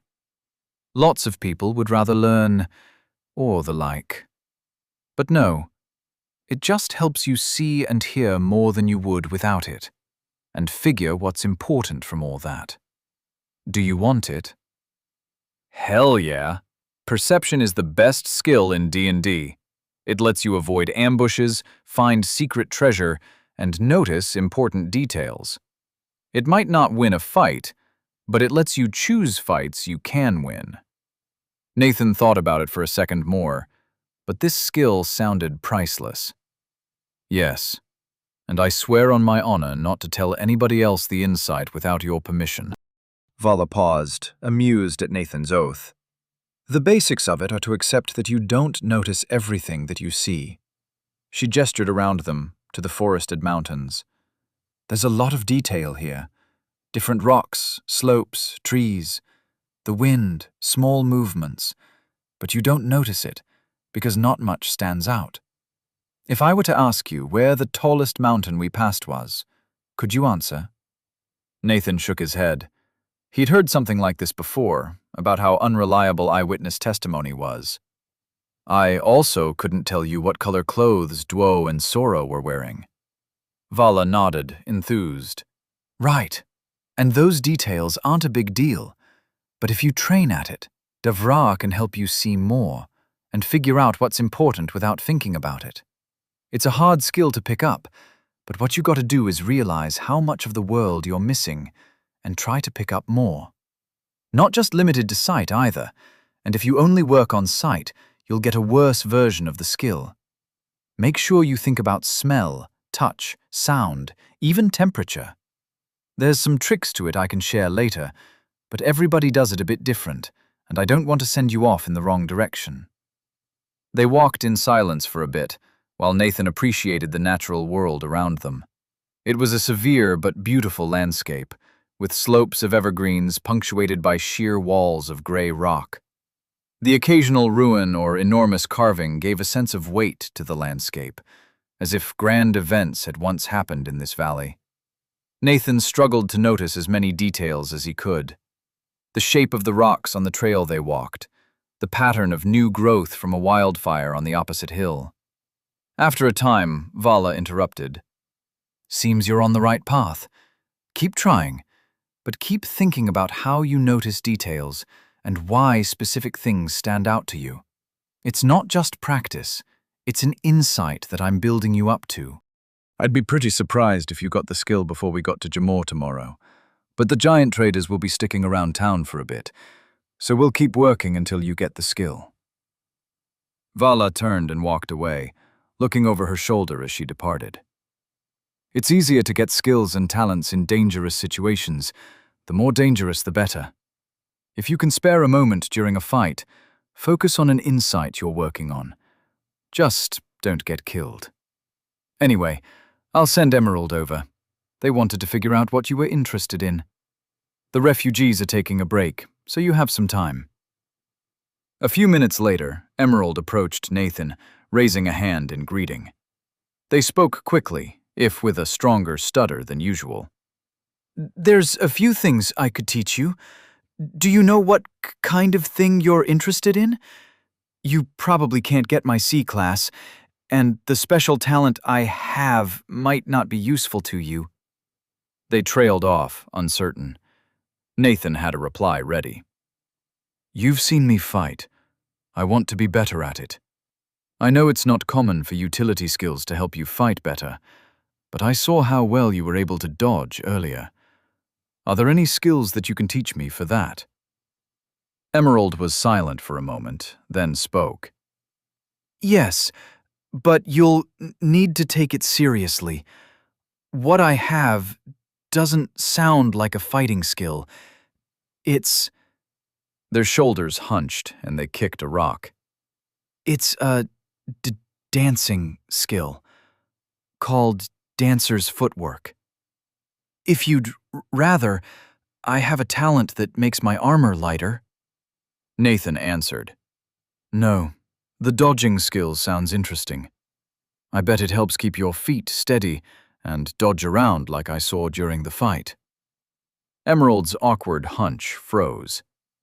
Yeah, it does. But it doesn't sound like a skill for fighters. If you learn it, don't tell anybody you have it. They will mock you and won't want to work with you. Sounds like macho idiocy to me. There's a reason boxers learn to dance. He considered the armor talent, but it just didn't seem to stack up to his other talents. Instead, Nathan asked Emerald to teach him dancer's footwork, and they started running through footwork drills on a relatively smooth piece of bare rock as they watched the villagers rest below. The drills emphasized agility by keeping weight on the balls of the feet and practicing how to change direction quickly while maintaining balance. Emerald, can I use stamina during the workout? Will it prevent me from getting anything out of it? Emerald shook their head. No, you should use stamina on this, if you can.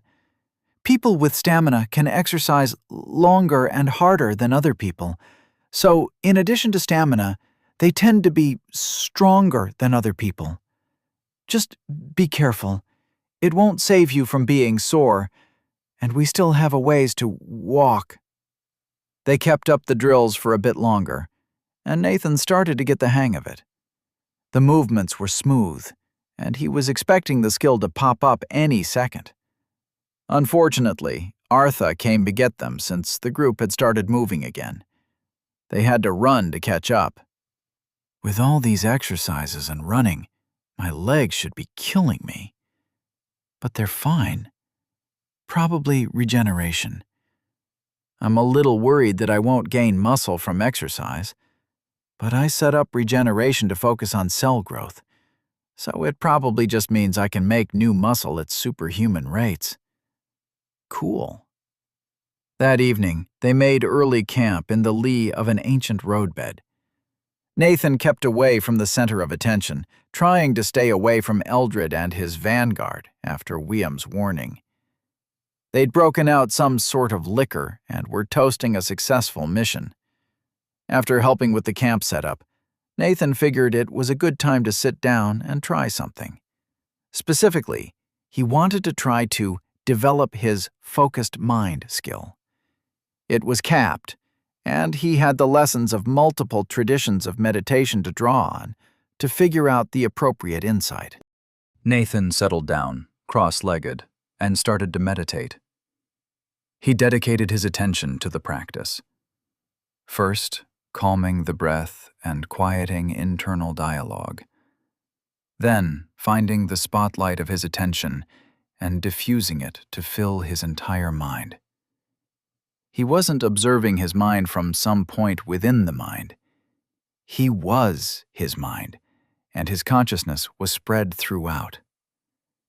Nathan opened his eyes, but did not let go of his meditative state. The world swam into focus before his eyes, an image made of color and light. He gazed broadly at the scene in front of him. The sun was gone, the landscape softly illuminated by the world above. He kept his gaze wide, aware of the world beyond himself. His consciousness pushed out beyond his body, filling the world, or rather, filling the model of the world that was contained inside his brain.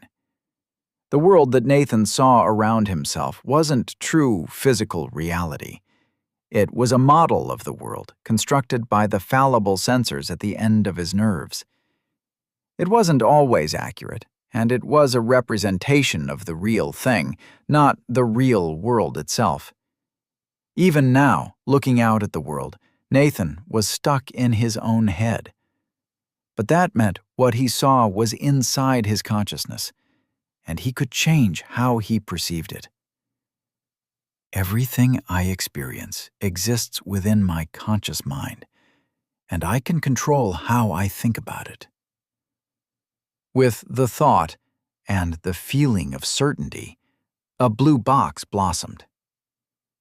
Congratulations! You have developed the low-tier focused mind utility skill into mid-tier focused mind. It will start at rank 1 and become more effective as it ranks up. Think about how you use your skill to aid in skill development at rank 10. Utility skill. Mid-tier focused mind. This skill will help you attain a focused and undistracted state under most conditions. Requires you to be unmoving to use. Sweet. Good to know that. But Nathan wasn't done yet. He'd reminded himself of what Vala had said about notice, and he used his newly focused mind to study the world around him. He tried to refine his mental model, sharpening it with details of his surroundings. The hum of conversation. How many people were speaking? The crackle and glow of the fire. How many logs were in it? The feeling of the breeze. Was it getting colder or warmer? He continued like this for a little while. William approached, opening his beak to speak, then stopped. Nathan studied him. He saw the impatience in a subtle shift of his feet, the excitement at continuing their training in the fluttering of his good wing. Pending utility skill. Low-tier notice. You have been able to deeply notice the details of your surroundings. This skill will help you notice details in the future. The text on that was vague, but promising. Nathan nodded, satisfied, and accepted the skill. Congratulations, you have accepted the Low-Tier Notice utility skill. It will become a part of your status and rank up as you use it. It starts at rank 1 and becomes more effective as it ranks up. Think about how you use your skill to aid in skill development at rank 10. Nathan considered his gains as he stood to greet William. Focused mind had lost its requirement that he have his eyes closed and gotten more general. And notice also seemed like a great skill, generally useful and probably synergistic with his other skills. As he practiced his spell sense with William, his prediction was borne out. Notice helped him sense details of difficult spells, and William was reaching the end of his spell repertoire. He was getting comfortable using more dangerous spells, and Nathan's struggles against them showed in his rank-ups. Low-tier spell sense, rank 2 achieved. Low-tier notice, rank 2 achieved. Low-tier spell sense, rank 3, achieved. After they finished, William invited Nathan back to volley some words with the giant raiders. The atmosphere was relaxed, and while Nathan wanted to learn more about the world, he didn't want to interrogate the others.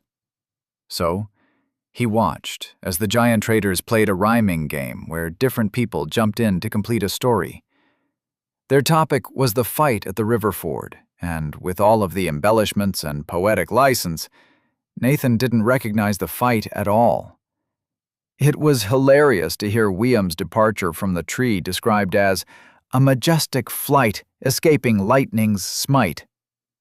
Towards the end, Nathan jumped in with a few of his own verses.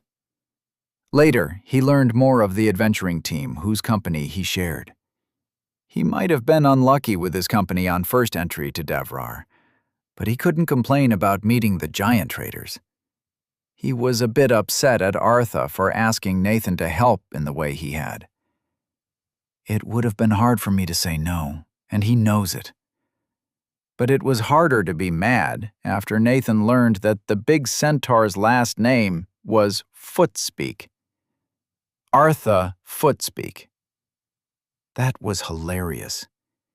His clan was a big deal on the neighboring plains and led large trading caravans across dangerous territory. Vala's last name was Bow, and her family had a legacy in Gamor, respected for martial prowess. William's last name was Airbool. He was a traveler from far away and spoke of escaping a crowded home for adventure. Emerald didn't share many details, beyond that they'd chosen the last name Free, having been born into slavery.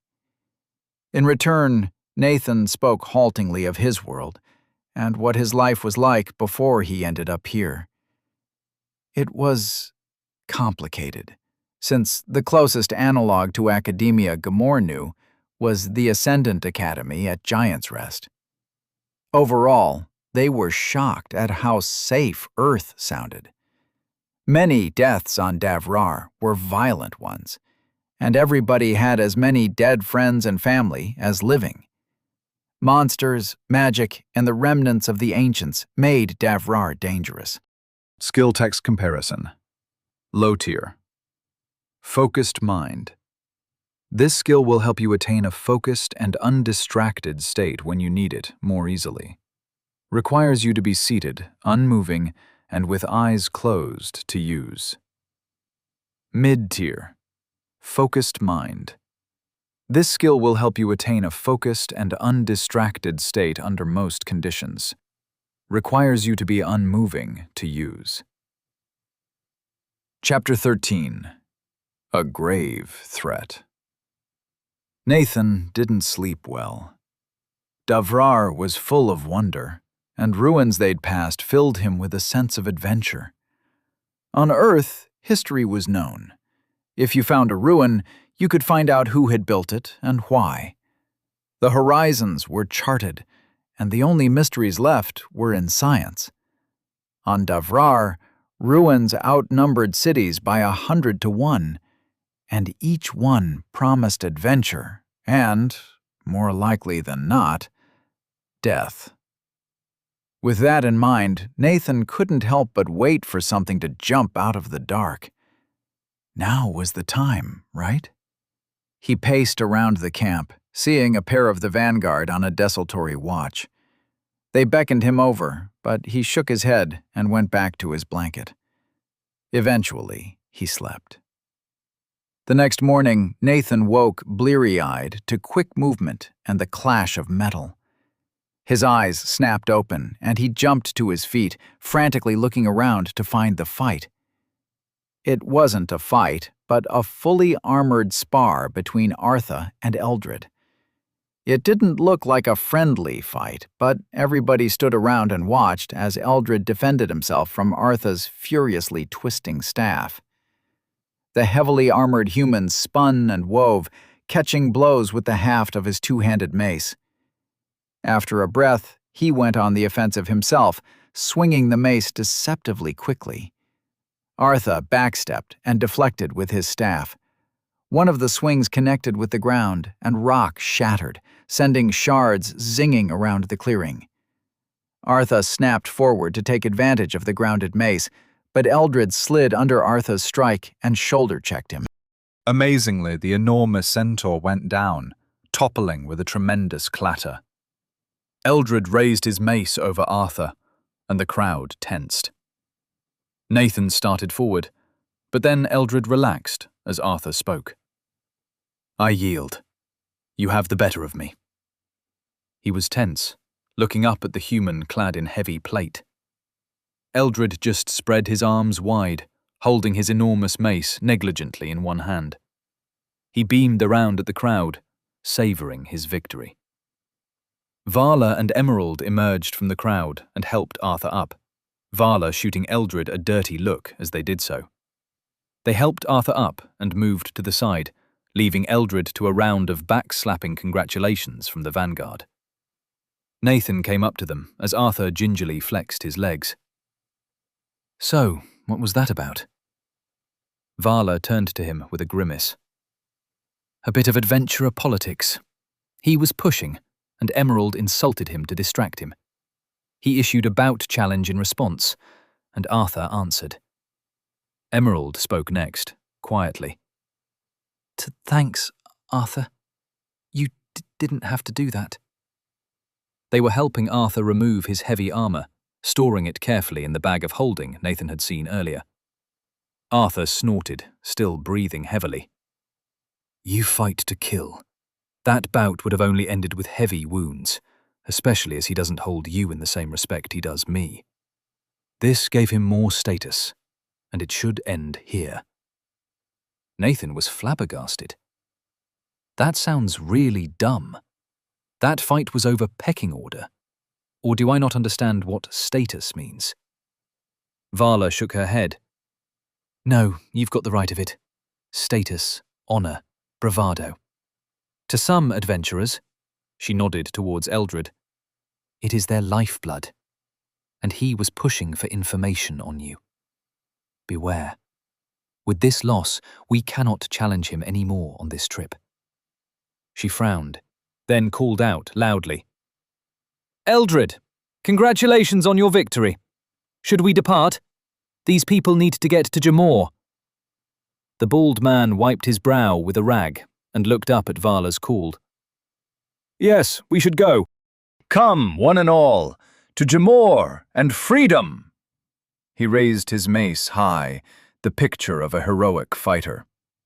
He looked disappointed at the raggedness of the responding cheer. Nathan spoke under his breath to the giant traders. "I'm really not a fan of that guy." They all nodded in response, then left to finish packing the camp. Nathan made himself scarce, checking in with Sora and Duo and carrying a couple of extra bags for the weaker refugees. He tried to talk to them, but only got scattered responses. The villagers seemed wary of him and the adventurers in general. Nathan understood why, but it disheartened him that these people's protectors weren't held in higher esteem. Soon after, Artha approached. Nathan opened his mouth to welcome him, but the elk centaur held up a hand. "I must apologize for my request earlier. I am glad you chose to fight with us, but I should not have posed a demand phrased as a question, to which there could be no refusal." He inclined his head, resolute and grave. "The picture of a muscular silver fox. He's pretty hot. At least the human half is. I'm really not sure how to deal with the elk half. This crush is weird. And not just because he's admitted to manipulating me into a lethal combat situation. I don't really blame him for that. It's hard to look around at ex-slaves and not feel proud of my role in that." While Nathan was distracted, Artha continued. "I think my debt to you is larger than an insight freely given in the moment before a fight. I will continue to teach you the use of anger in combat, but I would also guide you in the ways of Davrar and Jamor. If you will accept it, at least." He arched an eyebrow. Nathan swallowed. "Yeah, that sounds good. I don't know what to ask, but I'll take you up on that later. Thanks. Do you have anything else to tell me now? About anger or something else? Arthur nodded deeply again. If you decide to follow this path, you should know how it will influence your style. Using rage while fighting is powerful, granting you strength, speed, and the ability to ignore wounds and some magic.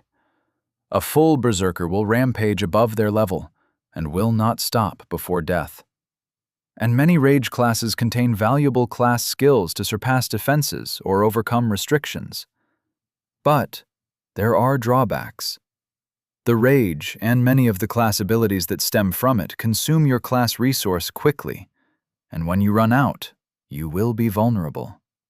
It is also harder to think strategy while enraged, and baiting somebody with a class on the path of rage is common among those with experience. These weaknesses can be corrected with preparation. A skill or talent for calmness or strategic thinking, which can be used in combat, will aid with the tempering of rage. The rapid draining of your class resource is a harder problem. You can learn to manage it well, or shape your training to encourage class skills which expand your pool. Another solution is to pick talents that will replenish your class resource. These are difficult to gain and situational. You would not be able to use the one I know of, so I will not teach it to you. He paused. These words are between us now. Do you want to walk this path? Nathan considered. It felt like the decision had already been made. He'd decided to fight, and this style suited him. During the battle, the anger felt natural. Right. He'd managed his anger all of his life, learning restraint and calm. Cutting loose had felt freeing. The surge of adrenaline had been more than every extreme sport he'd ever done. No whitewater rafting or skydiving could compare to a life-or-death fight. If that's what the path of rage was, then that's what Nathan wanted. He spoke as much, formally to match Arthur's speech. Yes, I will learn of rage. How will you teach me? Arthur smiled. It can be hard to learn, for the only true practice is mortal combat. But the first requirement is to always summon your fury against those you fight. Once you gain a rage class skill, you will be less restricted, but you must keep the anger stoked, for every true fight in which you use it will improve your class. There are no true exercises I can give you, for the nature of these classes is a decision to remove restraint. He was about to continue when a clanking stomp heralded Eldred's approach, head shining under the sun. He swaggered up, armor brilliant. Up close, Nathan noticed that the plate was heavily decorated, engraved with delicate lines of red, silver, and gold metals. There were also tiny gems inset around the joints, though Nathan had no idea why. Probably magical shenanigans. Looks expensive as hell. He addressed Arthur. I think Valor was looking for you. He turned to Nathan, clearly dismissing Arthur. Hello. I hope you're holding up under the travel well. Arthur snorted, then opened his mouth. Eldred raised a hand. Come on, who smacked who around in that little spa earlier, eh? Go on. He gestured away, towards the main group of refugees. Arthur grimaced, then turned and left. Okay, that was weird. Eldred won a duel, so he can order Arthur around now. Eldred turned back to Nathan and stepped closer to him, working his shoulders.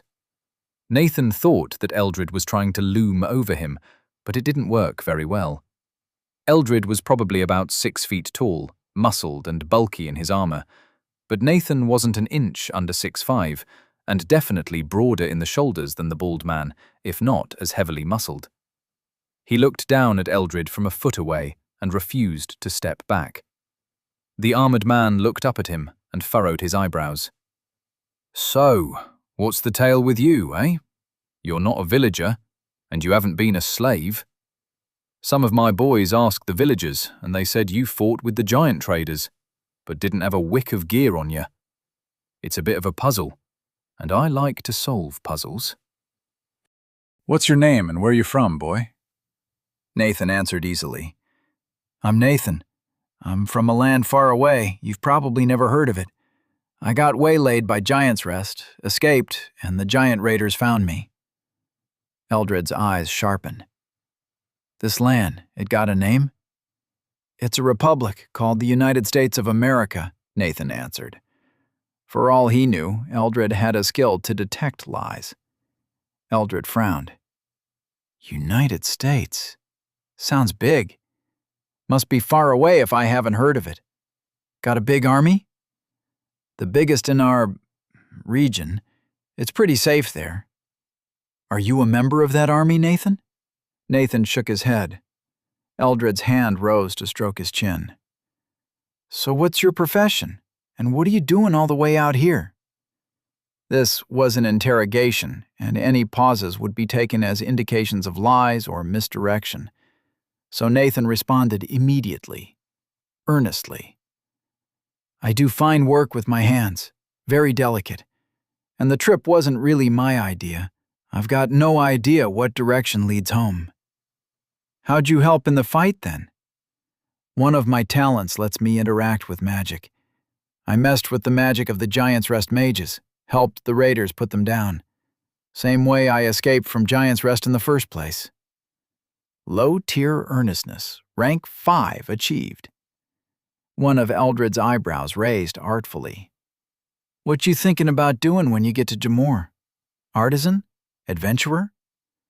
Nathan was opening his mouth to form a response when he heard a yell from the back of the caravan.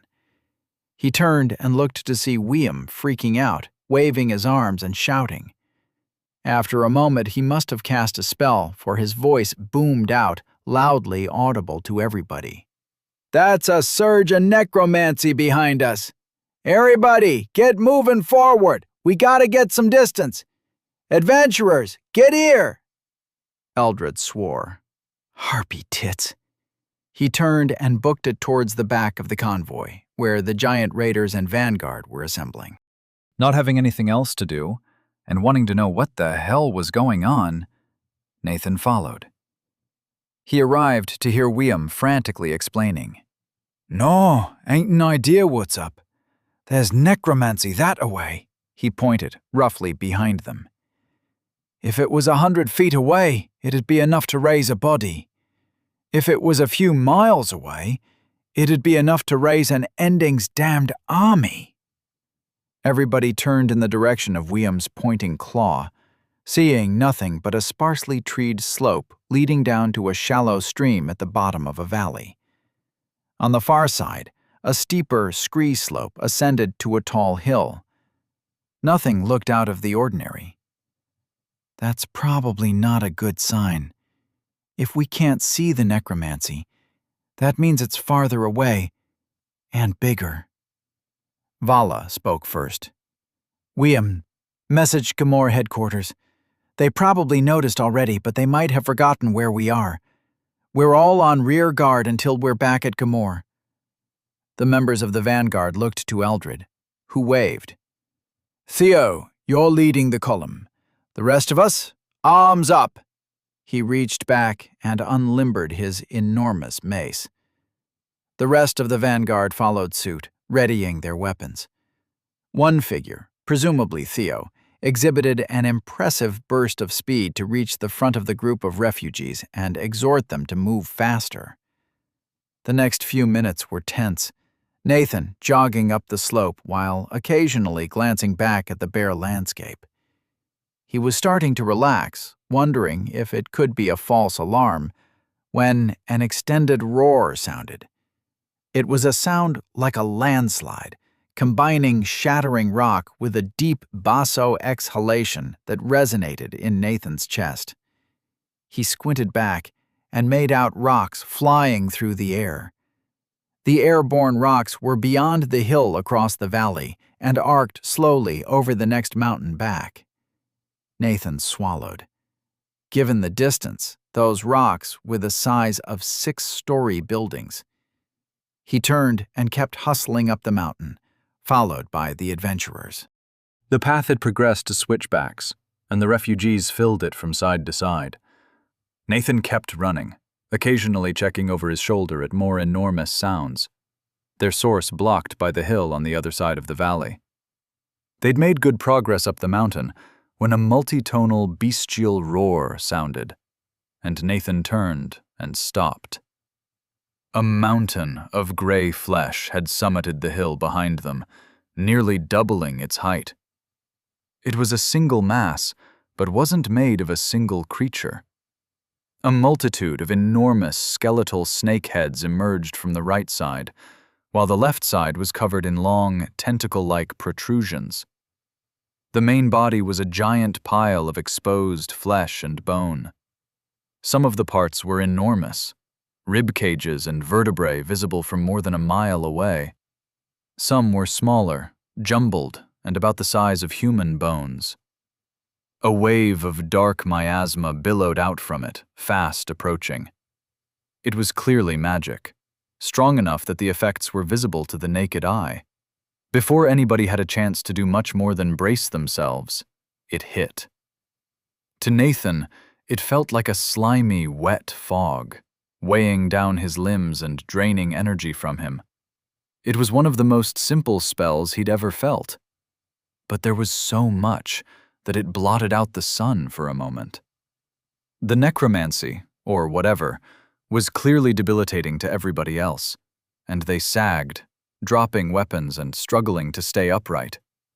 The two exceptions were Eldred, who planted his feet and set his jaw, and Artha, who started a low chant that limbed his body in a faint white glow. Wyam had vanished, and both Emerald and Vala were staggered, barely staying on their feet better than the rest of the vanguard. Nathan spoke, awed and terrified. "What the fuck is that?" Eldred answered him through gritted teeth. "That's a fucking grave tangle. It's going to Jamor, and we're in the way. Of all the hell's stupid ways to go." The grave tangle advanced, sliding down the opposite hill with all the grace of an avalanche. Its heads reared back, and a cavern opened in the center of its bulk, emitting another resonating roar from multiple orifices. A second wave of smoky energy approached, and Eldred groaned and lowered his stance to brace himself for this attack. It washed over them, and Nathan felt strength draining from his muscles. He checked his stamina and found it was down to 302 over 330. Eldred toppled, and Artha's chant faltered before he joined Eldred on the ground. Nathan was the only one standing. He turned his back to the monster and took off, straight up the slope, ignoring the switchbacks. The mana he sensed didn't even seem like a spell, or at least not a complicated one. There was just so much of it, and it seemed to inherently drain energy from people. Low-tier Spell Sense 4 achieved. Nathan spent stamina like it was going out of style, leaping up the slope in bounds. His awareness focused on finding footholds, using his notice skill for all it was worth. He pushed his muscles past their limits, feeding them stamina and regeneration to push himself up the slope in incredible bounds. Low-tier sprinting rank 5 achieved. Goddamn stupid. Just a random monster pops out of nowhere. Whatever the fuck that is, it shouldn't exist. And why here and now? Nathan was pissed at the whole situation, and he fed stamina to his anger once more, feeling as if the anger was pushing him onwards. I should have picked somebody up before I ran, but then I'd be too slow. I'll still be too slow. His fury coursed through him, but instead of the thrill of battle, he felt sick anxiety. He tried to push his strides longer, to get somewhere safe. An angled foot slammed badly into a rock, and Nathan heard something in his ankle pop. He tumbled and cursed, grabbing at his foot and slamming stamina through it to heal as fast as possible. Nathan's skin grew red, inflamed by the aura of the creature. After what felt like minutes, but couldn't have been more than seconds, Nathan's ankle felt stable, and he resumed his run. While holding his ankle, Nathan confirmed that the grave tangle had crossed the valley floor and started climbing the slope. It was as wide as multiple football fields and moved deceptively quickly, its enormous size disguising the rapid movement. Low-tier sprinting, rank 6 achieved. As Nathan approached the peak of the hill, he felt his attention pulled to a set of bright white specks streaking across the sky towards him. They advanced quickly, growing into humanoid figures in moments. One of them never slowed down, losing their glow but not the speed. Nathan caught a glimpse of a silver-armored figure carrying a golden glowing greatsword as it flashed over his head. The other figures slowed to a halt, two alighting atop the hill in front of Nathan, while the other two remained in the air. The flyers were clearly mages. One was surrounded by a halo of fire and lightning, while the other carried a staff capped with a brightly glowing crystal. One of the grounded figures drew an enormous bow, and a projectile cracked over Nathan, sounding like a supersonic high-caliber bullet. The other grabbed a rock from the ground and threw it. As soon as the rock left their hand, it began to grow, a fist-sized rock enlarging to the size of a person, then a car, and finally into a boulder the size of a small house. Nathan's jaw was slack, his head turning to follow the boulder as it sped into the grave tangle, rocking it backwards. The silver-armored warrior had pierced into the creature's bulk and was barely visible from the surface, furiously chopping. Then the mages started casting, and the battle became hard to follow. Blue fire and white lightning struck the creature as more rocks pummeled it in a steady stream. More cracks sounded, and with each sound, a snakehead disintegrated. Nathan slipped into focused mind, throwing his eyes wide to catch all the details of the battle. A barely visible blue barrier had appeared over the fallen adventurers and refugees, shielding them from the debris of the fight. Low-tier Notice 3 achieved. The grave tangle struck back, the remaining snakeheads vomiting fizzing liquids to strike at the new arrivals. They defended themselves with planes of force that deflected the spray to the side. The tentacles engaged the fighter, who dodged by kicking off thin air and slicing tentacles apart as the glow on their sword expanded to increase its length to something out of a ridiculous anime. Or just a weapon suited to fighting something the size of a hill. The tentacles shattered stone upon impact, and several snapped out like mile-long whips to attack the other arrivals. Nathan couldn't track them, but the cracks of their movement could be felt from hundreds of feet away. The sound was deafening. Nathan sent a dribble of stamina to his ears to keep them functional. Mid-tier Focused Mind 2 achieved!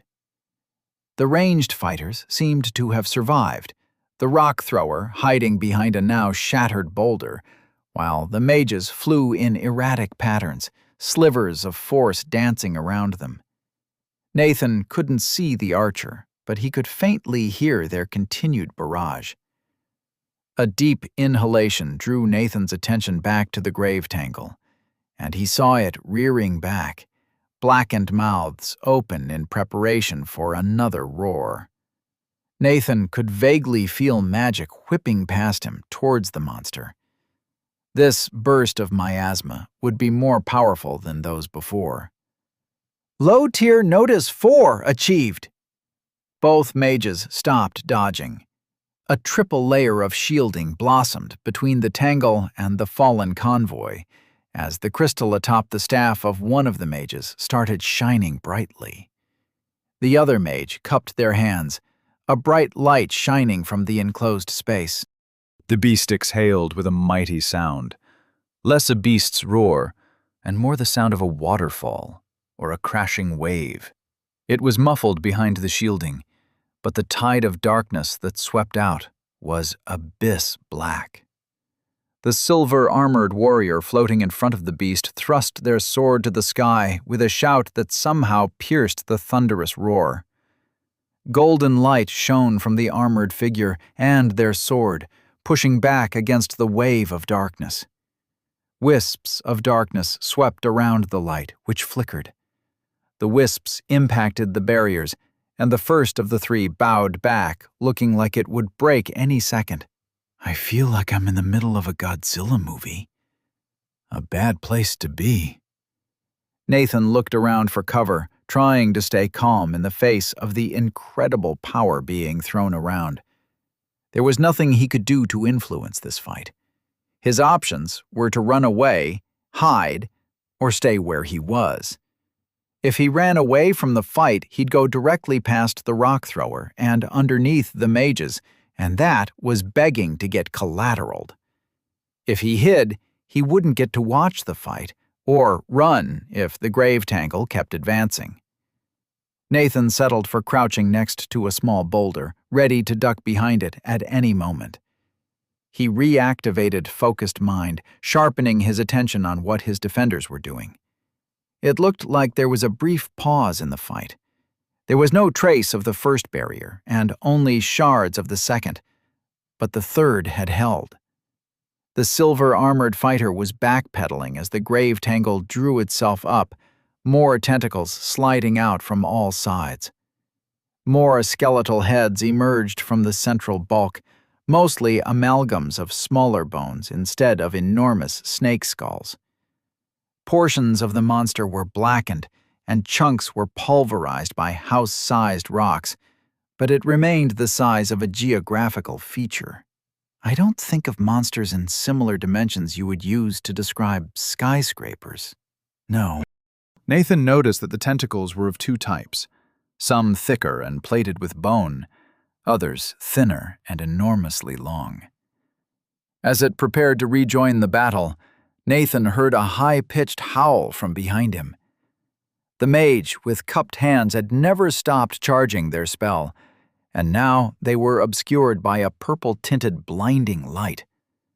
Tentacles snapped out, but the entire group had shifted to defense, and the attacks were blocked by barriers or intercepted by sword, rock, and arrow. That pattern held for a moment, and Nathan struggled to perceive the attacks. They came like raindrops, spattering against the united defense of 4 impossibly powerful people. Low tier Notice 5 achieved. The light grew brighter still, and Nathan had to look away, blinking against a blind patch of his vision. The screaming howl grew in pitch and volume, and Nathan clapped his hands over his ears. He looked back towards the grave tangle, which was quickly advancing up the hill, purple light reflecting off its front. Nathan hoped these new arrivals would get on with it, since the grave tangle was approaching the fallen convoy that contained Nathan's only friends in this world. A blue barrier sprung up above Nathan, protecting him from overhead. Nathan didn't get distracted, keeping his eyes on the monster even as his ears started bleeding and the light of the charging spell outshone the sun, casting the whole valley in harsh shadows.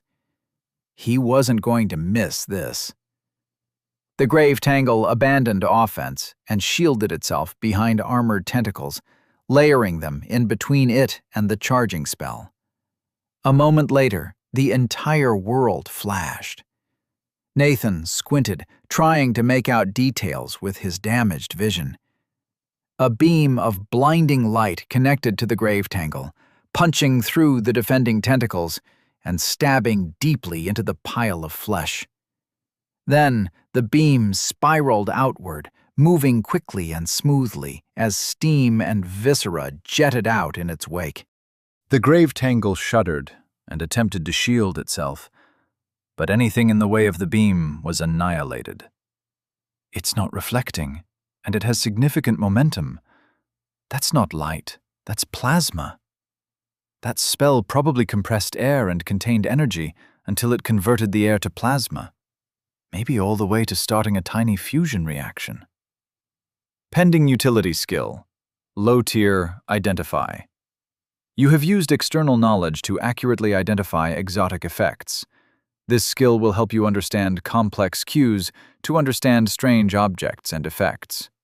Will not reveal curses without obvious clues, and will not help you identify types of mana or spellcraft. Pending talent, mid-tier, blinding resistance. You have gazed into a blinding light and kept some of your vision. This talent will turn this decision into a personal talent. Your vision will no longer be affected by intense light, and you will be able to discern details of bright objects regardless of their brightness. Will provide some protection from magical dazzling and blinding effects. Will not restore your damaged vision. Nathan pushed the notifications aside, careful to not accept or deny them as he channeled stamina into his eyes. He still had a reserve at 135 over 330. He focused on the top layers of the retina at the back of his eye, where the intense light would have damaged fragile optical receptors. Mid-tier, regeneration. Rank 6 achieved. Mid-tier, focused mind 3 achieved. The plasma beam petered out, and Nathan stared down at the blurry image of the charred, collapsing pile of flesh that had been the grave tangle. Then it started moving again, pulling itself together, visibly struggling, despite being barely half of its original mass. Now it was only the size of a 10-story building. It's not dead? How do you kill it? Low tier, notice 6 achieved. The high-level party was not idle, and the grave tangle was bombarded with arrows and rocks as the fighter and the mages approached. The ranged fighters focused on any newly appearing tentacles or heads, blasting them away as soon as they appeared. The tangle could only offer token resistance, as it was torn apart piecemeal.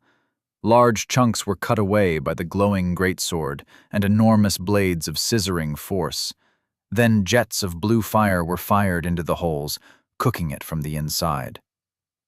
Quickly enough, the grave tangle was reduced to a pile of smoking flesh.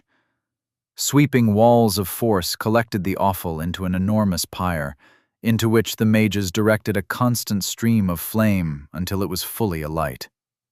The fire was enormous and sent curtains of dark smoke into the sky. One of them gestured, and a light breeze blew the smoke away from Nathan and the villagers. Nathan watched the whole proceeding, moving down the slope and back towards the comrades he'd abandoned.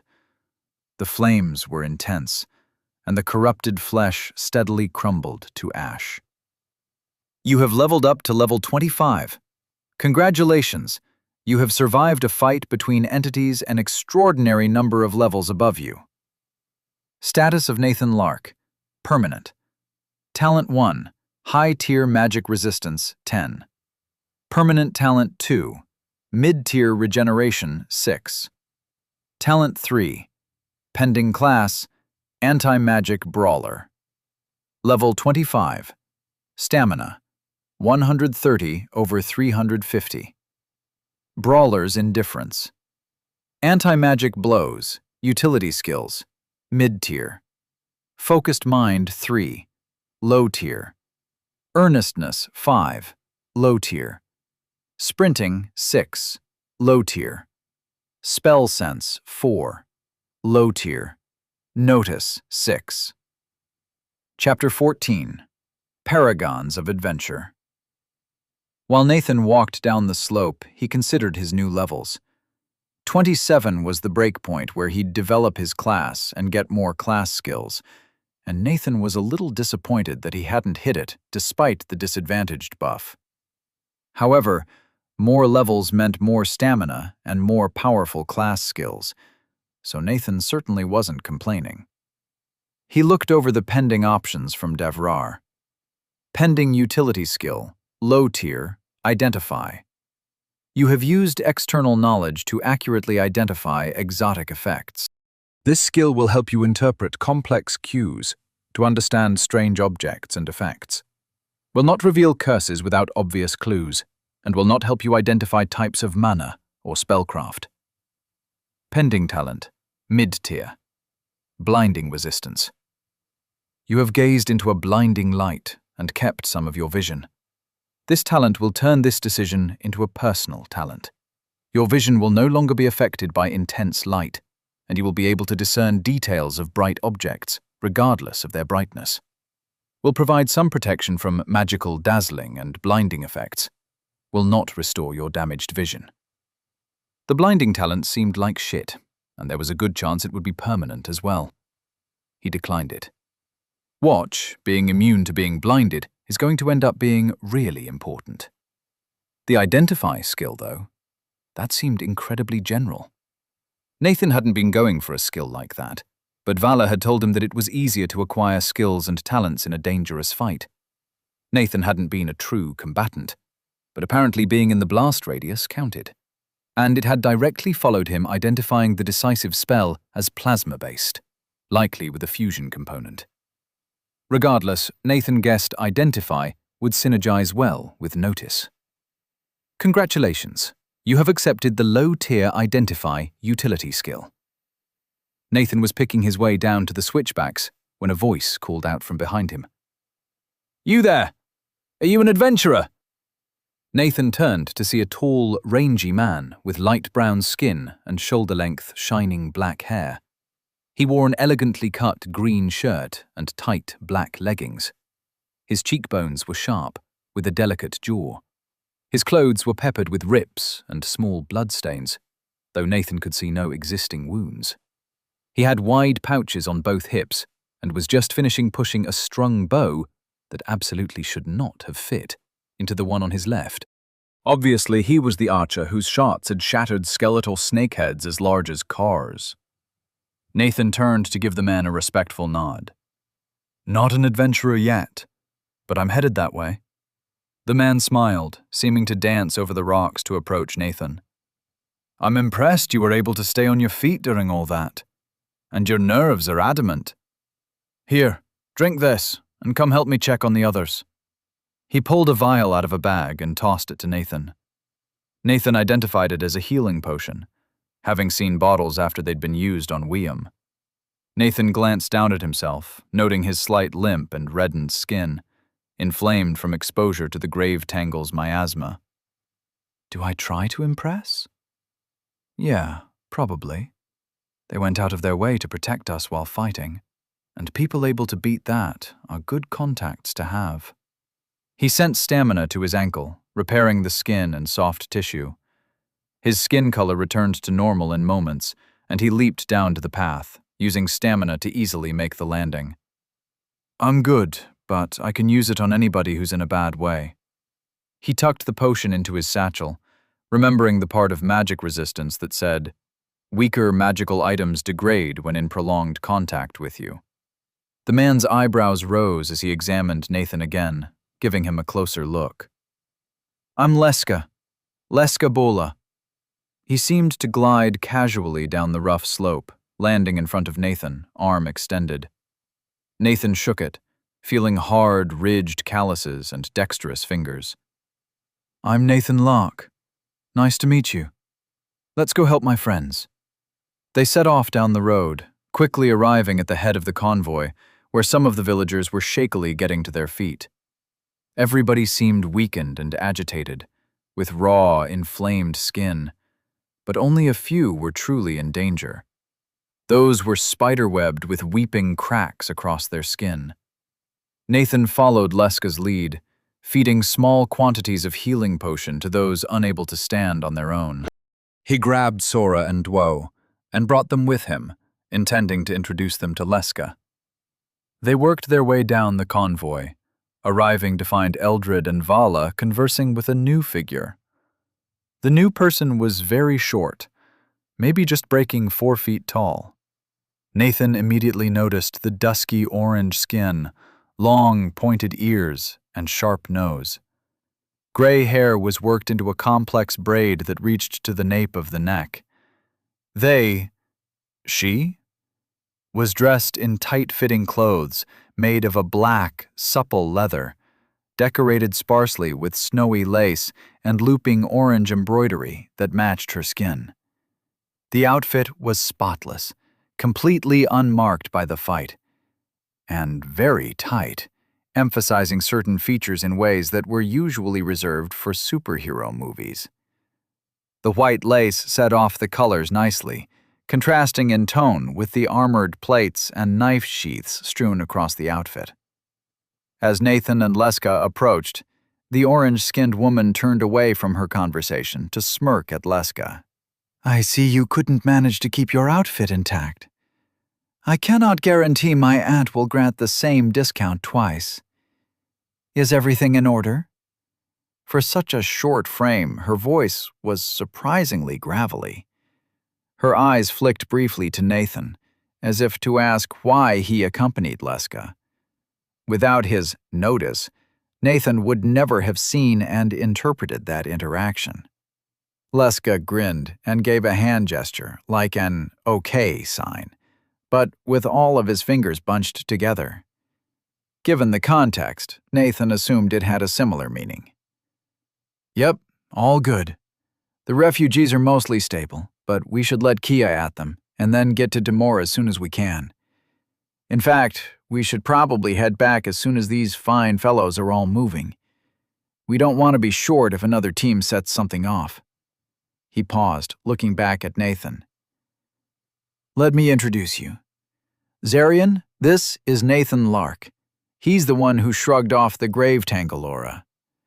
Nathan, this is Zarian Dolna. She throws rocks and looks good.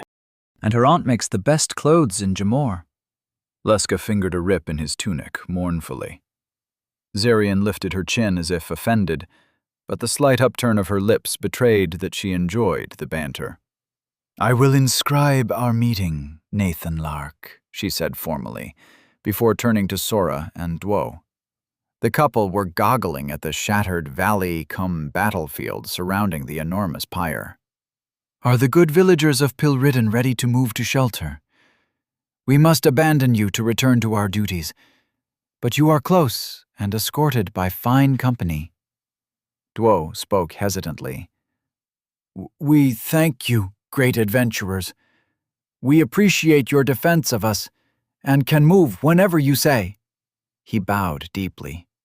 Zarian frowned and looked back over the gaggle of villagers, many sprawled on the ground or holding each other.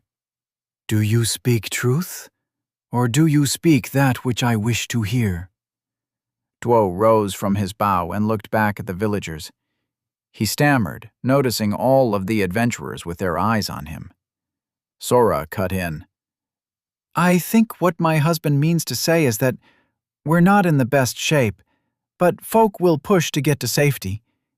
Any healing you have would be helpful. There are wounds aplenty, and those of us who can cast minor curing are out of mana. Leska cut in. Kia's headed over, so get everybody on their feet and ready to move out. She'll fix you up quick. Nathan turned to see the silver-armored warrior bounding toward them, jumping off thin air to ascend the rocky slope at an insane speed. Having just run the distance, Nathan estimated it as closer to car speed than running speed. The metal-clad figure landed surprisingly lightly beside the party. They were about 6 feet tall, and the bare golden greatsword on their back was nearly the same length. They reached up to take off the shining Dark Souls-style full helmet. Underneath was a pale woman, long, reddish-blonde hair braided and tied around her head like a multi-layered crown. She looked like she'd just emerged from a 2-hour session with a makeup artist, instead of a battle against a monstrosity the size of a skyscraper. There were scars on her face, but they enhanced the strong-jawed profile instead of marring it. Her eyes were a bright blue and faintly glowing. When she spoke, the voice was low, clipped but not urgent. Status? Leska replied quickly. No deaths, no serious wounds, no hidden threats. One possible anomaly outside our purview. He tilted his head faintly, almost imperceptibly towards Nathan. Hit him with an area heal, and they can make their own way back. The woman, Kia, nodded, then looked around, taking an instant to focus on the faces of each person in the immediate group. She reached Nathan and paused, narrowing her eyes. "You, no aura. Can anybody vouch for you?" Nathan looked to Leska, but it was Vala who answered. "Yes, the giant traders vouch for him. Do you require a full accounting?" Kia was already turning away and putting her helmet back on, slipping it over the braid with no issues. "No. If you think it's worthwhile, I'll hear it later over a drink. We've got work to do." She leaped up, the great sword springing into her hand. She floated 20 feet in the air, raising the great sword to the sky. Nathan heard a quick but emphatic prayer, growing in volume from barely audible to a shout that cut through the sound of the roiling flames from the pyre. "By the goodness of these people, let them be healed. By my power, banish their weakness. By the holy light, no taint shall survive." The sword's golden glint intensified, as if it reflected the sun directly into Nathan's eyes. He saw a similar light shine on everybody around him. Nothing happened to him, but everybody else perked up. The villagers collapsed on the ground, rose again. Nathan saw previously inflamed skin return to a healthy pink before his eyes. Nathan felt the light on his own skin, but it didn't heal any of his scrapes or bruises. According to Nathan's, it was just another kind of mana. It was different than any Nathan had sensed before, like a prickling of warm needles. There was also a righteous anger in the mana as it washed over him, as if the mana was made of emotion. It was different from any of the spells he'd felt before, and was rather unsettling. Damn. Okay. Gods are real? Do I need to find religion? More importantly, they're making a point of healing everybody here. If that was really a fusion reaction, it would have sent off a bunch of ionizing radiation. Should I watch out for radiation sickness? From what Nathan remembered, radiation was dangerous in both the short and long term. In the short term, it could shred cells, causing organ failure. In the long term, mutations would increase cancer risk. Maybe regeneration could properly fix those? Well, there wasn't much else to do. Nathan swept a wave of regeneration through his entire body, focusing on his brain and organs. He lost a surprising amount of stamina. Then he did it twice more, losing less stamina each time. He made a note to do it again later. You don't fuck around with radiation. The two mages seemed to decide that the grave tangle was well roasted and flew toward the group of adventurers, leaving the enormous pile to smolder. Nathan's inner Smokey the Bear worried about forest fires, but it appeared the wind was too calm for the fire to spread. A lot of trees had been torched in the fight, but the scattered fires seemed to be dying out instead of growing. As Nathan came to that conclusion, Leska and Zarian were surrounded by a nimbus of white light and floated into the sky, Leska giving a jaunty wave. They joined the mages floating maybe 30 feet up. From there, Nathan could examine the mages in more detail. They wore robes of a similar cut to one another, looking more like Jedi robes than anything too loose or draping. One, the one without a staff, who'd cast the plasma lance spell, looked like a flame, with layered blue, white, and red fabric. He was a tanned human man in late middle age, with thin white hair and a wispy beard. The other mage with the staff wasn't human, and had a snout and upturned ears. They were some sort of humanoid cat or fox person. Their clothes were an enveloping wrapping of blue and green, covering brown fur streaked with gray. Nathan saw the flame-garbed man do a double-take as he scanned the group, focusing on Nathan. He swallowed as he met the man's shining eyes. It was like looking at an arc welder.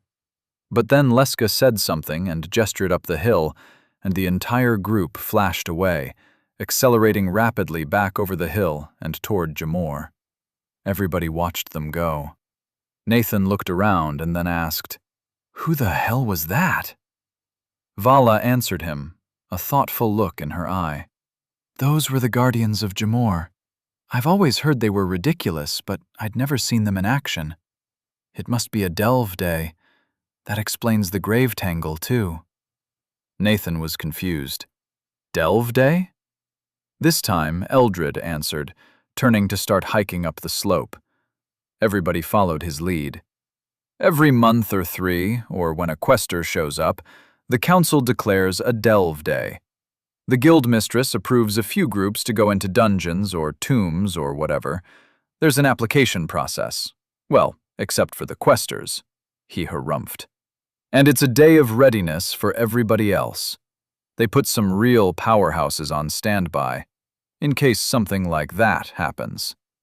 He waved in the direction of the charred grave tangle. Nathan swallowed. So somebody woke that up? Over there? He pointed towards the valley where the grave tangle had emerged. Eldred looked back.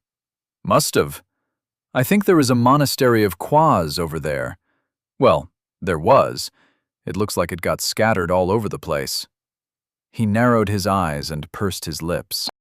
I bet they'll issue a scouting job so they can check it off the threat map. Might try to get that one. The rest of the vanguard moaned, complaining about looking forward to a rest and a bath after days tromping through the forest. Eldred only laughed and mocked their lack of an adventurous spirit. Then he proceeded to question their love of coin. Nathan was busy chewing on some jerky to replenish his stamina, but he quickly swallowed it and opened his mouth to ask what a monastery of Quas was. Vala caught his eye and shook her head. It must have been common knowledge, or maybe she just didn't want Nathan's ignorance to stick in Eldred's head. Nathan's frustration was short-lived. It wasn't long before they crested the hill and looked down upon Jamor. It wasn't what Nathan expected. He'd been expecting a heavily fortified town. What lay in front of him was a colossal city, stretching across a huge basin in the middle of a mountain range. It was like looking down upon Los Angeles or Tokyo from a landing airplane, a metropolis that could hold uncountable millions that faded into the distance. Taller buildings stood here and there, some blocky and imposing, others smooth and graceful. But all of it was ruins. 6 layers of enormous curtain walls lay tumbled and crushed, regularly spaced over many miles. The spaces between were packed with partially and fully collapsed multi-story buildings. Patches of greenery sprouted from various places, especially surrounding a river in the distance that meandered through city blocks and pooled in old city squares. Then Nathan saw the heart of the city, barely visible at this distance. The 7th and final layer of walls were unbroken, cradled around one side of a steep hill, almost a mountain. The walls were tall and imposing even from here, surrounded by a wide, clear zone. A killing field. Jamor itself was built up one side of the tall hill, many miles away. The city ascended up to a ridge of overhanging rock that arched forward, threatening to fall onto intact buildings.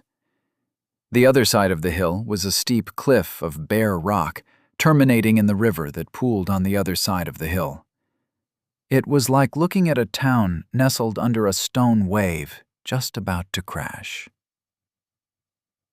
Chapter 15. Jamor at last. It was after midday, and Nathan had joined everybody else in eating travel rations as they walked. The group seemed unwilling to stop and take a break when safety was near, implying they just had to push a little further and they'd reach safety. He'd been told that they'd arrive at Jamor later today, but that confused him. They would definitely arrive at the ruined city in the next half hour or so, but the central hill with standing walls had to be at least 20 miles away. Unless they were willing to push far into the night, Nathan couldn't see this group making it today.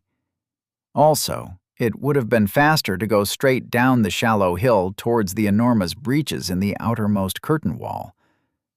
But instead, they descended the hill diagonally towards a massive and ruined gatehouse. Nobody had discussed it. They'd just set out, following Eldred and the vanguard. There hadn't been much conversation in general. Even the adventurers seemed beaten down and on their last legs. So Nathan kept his mouth shut and observed. Hard to ask a dumb question if you stay quiet. His questions were answered as soon as they reached the road in front of the gatehouse. It was intact and in good condition, a broad stretch of wide paving stones.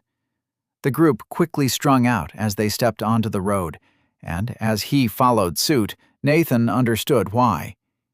Each step on the road carried you farther than it should. It was bizarre. Nathan did a few quick experiments, watching the ground nearby as he stepped forward. Each step covered a normal distance on the road, but the terrain beyond the road blurred by. He picked up a rock and tossed it off the road diagonally. It didn't speed up or slow down as it left the road, but the angle of the throw changed. It seems like there's some sort of lensing effect on the edges for objects, but not for light. The space on the road is compressed, yet things off the road look normal, and the road isn't blindingly bright? That's either magical fiat or a truly impressive feat of magical engineering. I hope I don't break this thing by walking on it. Low tier identified 2 achieved. If I only rank that up when I'm correct, there are some metaphysical implications to the skill. Can I speculate on the deep truths of Davrar and learn the truth by what causes an identify rank up? Something to keep in mind. The road seemed unharmed by Nathan's passing, and he resisted the temptation to feel out the magic beneath his feet. The party sped through the dilapidated gatehouse and into the city beyond. The road remained clear, though Nathan saw places where ruins had fallen onto the road and been cleared away. The rubble hadn't gone far, piled on either side of the passage. At these tight spaces, the vanguard and giant traders tensed, and Nathan noticed they'd grouped themselves to either side of the villagers, as if to protect them from flanking attacks. Upon noticing that, Nathan began paying careful attention to their surroundings. They'd already passed another curtain wall, and the state of the ruins varied greatly. Some areas were barely distinguishable from wilderness, mounds of broken stone overgrown with squat trees and vines, while others looked like they'd merely been abandoned for a few decades. The stonework was amazing, tight-fitting blocks carved with detailed patterns and reliefs that now served mostly as purchase for vines and dirt. Here and there, traces of paint clung to stone in contrast with the greenery. Farther along, Nathan saw why the adventurers were on edge. A group of 6-legged, scaled creatures lurked in the half-tumbled ruins of a building a few dozen yards off the road, watching them. They were the size of small ponies, with long triangular snouts and forward-facing beady eyes. A third eye was embedded in the middle of their foreheads, glowing with a subdued brown light. The creatures faded in and out of the shadows enough that Nathan couldn't tell how many there were. He guessed between 5 and 10. Looking around, nobody else seemed to have noticed. The creatures weren't obvious, but they weren't exactly invisible. He looked again, squinting at the creatures, and felt something tingling against his eyes. It was subtle, like the feeling of brushing through barely felt cobwebs. Nathan's told him that this was some kind of soft, quiet magic. Nathan pointed and called out, "Hey, what are those things in that building?" Low-tier spell sense 5 achieved. Low-tier notice 7 achieved. One of the vanguard standing near Nathan followed his finger and then looked back at him quizzically.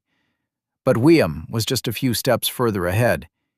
He paused and cast a spell, causing the shadows in the building to ripple and then shred in a flurry of motion.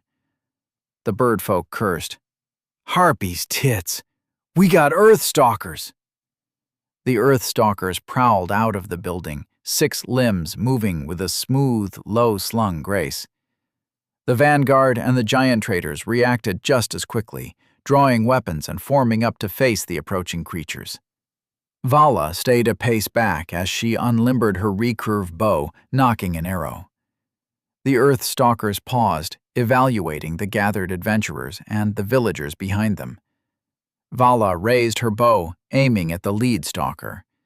It tracked the gesture, then bounded off behind another building, followed closely by the other 7 members of the pack.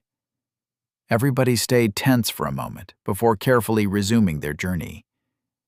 Eldred swore. Waking giants, that was a near thing. They shouldn't be back, but... He turned to Nathan, eyeing him appreciatively. Keep an eye out. Good job. He clapped a hand on Nathan's shoulder, not gently. They continued walking, and Vala stepped close to Nathan, speaking quietly. Stalkers use magic to hide.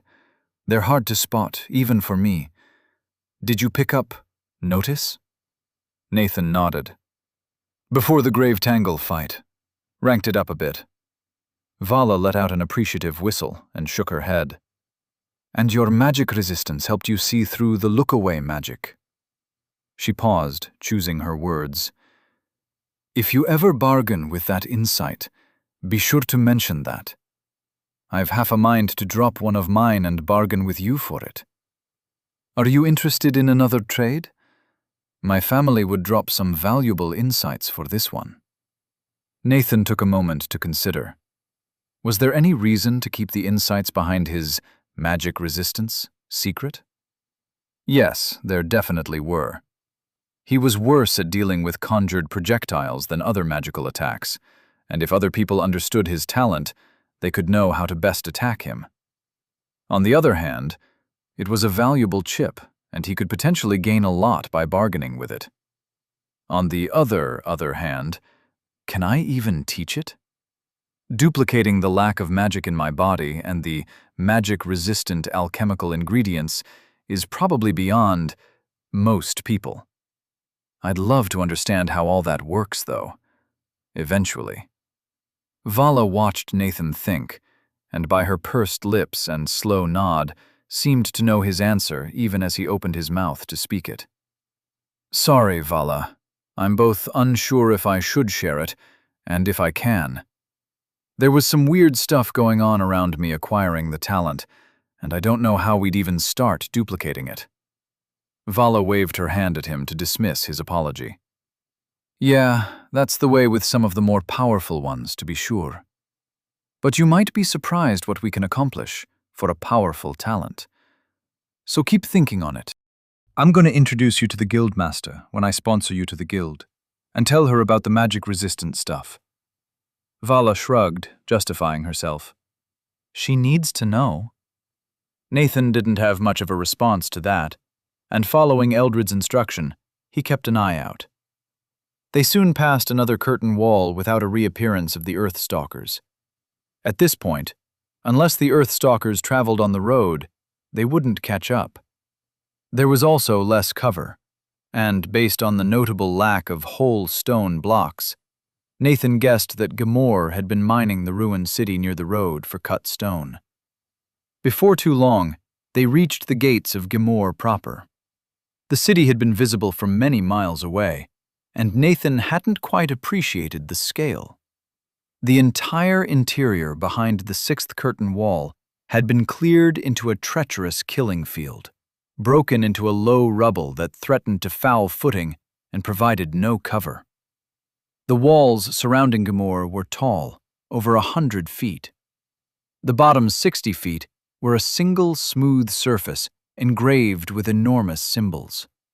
But the wall had been built even taller, and the top portion was built from mismatched blocks clearly taken from different buildings in the ruined city. They'd also had faintly glowing symbols carved onto them, tying the whole structure together. Despite its patchwork nature, the wall looked very solid. Not like I'm an architect, but it certainly looks like it's not going to fall over. Unless something like that grave tangle tested it. In that light, it's not tall enough. But you don't build walls to keep out Godzilla. Unless you're in Pacific Rim. Never understood the wall in those movies. It never did anything. The magical road of space compression carried them quickly to an open area where the effect faded. 6 other similar roads approached from other directions, all ending in front of the only gate into Gamor. And that gate was a doozy. Big, metal, magical. It looked less like a gate than a pair of movable walls, which were currently standing open, thankfully. There was a portcullis that looked like it could be quickly dropped, and a set of guards standing outside waiting for them. The guards were dressed in matching breastplates and chainmail, armed with halberds, swords, crossbows, and signal horns. They split up and guided the villagers into lines, proceeding to inspect each and ask a few questions before allowing them to proceed through the gate. The adventurers stood at the back, and while they were clearly looking forward to safety and rest, Vala and Eldred had each reminded their groups that relaxing too early led to tragedy. They were on guard, eyes peeled. Nathan followed suit. Damn, this world seems scary, if you really needed to watch for an attack on your own doorstep. Then it was their turn to go into the gate, and there he hit a snag. The guard's helmet had a monocle held over one eye, and as soon as the guard examined Nathan, she jumped back with a yell, hand going to her sword hilt. Vala was standing close by and stepped forward, raising her hand in a placating gesture. It's okay. There's a full explanation for his absence of an aura. I, as leader of the giant traitors, vouch that he's as human as he appears, and not a threat to Jamor. The guards all took a moment to process that. The one in front of Nathan looked from him to Vala, then spoke. All right, Vala. On your head be it if you let a soul eater into the city. We'll make sure this goes on the record. With that, they were through. The gate was more of a tunnel since the wall was nearly 100 feet across. Nathan noted the murder holes and more portcullises. At this point, any competent foe would just find a way to go around instead of trying to take the gate. The city beyond was quite urban. Wide, well-planned streets and buildings 4 to 8 stories tall, mostly made of stone, with the top few floors sometimes made of wood. Past a wide plaza fronted by warehouses and inns, all of the roads went up. The overreaching ridge of stone didn't reach this far out, but the curling crest of the hill was still visible from here. It loomed high above the city, which carpeted the steep slope beneath it. Jamor was a city, Nathan's earlier misconception caused by distance. People flocked the streets, all with places to be. Some sort of city officials were ready to take the villagers in hand, and the adventurers had fully relaxed on their home turf. They ambled up a road, past a few obvious inns, taverns, and shops, and turned onto another street that ran parallel to the slope. On the uphill side of this street was a large complex of buildings that was obviously their destination. There was a wide wooden arch with a sign on it leading into a small stone courtyard. Around the courtyard wrapped several tall buildings of pale stone, but Nathan's attention was arrested by the sign on the arch. More specifically, the writing on the sign. Most specifically, the fact that the symbols were completely foreign to him. Shit. He caught up to Artha. Is the writing on that sign the same as the language we're speaking? Artha looked at him, realization dawning. Yes. You can't read it? He pursed his lips. You will need to learn. It's something to mention to the Master-at-Arms. This is the Adventurers Guild, and where we will be staying. Yeah, no duh, I need to learn to read. Hi, is this Teal Spellcasting Customer Support? I have a complaint to lodge about a glaring feature missing from your translation spell. Nathan stayed next to Artha as they went straight across the courtyard, where Eldred threw open a wide pair of double doors. They opened onto a huge hall, 40 feet tall, well decorated with colorful murals on the walls, and banners hanging overhead. The space seemed to serve several purposes at once, with a long, polished desk against the right wall manned by one clerk, with space for many more. The central space was mostly clear, though there was a ring sketched out on the floor in chalk and some benches around it. Various doors and staircases led deeper into the building. The left side of the space looked like a hangout spot, with scattered tables and couches served by a bar and kitchen on the far wall. The other notable feature of the room was the people. Maybe 40 adventurers stood or sat around the room, and they were all applauding, cheering, and stamping their feet. Eldred raised a hand in acknowledgement, but it was obvious that most of the praise was directed towards the giant traders. Vala and Artha stood with heads raised high, accepting the praise with poise, while Wiam hopped from one foot to another, cackling and waving his arms.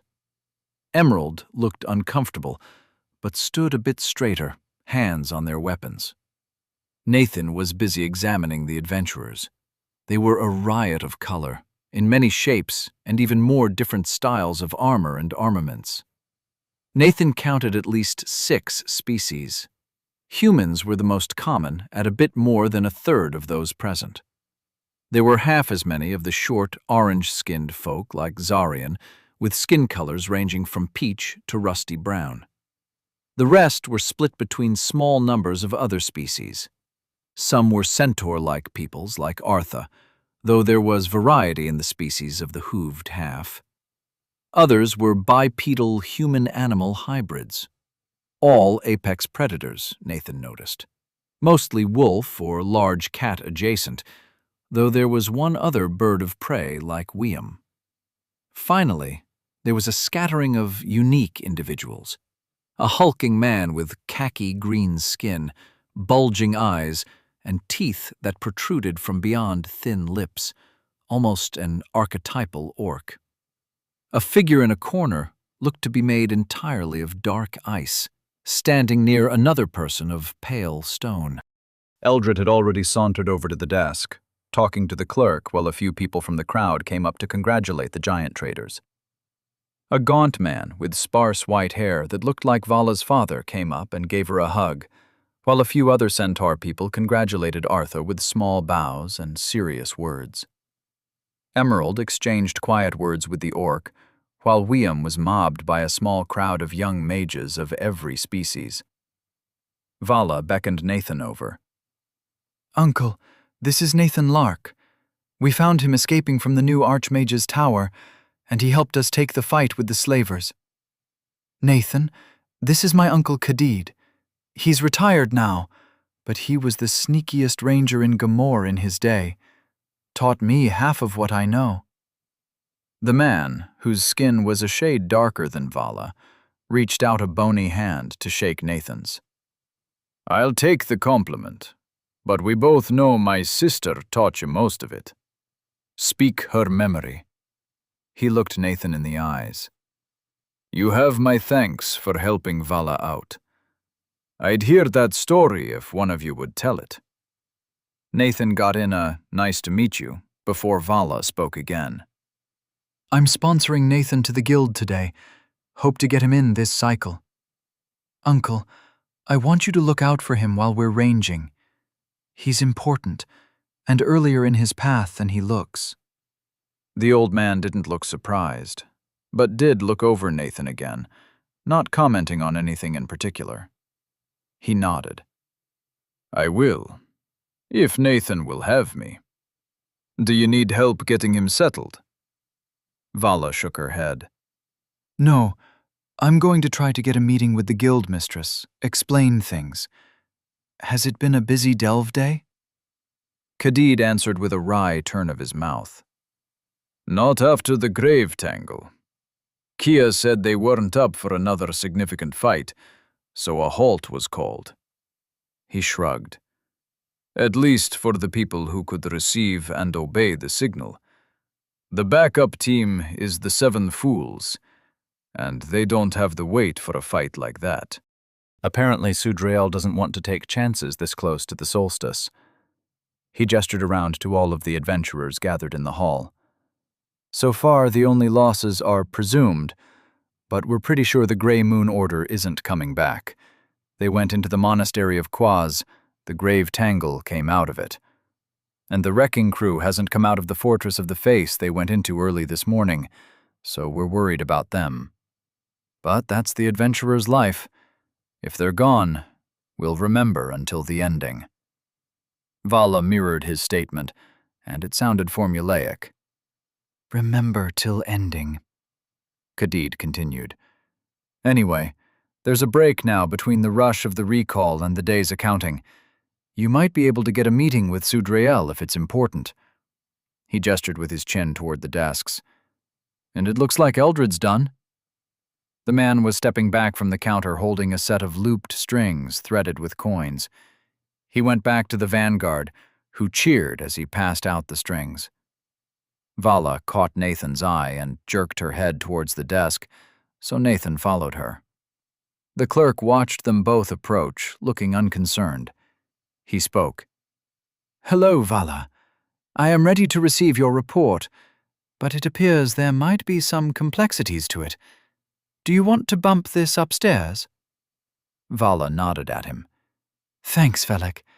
Yeah, this is something that needs the guild mistress's attention. I know it's Delve Day, and this can wait if it needs to. Velek was already taking something from under the desk as Vala spoke. It was a small yellow gemstone, glowing with a faint inner light. He brought it up to his mouth, and his face blurred while his voice was distorted into nonsense. A few moments passed before another voice sounded, also blurred, but with a noticeably different intonation. Velek nodded and put the stone under the desk, withdrawing something else as he stood. Follow me. He slid out from behind the desk and headed toward a small door in the corner of the room. Vala walked after him, and Nathan hastened to follow. He cast a look over his shoulder, and though most of the room was drifting back toward the bar, there were several sets of thoughtful eyes on him. Velek used the key he'd grabbed from under the desk to open the door, which led to a narrow stairwell. They passed several sturdy doors on their way up, but Velek led them to the very top of the building. Nathan counted out 9 floors in total. On Earth, Nathan would have been out of breath from climbing 9 flights of stairs. Here, his stamina barely dipped. At the top, Velek unlocked another door and led them into a tall chamber with several comfortable-looking couches and cushioned tables scattered around. One side of the room opened to a broad, gently sloped staircase that led down. The other wall held a sturdy door. And this was a door. It was bound in dark metal and covered with burnt runes, while being large enough for Artha to comfortably walk through.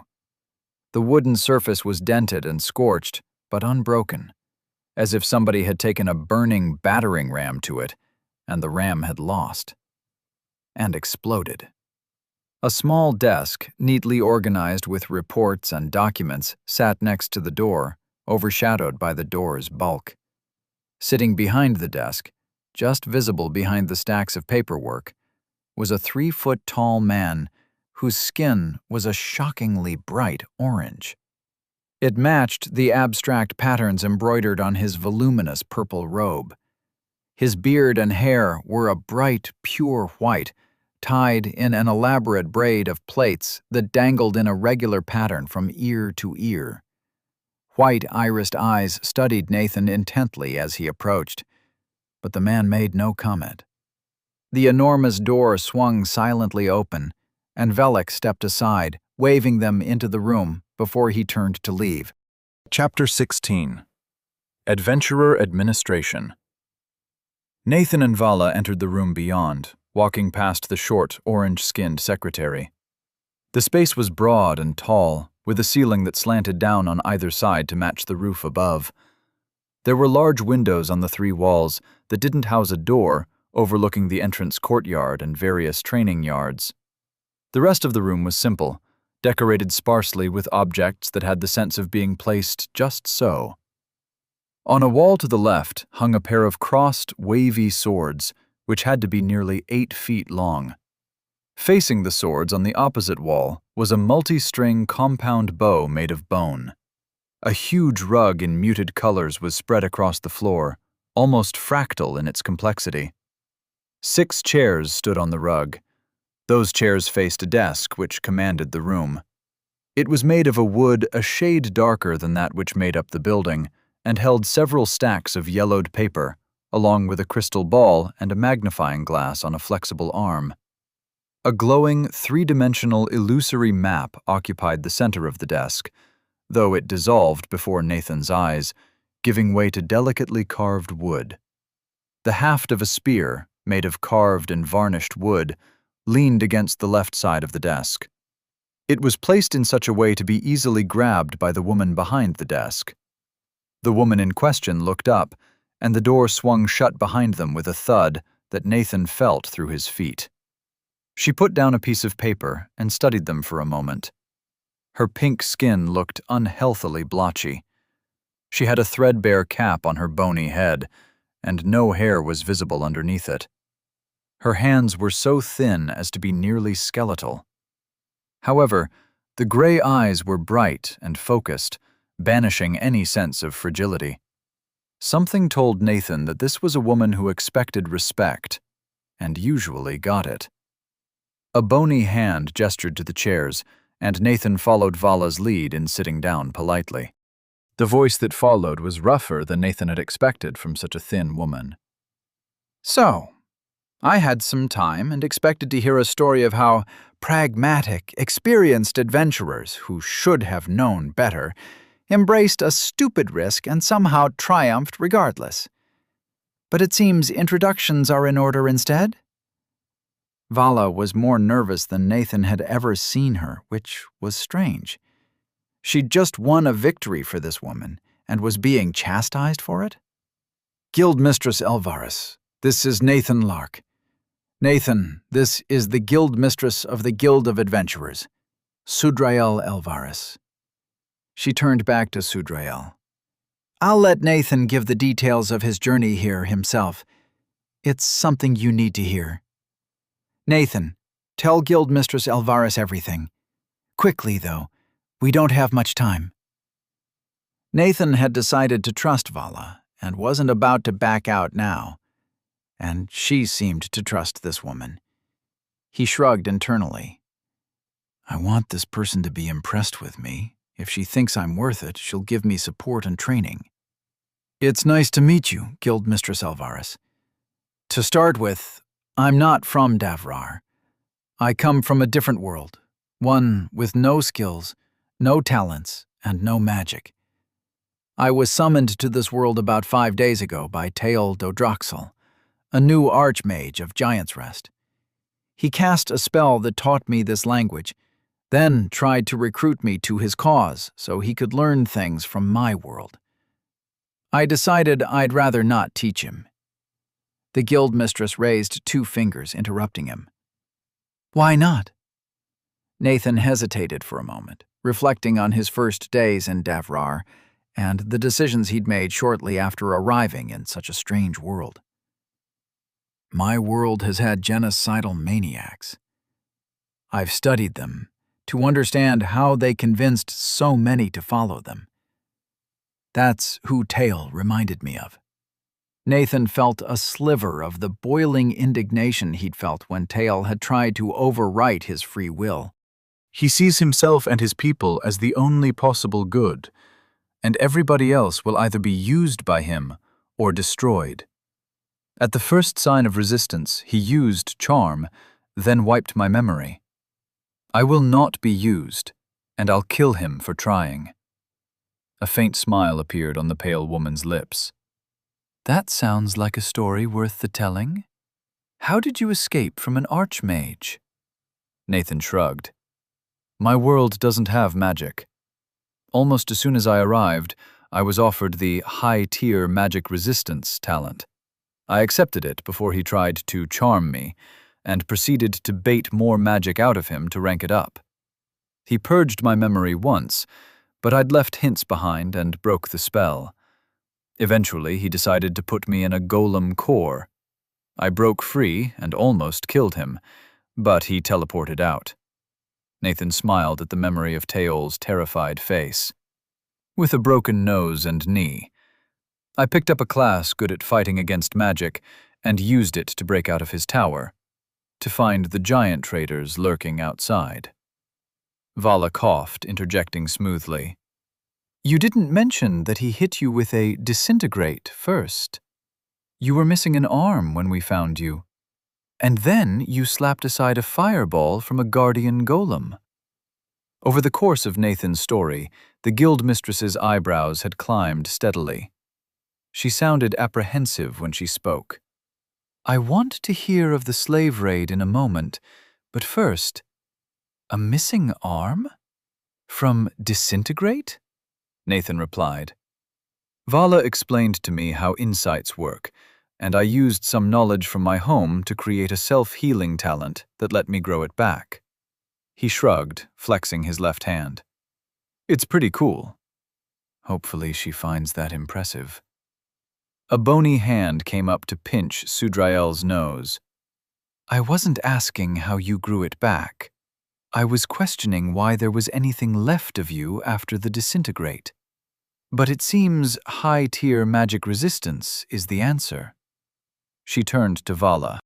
So when the message of the slave raid came, you conscripted Nathan into fighting with you. Vala opened her mouth, but Nathan spoke first. I agreed to it. They told me what was happening, and I agreed to fight. It was a bit close, but we won. Vala shot him a grateful glance, looking abashed. It was a strange look on the broad and heavily muscled woman. Sudrael noticed the interplay, but her response was short. Elaborate on the fight, please. This time, Vala took the lead. Classic anti-mage tactics. Focused attention outward with front and rear attacks, then went for the mages with suitable fighters. Emerald and Nathan got in close and took 'em out. She shrugged. That was it. I didn't see much of it, but Emerald said that Nathan shrugged off every spell they had and broke mage armor with a single punch. I will note that Nathan has not had his first-class development yet. He's being tutored by Artha in the ways of his clan. That last part seemed to surprise Sudrael more than anything they'd said so far. Well then, I see. This is… There are few better teachers for a path of rage than an elk treeborn. Nathan, has Artha explained what this path entails? It is not for everybody. She suddenly looked concerned. He nodded back. Yes, he has. I think it will suit me. He gave me an insight before the fight, and it felt right. Vala mentioned that I should join the Adventurers Guild. Vala smoothly took over the conversation. I did. One more thing. You'll probably get a report from the Guardians. When they saved us from the grave tangle, Nathan was unaffected by its aura. Dalo's detection spell didn't work on him, and I had to clear him at the gate, too. He also noticed an Earthstalker ambush before it happened. I think his magic resistance talent is just amazing. It also seems to work well with other skills. I've given him some bow insights for his aid with the slavers. She paused, then launched into what sounded like a rehearsed proposal to the guild mistress. I'm sure the current adventurer training group is underway, but Nathan should be added to them. He needs a bit of help to develop his class, and then a few years as a basic adventurer. He needs to be protected from agents of Giant's Rest that'll come for him. I think he should join a promising team undergoing training and be allowed to develop himself safely. She shot a look at Nathan. Well, as safely as can be. Guildmistress Sudrael Elvares propped her head atop steepled fingers, considering the proposition. After a moment, she nodded. You have had an eventful few days, and I congratulate you on your achievements thus far. Now, to briefly explain the situation that Vala is inserting you into, I have long championed the need for an extensive training course that ensures competence and adherence to a shared set of rules for our young adventurers. We cannot tolerate blundering thugs.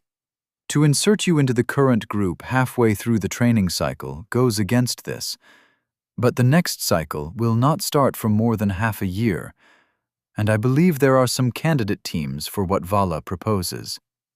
She paused for a moment, staring off into the distance with a faint frown. Then she continued, "It is unheard of for somebody to be such an effective anti-mage so early in their development. Your talents seem very powerful, but this means you hold things of great value. Beware of those who might covet them. I will speak to Jolba in the morning and see you brought into the current class. There are decisions to be made on which team you will join. But today is a delve day, and much remains for me to accomplish. Nathan, you should stay with the Giant Raiders until Jolba comes to find you tomorrow." She gestured to the door and the stairs beyond, so Nathan and Vala turned to go. On the way out the door, Nathan looked over his shoulder and saw Sudrael studying him intently. She seemed to have a thought, speaking briskly. "And Nathan, later I may ask you for more details of your world, if for no other reason than to satisfy an old woman's curiosity. Think on what you would tell me." With that foreboding comment, they were finally dismissed and returned downstairs by a much larger and less direct route. Nathan noticed that the shallow stairs and high ceilings were built to accommodate Artha's centaur people. Before long, they returned to the great hall, where they were greeted with further cheering, hot food and drinks. Vala spoke to Velik at the desk and handed out several cords of coin to each of them, then guided Nathan through the worth of local coin and helped him order food. Nathan ended up with a rather nice lemonade-like drink served warm. A beer sounded amazing, but there were a lot of reasons to avoid getting even slightly tipsy. At least, not yet. Maybe once he had a better lay of the land. The food was great, though. Nathan was familiar with very little of it, but the meat was tender and rich, the vegetables oozed with flavor, and there was plenty to go around. After so long eating trail food, it felt like a feast. Nathan dug in gladly. He ended up going through several of the warm lemonades by a local custom that resembled a toast. Somebody would approach, then they'd touch mugs, and both drink wordlessly. According to Vala, it was an appreciation of the deeds of the person being approached, and the depth of drink was a measure of the appreciation. A sip from either party was considered an insult to the other, and Nathan was careful to match other people's drinking. Afterwards, most inquired as to tales of Nathan, and especially the fight against the slavers. Luckily, Vala stayed around and told versions where Nathan distracted and struck down unwary mages with speed and guile. After a few hours, the party headed into rowdy territory, with drinking contests, arm wrestling, and people challenging each other to increasingly violent contests in the ring. More and more adventurers returned over the course of the evening. Most were exhausted and victorious, and spent little time at the party before disappearing into the rooms in the back. However, those who did stay and join the festivities were the centers of attention. Nathan was feeling the burden of the day. Days, really. So when Vala caught his eye during a break in conversation and jerked her head, Nathan was only too happy to follow. Emerald had spent most of the night in a corner, quietly conversing with the orc and a few others. On seeing Vala striding away, they bid a hasty goodbye and joined up, still wearing their helmet and armor. Artha had spoken to many, not spending too long with any given group. He caught up and exchanged a few quiet words with Vala before again plunging back into the party.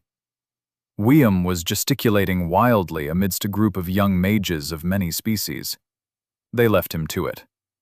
Nathan followed Vala and Emerald deeper into the building, where she led them unerringly to a cozy suite of rooms. There was a small lounge with basic amenities, and enough rooms for them all to have one each. A shared bathroom confirmed that the trough of running water approach was just how toilets worked on Devrar. The rooms were barely larger than the cramped beds. However, those beds were surprisingly soft, and Nathan was happy to get out of his stinking clothes and get some privacy. Nathan was tired. Not physically. His stamina was full, and he felt like he could run miles if he needed to. But his brain flickered through thoughts ceaselessly.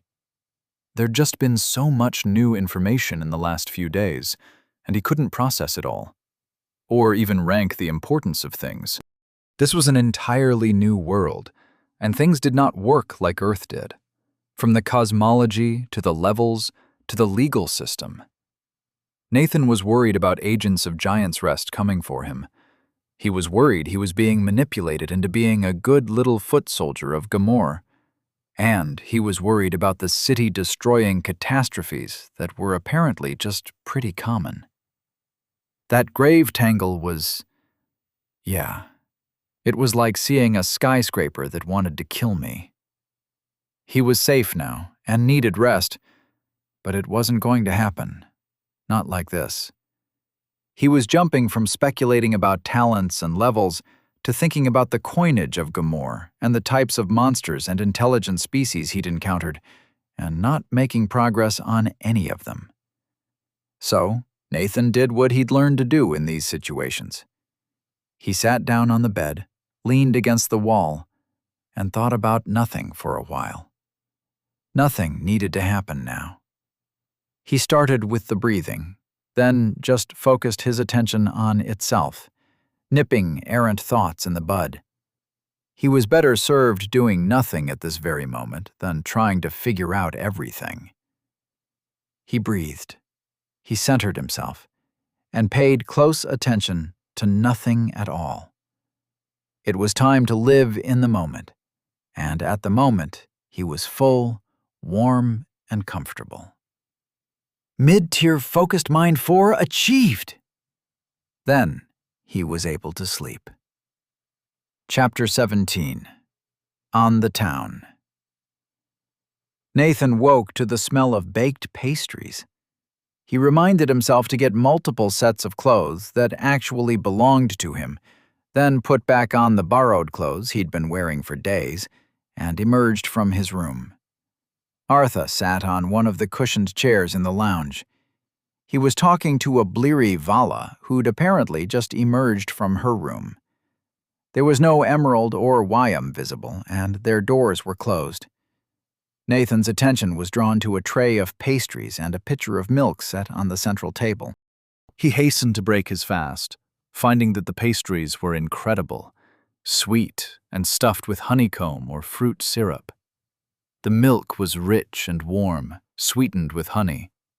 Either adventurers were treated like nobility, or the logistics of food preparation were different from what he expected. Well, Nathan wasn't about to complain. He tuned into the conversation between Vala and Artha. They were planning a shopping trip, and hoping to be able to afford various pieces of equipment with the money from the rescue. Apparently, they'd been saving for a more serious set of ranged armaments for Vala and Wyam. Their goal was to be able to crack lower-level mage armor. Nathan joined in the conversation. "Can I come along? I have some basic supplies to buy. Everything to my name was provided by the Adventurers Guild. Speaking of, do I have to return this?" He held up the bag he'd been given by the Vanguard, which contained basic survival tools. Vala waved dismissively with a pastry. "No, it's yours. The guild figures anybody who needs one deserves the extra possessions. Come along with us. We've got some time before Jolba will likely come along. If you're not looking for anything too magical, you'll be able to afford a lot with your share." Soon enough, Vala, Artha, and Nathan left the remaining pastries on the table for whenever Emerald and Wyam awoke and departed the Adventurers Guild. There was a cluster of shops nearby that focused on selling mixed, high-quality mundane and magical goods to adventurers. When they picked up a travel pack from Nathan, he looked sadly at the displayed dimensional bags. They weren't even as expensive as you might expect. A pretty standard one would wipe out a bit more than half of Nathan's cash. "But it's a bag of holding." Magic that messes with the rules of reality. So cool. I'd be able to carry 100 feet of rope without compromises. And a grappling hook. But there was that line in his that read, "Weaker magical items degrade when in prolonged contact with you." And he wasn't willing to test that out yet, especially on something that might explode when it failed. Maybe once he was an actual adventurer and had more money to burn, or further developed the talent. At a shop run by another short, orange-skinned woman, they picked up a couple sets of tough clothes, thick woolens in basic patterns that wouldn't rip easily and would stay warm through cold and wet weather, while also being loose enough for warm conditions.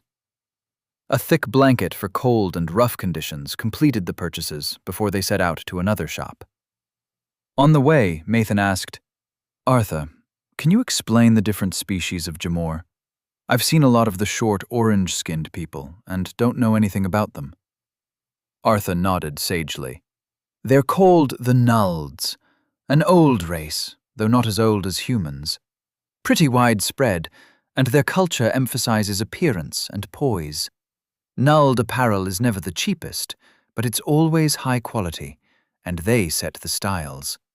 The other peoples here are the tree-born, four-legged like me, and the various kinds of folk.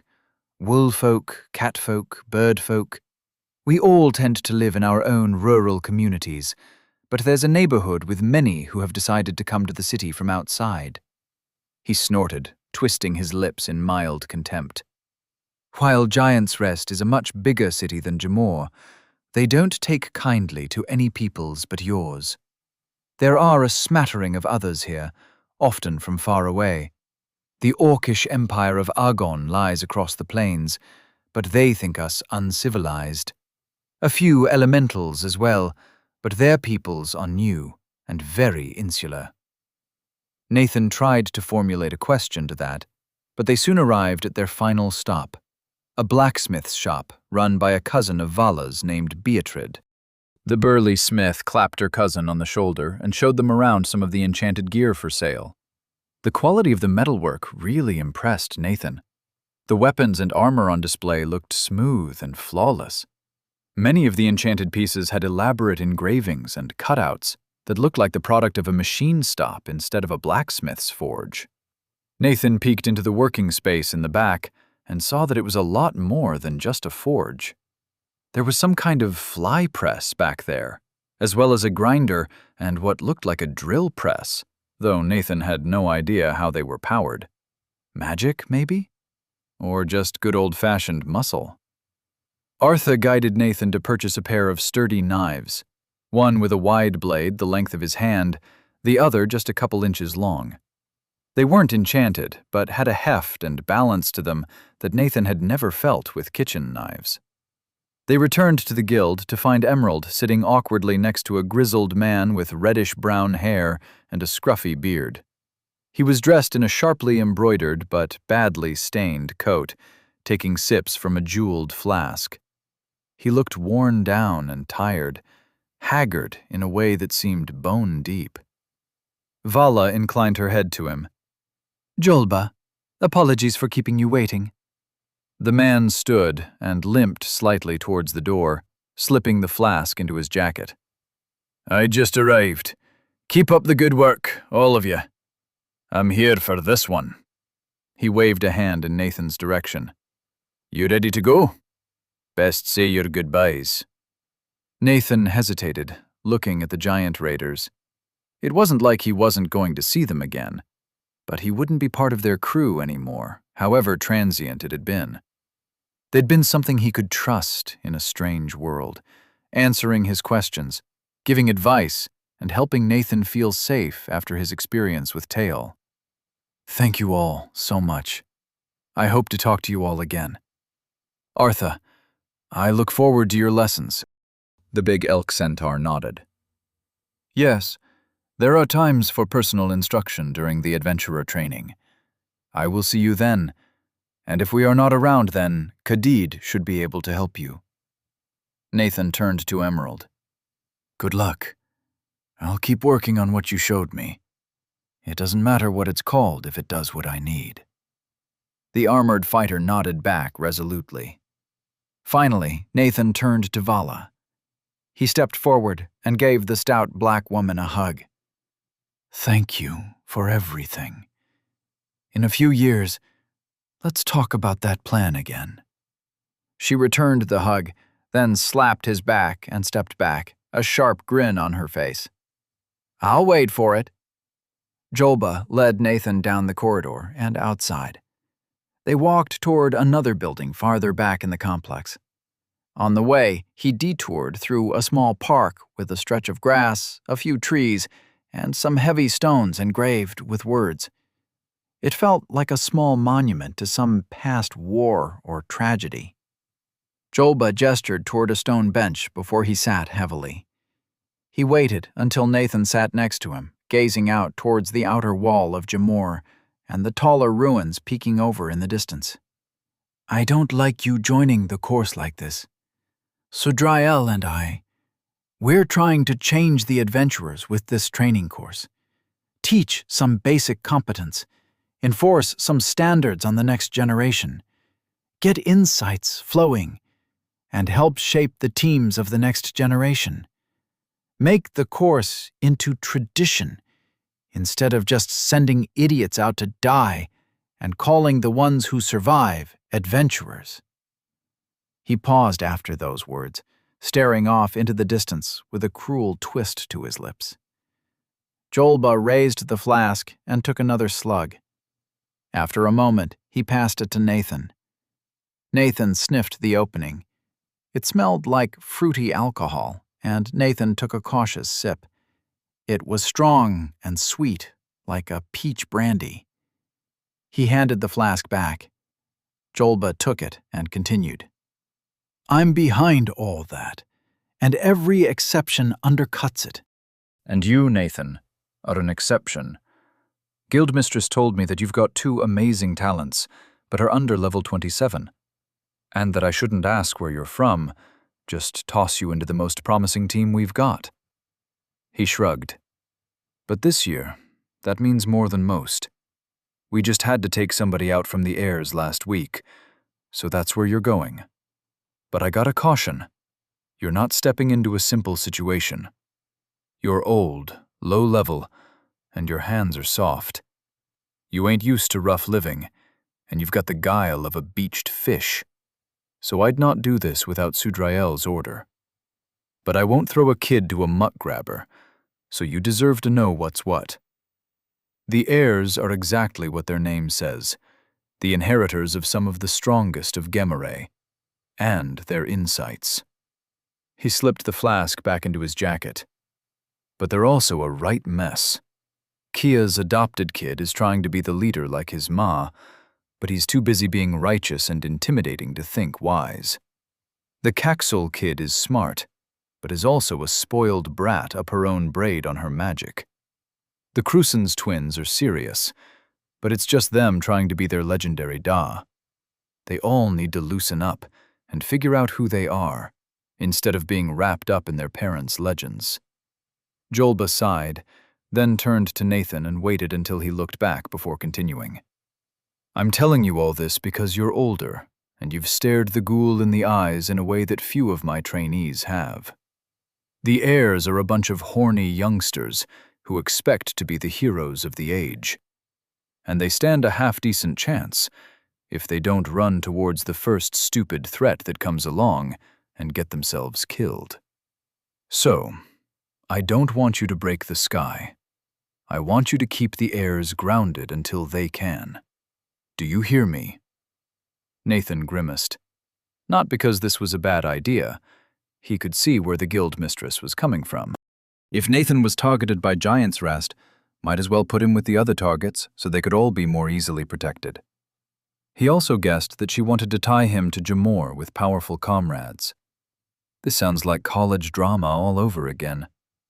I think I might prefer to go fight one of the guardian golems outside Tael's tower.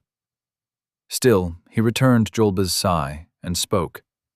Yeah, I think I can. Do you have any recommendations to make a good impression? Jolba eyed him for a moment, then seemed satisfied. It's not hard. They didn't think the last guy was good enough, so they pushed him hard enough that he snapped. They'll test you, but if they think you're worth knowing, then it'll all flow downhill." The grizzled man slapped his knees, then got up. "Time also flows, so let's get to it. Schedule is pretty simple. 3 meals in the dormitory, classroom in the morning, then group training after them. So there's time for individualized training after that, before dinner and sometimes after. We do bigger exercises at night sometimes, but not usually. The giant traders said they'd cover your individual training for the near future. Is there anything else you want to ask about for that?" Nathan sighed. "I was granted this language by spell, and it didn't teach me how to read. Can we take care of that during the morning classes?" Jolba waved his hand. "I'll have a clerk take it over. Glad you don't need convincing that reading is important. The number of times I've had to convince kids without 2 decades that their job is more than killing things." He shook his head. "We'll see it done. Anything else you think I need to know?" Nathan hesitated, then decided. If he wasn't told, then he needs to know. This, at least. There'll probably be agents of Giant's Rest coming after me. I made a personal enemy of an archmage. Jolba sighed, hand reaching for his flask, before he stopped and smoothed his stubbled chin. "Sudrael mentioned that's part of why we're tossing you into the airs. They're all targets.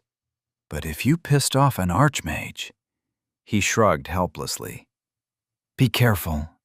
It's not like there's much more I can do for security. To get to the training grounds, you need to go through the entire guild, and everybody knows everybody round here. And there's no teleporting on the hill." Then he stood, straightening his stained coat. "Well, let's go introduce you to your team. They should have just started lunch." Chapter 18. Introductions to Last Jolba led Nathan toward a low building further back in the complex, against the walls that braced the slope. It was up a staircase set into the steep hillside and surrounded by various bare areas that looked like training grounds. One looked like a shooting range with glowing targets, while another was a set of arenas with different kinds of environments. And yet a third appeared to be an obstacle course from hell, complete with deep pits and spiked walls, and a section that definitely involved dodging spinning blades. Lovely. Jolba blithely ignored Nathan looking around nervously and walked straight into the low building, entering via a pair of arched double doors. There was a label over the doors, but Nathan couldn't read it. Damn it. They immediately turned left and entered a small cafeteria filled with picnic-style tables, about half of which were occupied by people chowing down on food from a buffet on the other side of the room. There were between 4 and 6 people at each table, and 6 tables of the 9 were occupied. The people were as varied as the adventurers Nathan had seen before, and though the species were somewhat mixed, there was certainly a tendency for each table to be a majority of one species. The other thing Nathan noted as they entered was that the average age was rather young. He couldn't judge the other species in the room, but all of the humans looked like the college freshmen from the introductory biochemistry classes Nathan had taught. Except they were pretty fit, and many were dressed in armor and had weapons at their sides. Why are they armed? Didn't they just get out of class? The room wasn't exactly quiet. Cutting through the buzz of background conversation was a shouting match, and Nathan and Jolba were walking towards the source. 2 figures were standing chest to chest, glaring at each other. One was a wide, black-skinned human in dark, multi-layered chainmail, while the other was a wolfman in gleaming plate mail looming over him.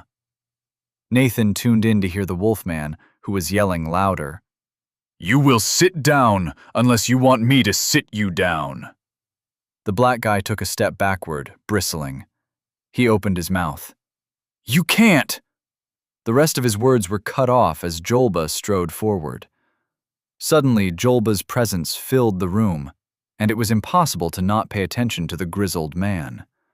Even the people in the far corners of the room turned in unison, and all conversation cut out. Jolba stepped up to the two young men, his voice slow and resonant. "You bicker as sparrows. Remember that one day you may stand shoulder to shoulder against the end. Be seated." The wolfman in shining armor opened his mouth, but Jolba silenced him with a look. The man in chainmail retreated to a table on the side of the room, while the wolfman sat at the table in the center. Then, Jolba's presence quieted, and he was again just a man in a stained jacket. He looked down at the wolfman in shining plate sitting at the table with three others. His voice was softer, but tinged with scorn. "Kachi, you know better." He glanced toward Nathan. "I am here with a new fifth for your team. This is Nathan. He's got two powerful talents and can contribute more than you know. He's also from far away, and so does not know you." Please introduce yourselves. The wolfman in gleaming plate armor twisted around to appraise Nathan more fully, a hint of canine teeth visible behind thin, colorless lips. His face was fairly humanoid, except with outward jutting jaws and enlarged nostrils. Hair of a rich brown color crept down to his eyebrows and around his cheeks, hiding sallow, gray skin. His voice wasn't as deep when he spoke normally, and was rough around the edges. "Definitely not from close by. And you have the look of a giant's rester. I'm Kachi Cordavia, worshipper of the god Damon, and son of Kia Cordavia of the Guardians of Jamor. I lead the heirs." A snort from across the table interrupted him, and the handsome man sitting there broke in. "He's declared himself leader, at least. Gotta see if he can wear it as well as he does that stack of steel he calls armor. I'm Arl Crusens, son of Stanel Crusens. This is my sister, Sarah." He elbowed the lanky teenager sitting next to him, who rolled her eyes and scooted down the bench away from her brother, not taking her narrowed eyes off Nathan. They were certainly related and looked about the same age.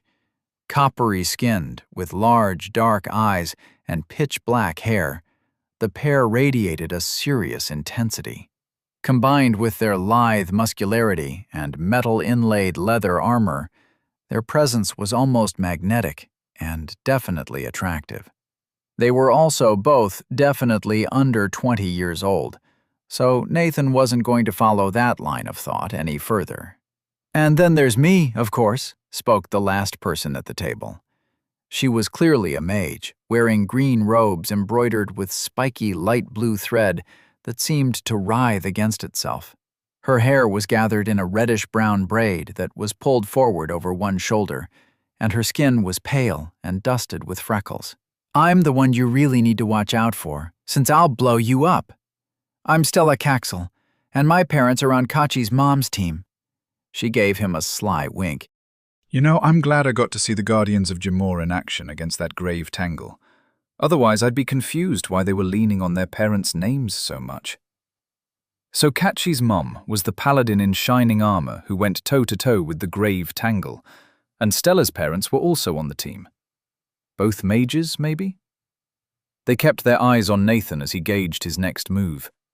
They weren't giving much away, good or bad. Well, Nathan had made friends in the past by being earnest and straightforward, and this time he had a skill to help out. "It's very nice to meet you all. I haven't had lunch yet, so I'm going to grab some food. It's all new to me, so every meal is an adventure of one kind or another." He bid goodbye to Jolba, who had watched the introductions warily. As the teacher walked away and Nathan turned to get his food, something slapped against his leg like a pool noodle. It felt like magic, and if it had been strong enough for him to feel, it probably would have knocked most other people off their feet. He glanced back at the table, where all 4 members of the heirs still watched him. Stella had a surprised look on her face, and Nathan just threw back his head and laughed as he walked away. As he collected food from the plentiful buffet, Nathan considered his next move. The heirs were clearly testing him, trying to decide if he was good enough to let into their little elite club. And the presumption was, clearly, no. It was so dumb, playing status games with people the age of those he'd taught. But it would happen one way or another, as long as he wanted to join the heirs. Which he did. The guild mistress had gift-wrapped him powerful allies, if he could just deal with some stupid power dynamics. From what had been said, it seemed they lacked direction and had potential without purpose. It so happened that Nathan had purpose to spare and was happy to share it around. But if he was going to play their game, at least he could do it on his terms instead of theirs. Lean on his strengths, and talk about the true life-and-death experiences he'd had in the days since coming here.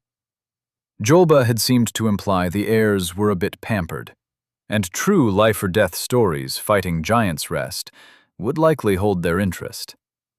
Other than that, if he played along as one of the gang, they would be unlikely to really get serious in their harassment. As he walked back, he workshopped his response. Getting closer to the table and depositing his plate of roasted meat and stewed vegetables, he put forward his best effort in a wry tone as he sat next to the young mage. "Good thing you didn't try that as I was coming back with food, Stella. I might have dropped the entire plate on you." It got a chuckle out of the sister of the two siblings across the table. What was her name? Sarah? Yeah, Sarah.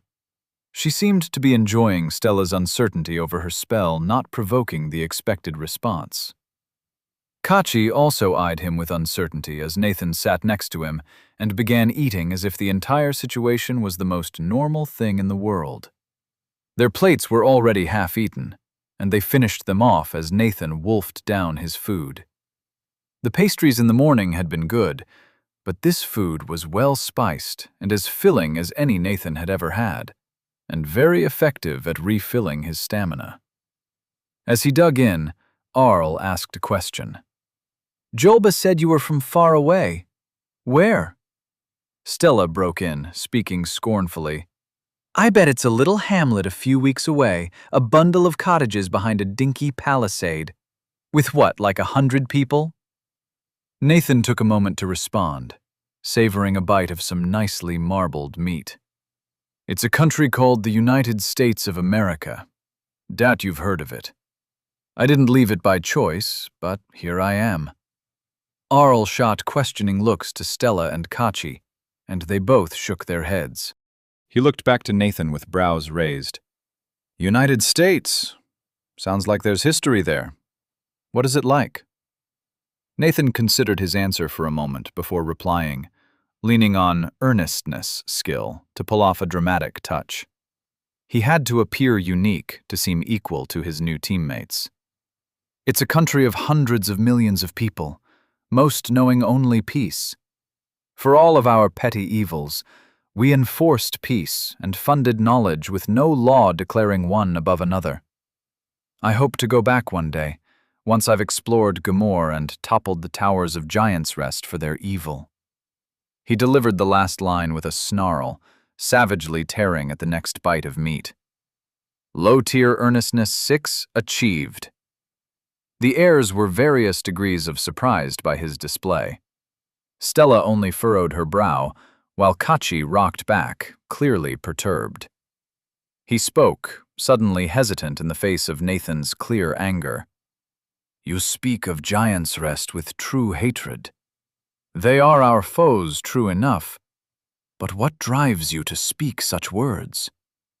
The question seemed to be asked with honest curiosity, and Nathan felt he had an opening. Only what a would-be chattel would know. It's not something you can forget, to face somebody who wants to make you a thing. Nathan's face twisted in a sneer, finding that the memory of Tail made his expression less performative than he'd intended. Nathan's anger colored his next words, and he met the eyes of each member of the heirs as he continued. "Giant's Rest is despicable, deeming itself above all. An archmage tried to convert me, and then control me.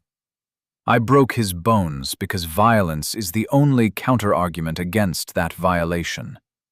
Giant's Rest would have everybody here in chains if it could. I'll burn their city to the ground and salt the earth.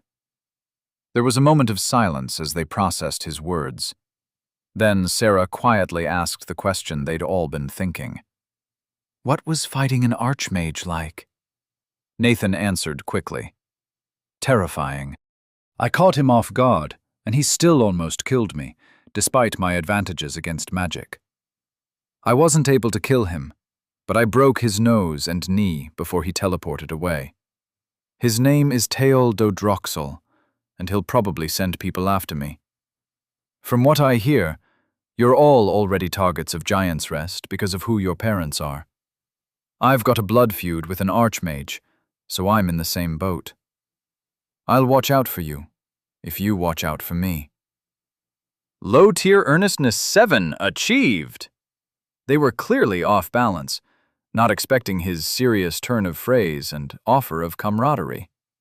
Stella caught on to something he'd said, near to her interests as it was. What do you mean, your advantage against magic? Nathan obviously looked around. Let's not talk about that here.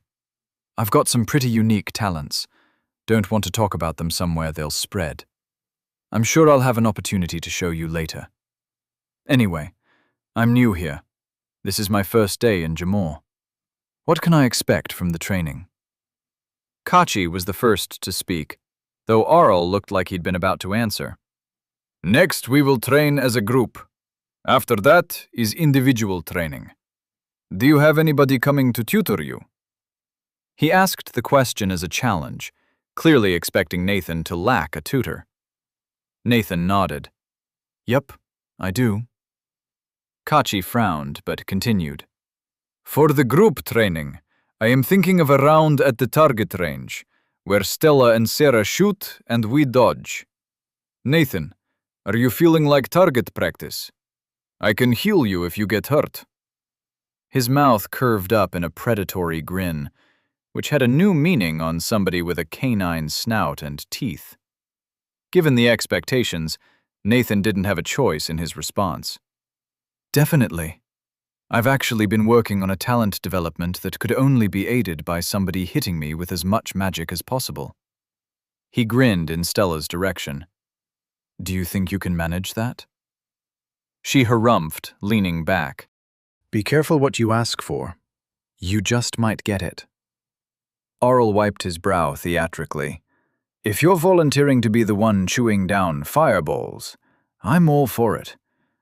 Those things can blow through a solid wall. His sister jeered at him.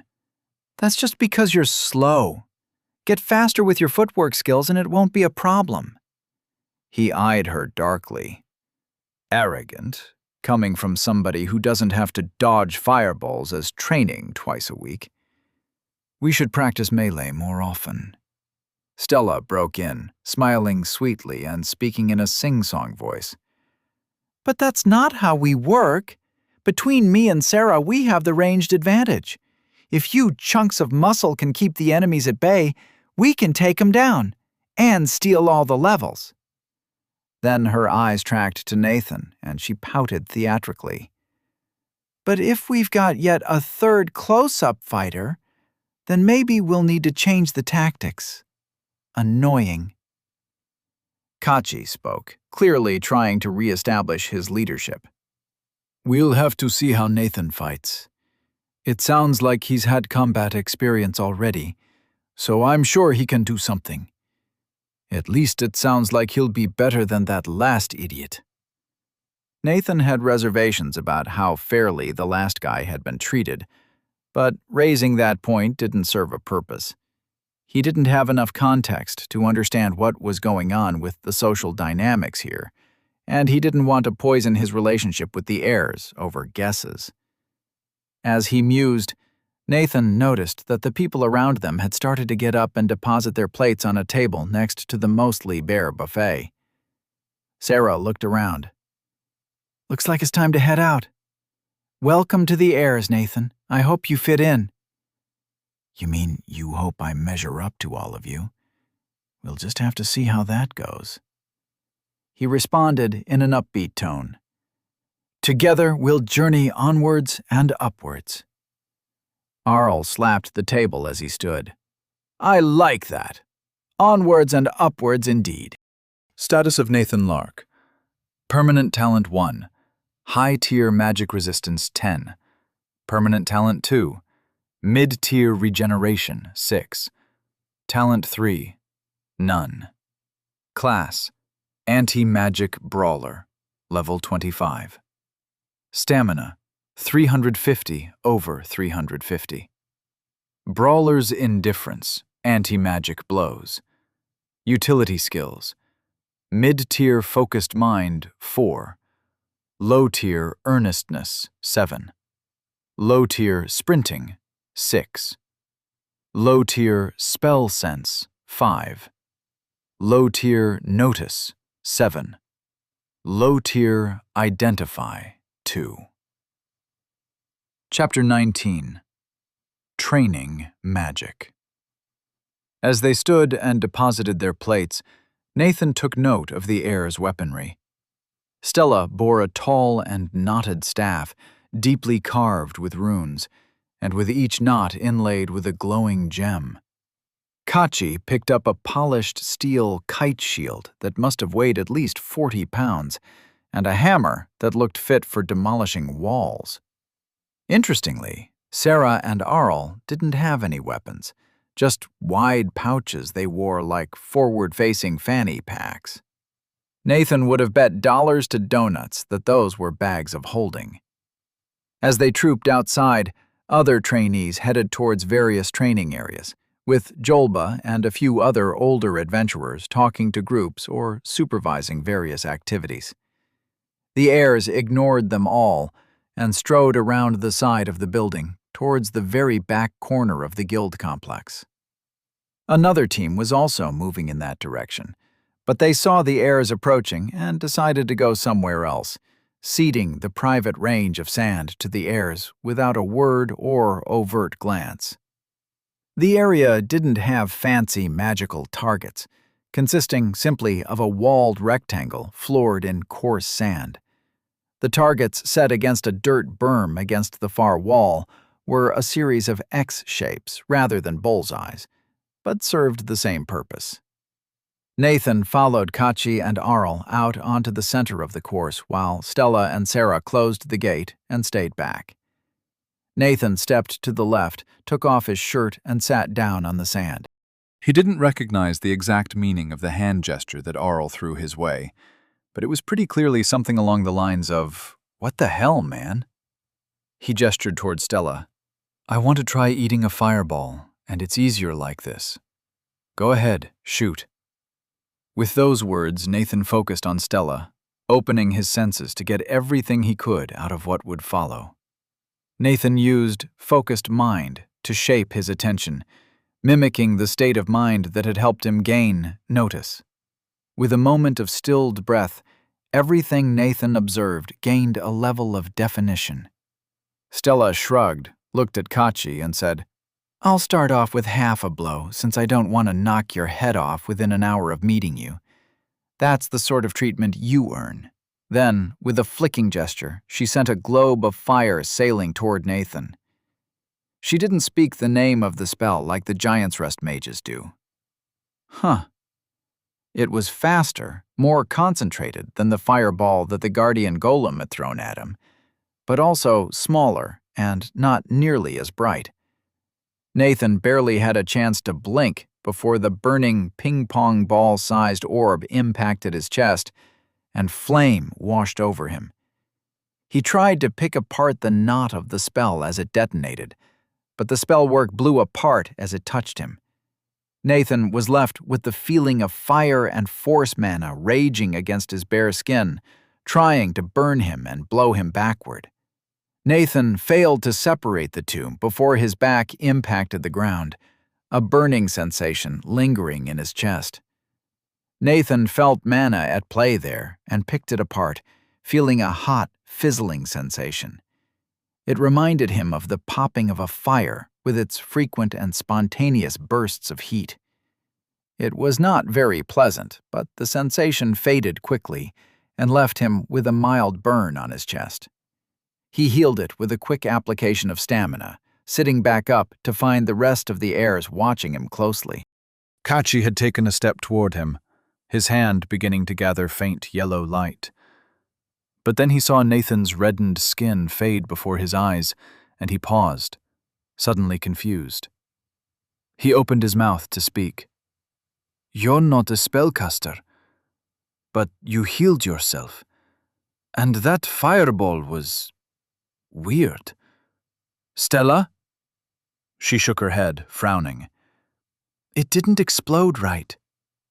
Nathan shrugged. "Seems so." He looked down at his chest, where burnt, shiny skin was healing over, scattered hair growing back at incredible speed.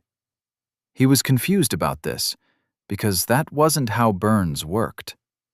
If there had been enough heat to burn him, that heat should have stayed around and continued to burn until he'd cooled the area down with water or something. But as soon as he got rid of the fire mana, the heat had also gone away. The heat itself is magical, not just the mana that made it. He looked back up at Stella. "I think I'll need a few more to figure this out properly. Can you try throwing it a little slower, and maybe make it detonate slower?" Stella looked bemused. "That's not very easy. Only a few mages in Gamor could modify a spell like that." She paused for effect. "Luckily, I'm one of them. But I'll only do it if you tell me what you're doing." Nathan responded with a wide grin. "You'll see. Give me another. I'll spell it out for you if you can't figure it out." Arl groaned. "Great. Now there's two of them. At least they can be smug at each other." After a moment of pouting, Stella tossed another fireball at him. This one was a bit larger, a bit more diffuse, and flew a bit slower. It hit Nathan's chest and burned for a moment before detonating. But the detonation was weak, the fireball's structure starting to fall apart the moment it touched Nathan's skin. He sat back up, thinking about the spell. He'd felt the weave of it this time, how the mana had been loosely woven together. When it hit him, the force had expanded out to create a shockwave. That had activated and scattered the pattern of fire mana, generating a blast of explosive heat and pressure across a wide area. It was like a fuel air bomb, where an initial blast scattered fuel across a wide area, which then ignited to cause the real destruction. Low tier Identify 3 achieved. Neat. Nathan wouldn't be able to reproduce the spell, and he also definitely couldn't grasp how to design a spell like that from the ground up. But he understood how it worked, and how to make it fail. Ahead of him, Stella frowned, her mouth lopsided and surprisingly cute as she glared at where the fireball had detonated. "And again!" She hucked another fireball at him, just as diffuse as the previous one.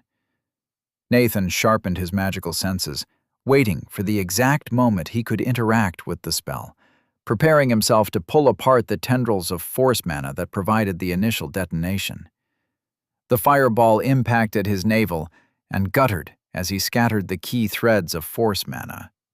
He was left with an uncomfortable ball of fire and force slowly dissipating against his belly. Nathan pulled on the mana the way he'd done with Tails, and the hissing ball fizzed away to nothing. At this point, Stella's frown had turned into a sort of delighted puzzlement. "I have never seen anything like that before. Hold on, let me try something. You can heal yourself, right?" Nathan nodded, all of a sudden apprehensive, as the short mage stalked toward him, her smile growing into something maniacal. "Give me your hand." She grabbed the tentatively offered limb in one hand and pointed with the other. A thin jet of flame shot from her pointer finger, and she brought it toward Nathan's outstretched arm. "Break this spell. I want to see how it works." Nathan flinched, almost pulling his arm out of her grasp, but Stella held on and touched the edge of the fire against his arm, near his wrist. Nathan felt the mana as soon as it contacted him, a concentrated and surprisingly complex working of fire. Nathan focused intently on the spell, hoping he could keep Stella from lopping off his hand with her magical cutting torch. The spell seemed dedicated to keeping the flame as concentrated as possible, so that was the aspect of the spell that Nathan attacked. As the torch contacted his skin, the flames barely felt warm, the major sensation being the popping energy of fire mana. The angle was shallow, and even without his magic resistance, the fire would have burnt him, but not scorched deeply. Oh, she's not actually trying to hurt me. She's just not great at communicating when she's excited. More methodically, he pulled apart the weave that kept the flames concentrated. The jet became more diffuse before the threads snapped back into place. Nathan looked up and saw Stella staring intently at the jet, obviously exerting her own magical control to stabilize the spell. His own eyes narrowed. Oh, it's like that, is it? You might be the mage, but I'm the anti-mage. Any spell you make, I can break. Nathan pushed back, destabilizing the working, even as Stella tried to force it back into shape. His talent's basic function protected him from harm and made his manipulations of the spell inherently disruptive. Even though it was Stella's mana, and she had the advantage, they fought for control of the little jet of fire. After a minute of back and forth, Nathan fully understood the nature of the spell and how it worked. Around Stella's finger was a portion of the spell that channeled air into the flame jet. Fire mana needs an oxidizer to burn. Then I guess the fireball, working like a fuel-air explosive, makes even more sense. That's both reassuring and very weird. It's magic. Why does it follow the rules of chemical reactions? I guess it would also be weird if it didn't. Nathan abandoned his manipulation of the guiding magic and attacked the air inflow control, causing the fire itself to flicker. When Stella tried to stabilize that portion of the spell, Nathan took advantage of her diverted attention, disrupting the part of the spell that provided fire mana. Stella let go of the spell and stepped back, letting out a long breath and slumping her shoulders. Then she looked up and threw her arms to the sky in a pose of triumph. Mana intuition went up! Dragon's breath! That's awesome! She turned to Nathan, cheeks flushed. Okay, that was cool. Thanks for going along with it. Is there anything else you want to try? She grinned and winked, throwing Nathan off a bit. He took a second to respond, examining the slightly singed hair on his arm. Do you have any other mana types? I'm trying to develop my magic resistance talent, and I think I need exposure to as many mana types as possible. If not, I'd like to play with a spell that's pure force. Stella's energy and grin dialed back a few stages. No, I don't have any other types of mana except fire and force. Yet. But hold some patience, and I might be able to set something up. I've never heard of a talent like yours. It's amazing.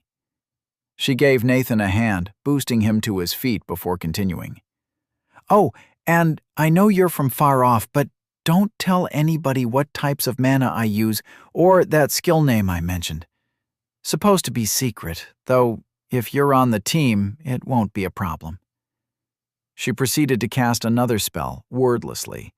A sheet of translucent blue force appeared in front of Nathan, about the size of a large shield. Nathan walked over to it, inspecting the floating magic. It looked more like the force constructs he'd seen from the Guardians of Jamor than anything from Giant's Rest. Nathan had seen much the same spell cast by the Giant's Rest mages at the Battle of the Ford, but it hadn't looked like this. Theirs had been smaller and completely transparent. Differences in spellcasting style, maybe? Stella doesn't speak the spell names aloud as she casts. I can see that providing a tactical advantage, but maybe being harder to learn. He poked it with his finger, which let him feel the broad, flat bands of mana that formed the shield. They bent under his finger, and the pane of force audibly cracked. Nathan nodded to himself, considering the feeling of force mana. It was massless, but immovable, as if its position were immutable. Pushing on it from any angle felt like pushing on the edge of a knife that never quite cut you. That contrasted with fire mana, which he'd had more than enough experience with during the mental wrestling match over Stella's torch. Fire was an ever-changing, popping sensation, combined with heat, like scorching hot pop rocks. Not a very pleasant sensation, but it was nice to easily be able to identify it. Low-tier spell sense 6 achieved. With another movement, Nathan traced one of the major weaves of mana in the force block, which crumbled.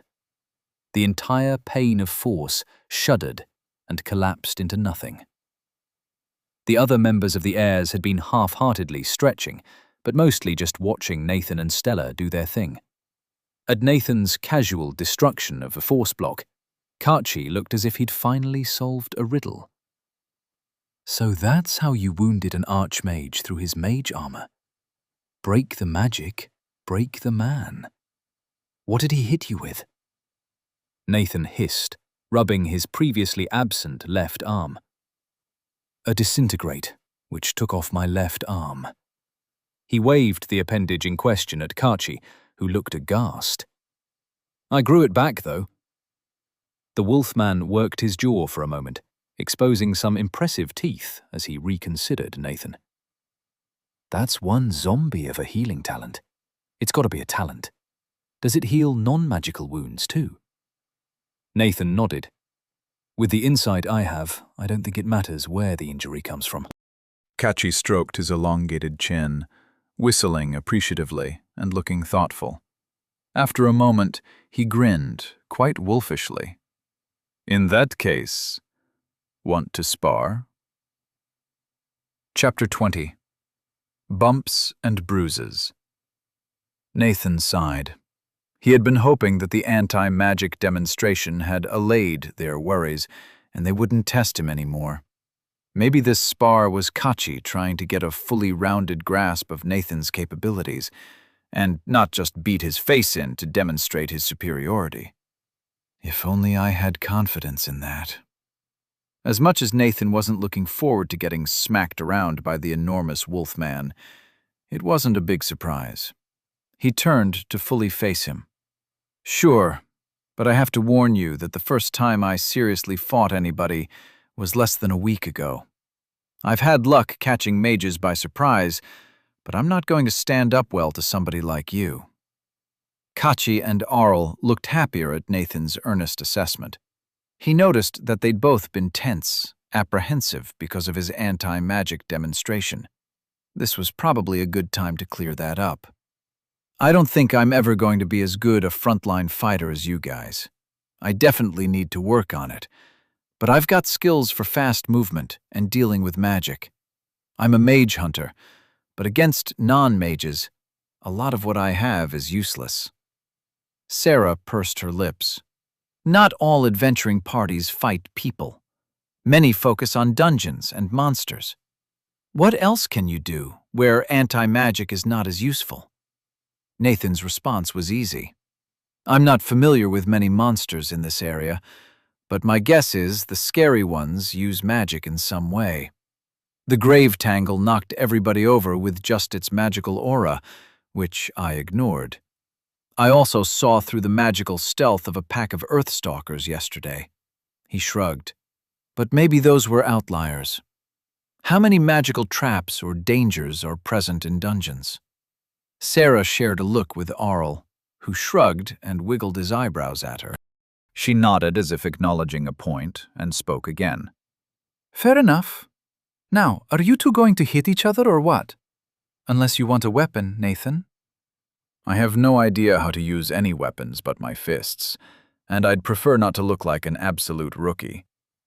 Nathan shook his head and squared off against Kachi. He considered putting his shirt back on, but decided against potentially damaging his new clothes. He took a deep breath as they both set their feet, sizing up his opponent. He didn't expect to take the big guy down, or even get in any significant shots. Kachi was dressed in immaculate plate and bore a large hammer and an even bigger shield. His hope here was to be slippery, maybe get behind the big warrior or trip him up. He's in full plate. That's gotta be heavy as hell. Maybe I can just push him over. Nathan noticed Kachi crouch slightly as if to lunge, and Nathan took a cautious step backward. They were more than 10 feet apart. There was no way somebody covered in that much metal could cover that distance. Nathan's next thought was interrupted by the steel wall of Kachi's shield impacting his chin with a crunch. Darkness fuzzed his vision, and he was airborne briefly before slamming into the ground, wind partially knocked out of him. It hurt like a bitch, but thanks to Brawler's indifference, he wasn't completely stunned. His jaw felt wobbly, and he rolled to his feet and spat out a mouthful of blood before staggering to the side and falling over again as the world tilted. Oh, that's a nasty concussion. I think you got me. I'm gonna need a minute. Nathan was not a fan of how much his voice slurred, and speaking sent intense pain through his jaw, even through the recognizable numbness of broken bones. His hands came up, and Nathan tentatively poked at his face. Yeah, that was a badly broken jaw. And a concussion. Would regeneration work on head wounds? Did he want to use it for head wounds? Well, it was probably better to try it now, under controlled circumstances. Controlled head wounds. No such thing. Nathan pictured a textbook diagram of a brain, unbruised and surrounded by healthy meninges. Then, he shoved that image at his own head, along with stamina. Stamina drained at an alarming rate, but over the course of a few heartbeats, a mental fog he hadn't even noticed cleared away. His jaw was also killing him, and he became aware that Kachi was leaning over him, hand glowing as he finished a prayer. Grace be granted, healing be sure. Kachi pressed his hand onto Nathan's shoulder, and Nathan felt the magic try to take hold, before sliding off, accomplishing nothing. It had the same feel as the magic he'd felt from Kia, a warm, prickling feeling that Nathan was powerless to accept. In that moment, he almost reconsidered his decision to improve his magic resistance to be more potent. Maybe healing was more important, and regeneration was taking a while. Nathan started coughing up blood as Kachi grew more anxious and chagrined. What do I do? Can you heal it? Nathan sat up, spitting to the side and feeling very pressured. Why was he having to reassure people when he was the one who'd been injured? Yeah, give me a minute. He felt delicately at his jaw. There was a sharp bone protruding into his mouth, and the feeling of his tongue caressing a shard of his own bone did not feel great. Ah, that feels very wrong.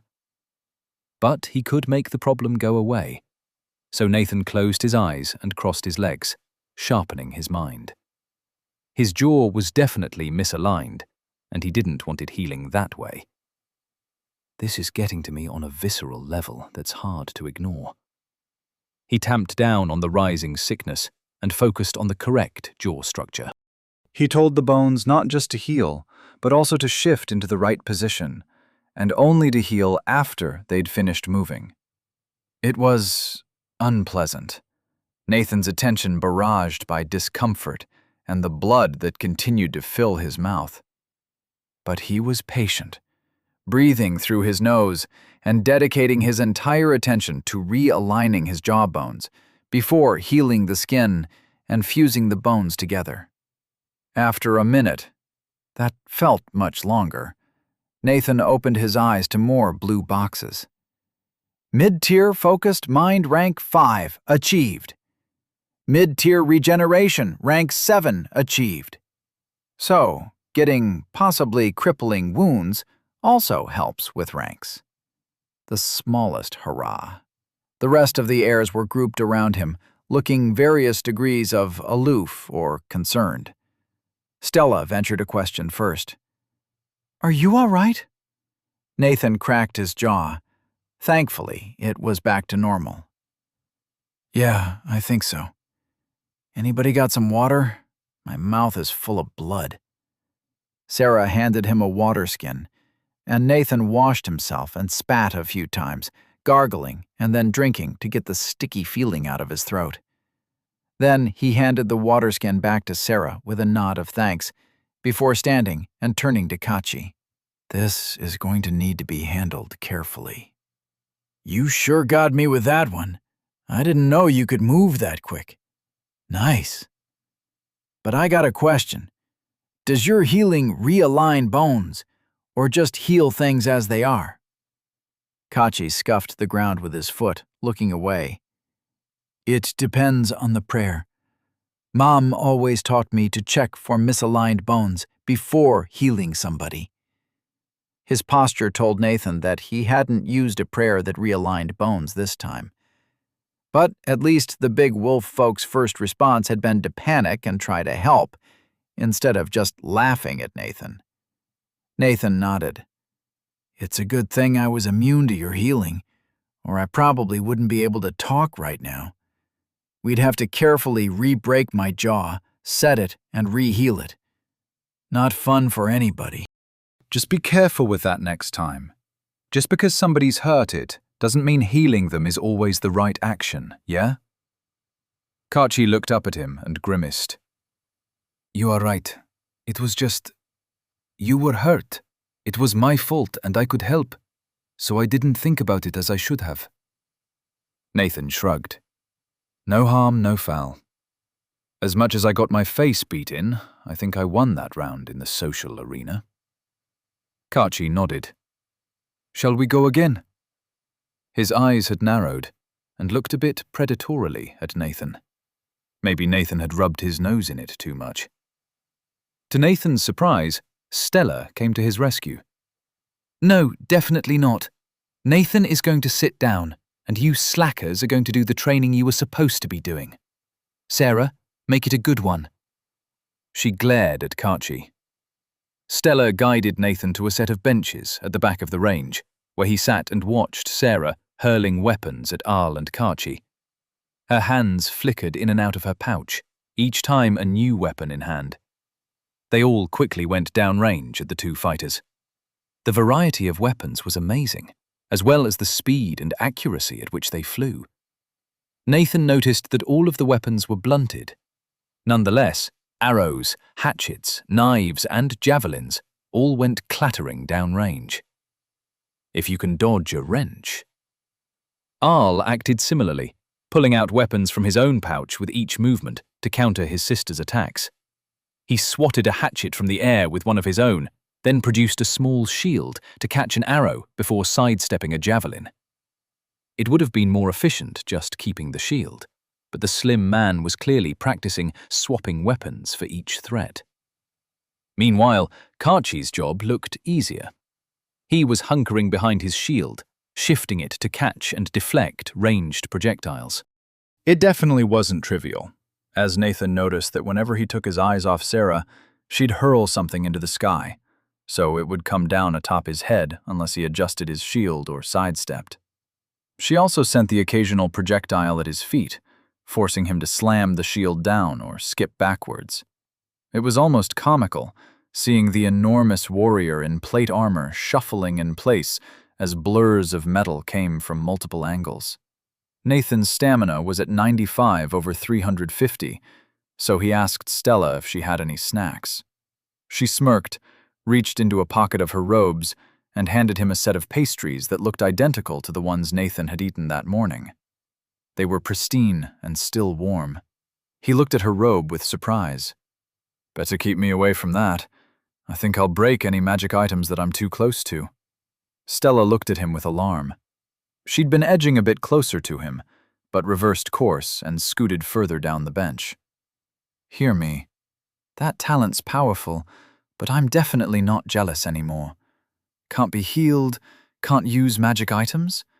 Not even as a joke. She shuddered a bit. They sat in silence for a little while, watching as Sarah finally emptied her pouch of practice weapons. Once she was finished, they gathered up the projectiles while Kachi healed a few bruises and scrapes. Nathan hopped up to help, grabbing a few daggers and hatchets. They were all badly scuffed and dented, more like discards from a forge than actual weapons. He watched Sarah dump the weapons into the pouch, shaking his head. The item must have sorted and cleaned them as well, since she wasn't being careful to avoid getting sand in there. Wild. He handed off his gathered items. Sarah looked up at him. She'd been the most aloof thus far, but Nathan didn't get a sense of dislike, merely that she hadn't taken the lead here. Thanks. Do you want to go? I can go gentle. Nathan considered. He could do it.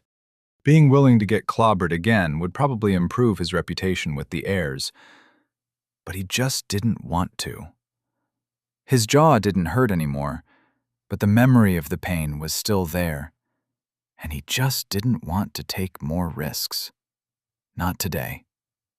So he blew out a breath and responded, Thanks for the offer, but not today.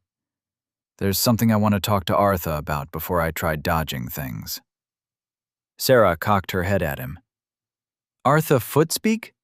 Stanel, our dad, says he's one to trust true. What's he teaching you? Nathan blinked.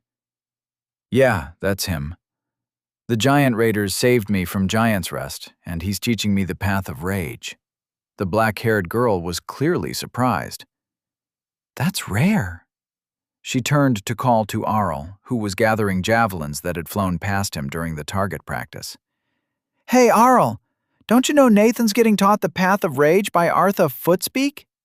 Arl grunted, looking Nathan up and down again. That's a surprise.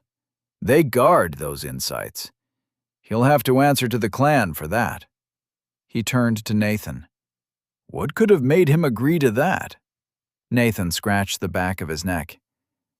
If it's so valuable, I don't know if that's something I should share. To his surprise, everybody seemed to accept that explanation. The culture here really did get behind hoarding insights, and disapproved of even the hint of prying them out of people. He and Stella sat and watched as the rest of the heirs resumed their practice. After just a few minutes, Stella sat back up and started throwing magic at Arl and Kachi, forcing them to dodge or shelter from various small bolts of fire or force. Nathan thought she was picking on Kachi, and he was being slowly driven down the range by a rain of firebolts and one small fireball impacting his shield. After a bit, they called another break, sitting around and drinking water. Stella broke the silence first. Sorry for trying to trip you back in the dining hall. I thought, well... Nathan shrugged again. Holding on to grudges against these people wouldn't get him anything. They'd been jerks, but the culture here seemed rooted in proving one's strength. And honestly, it made sense. If you were adventurers going up against Giant's Rest and monsters, you had a lot more excuse to be macho than high school football players did. And before I can really join their team, they have to see me as an equal, somebody just as strong and with as much potential as they have. You thought I wasn't the equal of you and the other heirs, but I'm heir to a tradition as weighty as they come.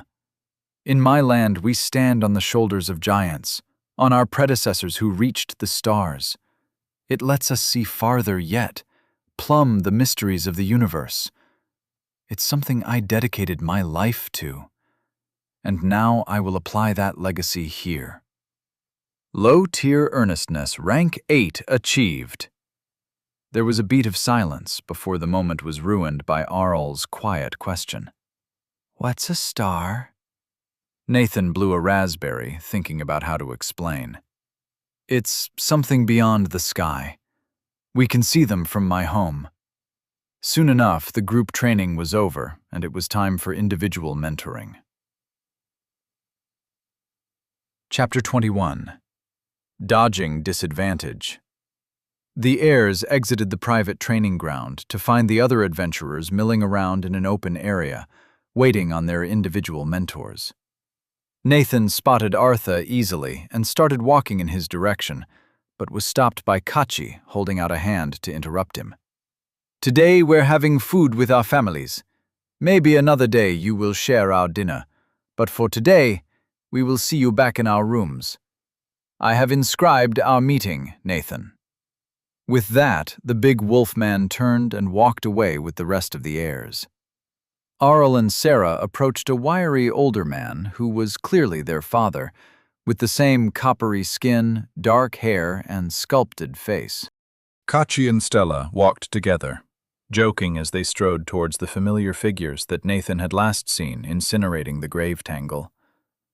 3 of the 5 members of the Guardians of Jamor stood together, a wide buffer of open space around them. Kia was in full plate armor, with the giant greatsword stuck diagonally on her back. Her helmet was off, but it was hanging off her belt and in easy reach. Nathan watched Kachi approach and respectfully greet her, and she responded by jerking her head for him to follow. Meanwhile, Stella was greeted by hugs from both of the casters of the Guardians. Nathan remembered the spell he'd been pretty sure involved a fusion reaction, and eyed the soft-faced man who'd cast the spell. From here, he seemed shy, even effacing, while the foxfolk at his side was more effusive, cupping Stella's cheeks and asking her a question. Stella's response involved pointing at Nathan. All 3 turned to face him. Nathan stopped watching them and sped up to meet Artha. He needed to keep in mind that the parents of his new friends could beat the pants off a monster the size of a mountain, one whose attacks had broken the sound barrier. No wonder they wanted to keep most people at arm's length. That kind of power was bound to make nearly any social situation difficult. How did you talk to somebody when their parents were WMDs? Forget the trope of a dad threatening people with a shotgun. This would be like dealing with the daughter of a superhero. That's really not a terrible metaphor here. They're even named like a superhero team. With that in mind, he went to meet Artha. Talking to Artha again was easy. He didn't have to judge the effect of every word or worry so much about his image. He'd fought for Artha, and Artha had fought for him. Back on Earth, Nathan wouldn't have any idea what that meant. But here, now, it meant that he wasn't quite so worried about how mere words would cause the big elk centaur to think of him. It was surprisingly restful to have that feeling. So, when Artha took him to a secluded park on the edge of the adventuring compound, he didn't restrain his speech. "Did you see the team I was on? They're so young and exhausting." Artha seemed to think that was funny, chuckling as they walked. "Indeed, it speaks highly of you to be placed in such a team, but it has often been said that those born to greatness forever struggle to achieve it. I hope your team flourishes at their task. But now, we have training to do. Is there anything in particular you wish to focus on?" Nathan had been thinking about this. "I want to get some help from Emerald on something. Otherwise, whatever you think is best." They spent a few hours talking of the path of rage, and Artha ran him through a few exercises. Many of them had him focusing on what made him angry and ways to control and channel that feeling. Artha had him feel for the anger, taught him to think of it as something that was always present and could be called on whenever necessary. It was clear to Nathan that the path of rage was a balancing act disguised as a surrender to emotion. In order to truly embark on the path, you had to let your anger overwhelm you. However, you could still shape the path that the anger took, like guiding a raging torrent down certain channels. Nathan was glad he had Artha to teach him. There was an art to this not unlike his guided meditation. It was purpose without thought. After some time, they went to find Emerald, and Nathan asked them to run him through the footwork drill again. After a few repetitions, he asked both Artha and Emerald to throw some things at him, and he'd try to use the movements from the drill to dodge. It didn't go great, at least at first. Artha had grabbed whatever was at hand, and so Nathan dodged a rain of random chunks of wood and tools. He protested, noting that they could be using pillows or clothes. But Artha pointed out that Davrar didn't tend to respect non-hazardous training. So, Nathan resigned himself to some bruises and got to dodging. At first, he was tempted to duck and weave, keeping his body weight low and stance even. But that wasn't the point of what he was trying to do. He wanted to use the techniques that Emerald had taught him, to quickly shift position and allow for sudden changes of direction. After a few false starts, and a couple of times where Emerald specifically pegged Nathan in the foot, he started to get into it. The trick wasn't just to be light on your feet. It was to be careful and considerate of your momentum, and to be ready to change it at any time. Pending utility skill. Low-tier dodging footwork. You have trained in moving your feet quickly to aid with dodging. This skill will help you move your feet to more easily keep your balance and dodge attacks. He stopped moving and got belted with a metal ladle for his trouble. Quickly, Artha and Emerald stopped, and Emerald approached him. "You got it? Good. I was hungry."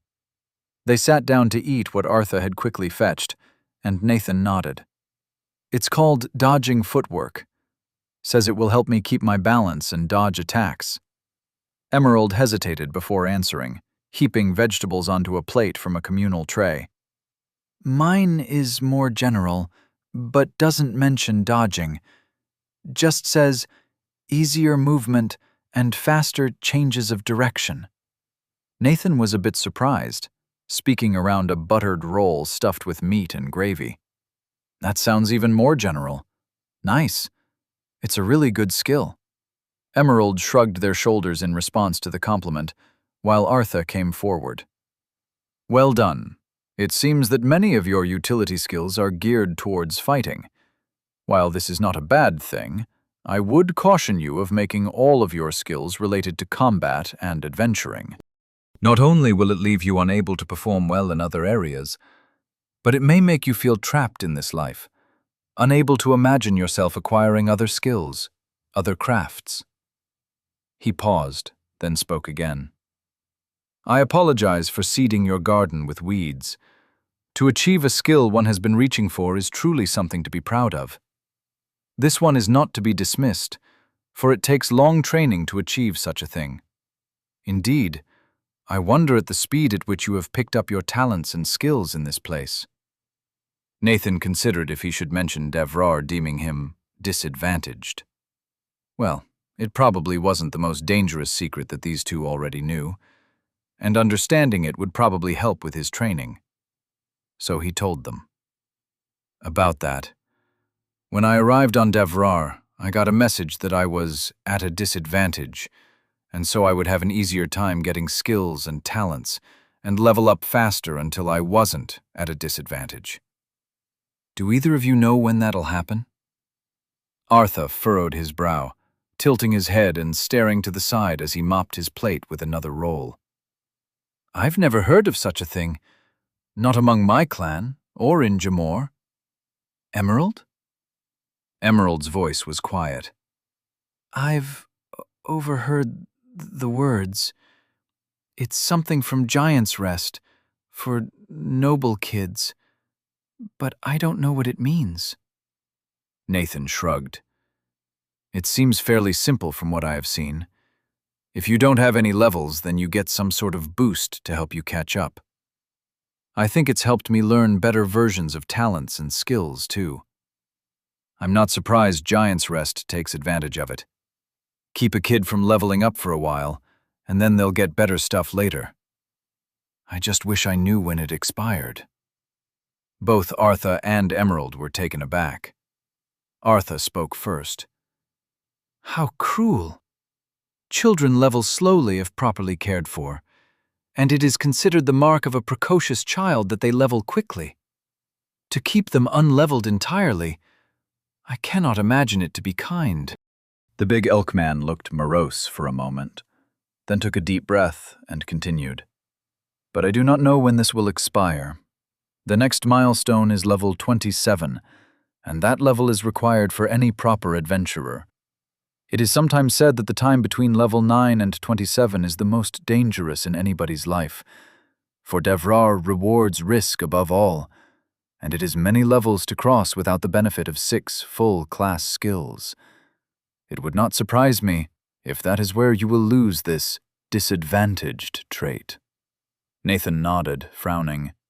If level 27 was where he'd lose the buff, then he should push that off as long as he could, and try to pick up and develop as many talents and utility skills as possible. The skills were easy, but talents were a problem. Vala had said that you could dump talents, but that the better ones, the ones that changed you, tended to be permanent. Both Nathan's magic resistance and his regeneration were permanent, so he didn't want to pick up just any talent. He wanted something that would fit into his developing build. The problem was, he didn't know what he needed or where to get it. Were there temporary talents he could take for now? Well, there were people he could ask right in front of him. Do you have any advice for temporary talents I could take for my third slot? Artha answered again, sounding as if going over a familiar topic. Taking a talent and intending to replace it later is a matter of some argument. Many say it is wise to become as strong as possible, as quickly as possible. However, I say that is trading greater strength later for smaller strength now. You will delay gaining a more powerful talent because you have developed a temporary talent, and may end up keeping the short-term talent because you cannot bear to replace it. To add to this, many talents tend to become permanent when developed beyond high tier. Finally, you may only receive talents when you have an empty slot, which means that if you unlock a talent in combat, you will not only be unable to accept it, you will never know you have done so. It is common practice to leave a talent slot open for such an eventuality, or for after the level 27 class development to round out a build. For these reasons, I do not recommend taking a temporary talent. Do you agree, Emerald? The thin figure bobbed their armored helmet, giving no other answer.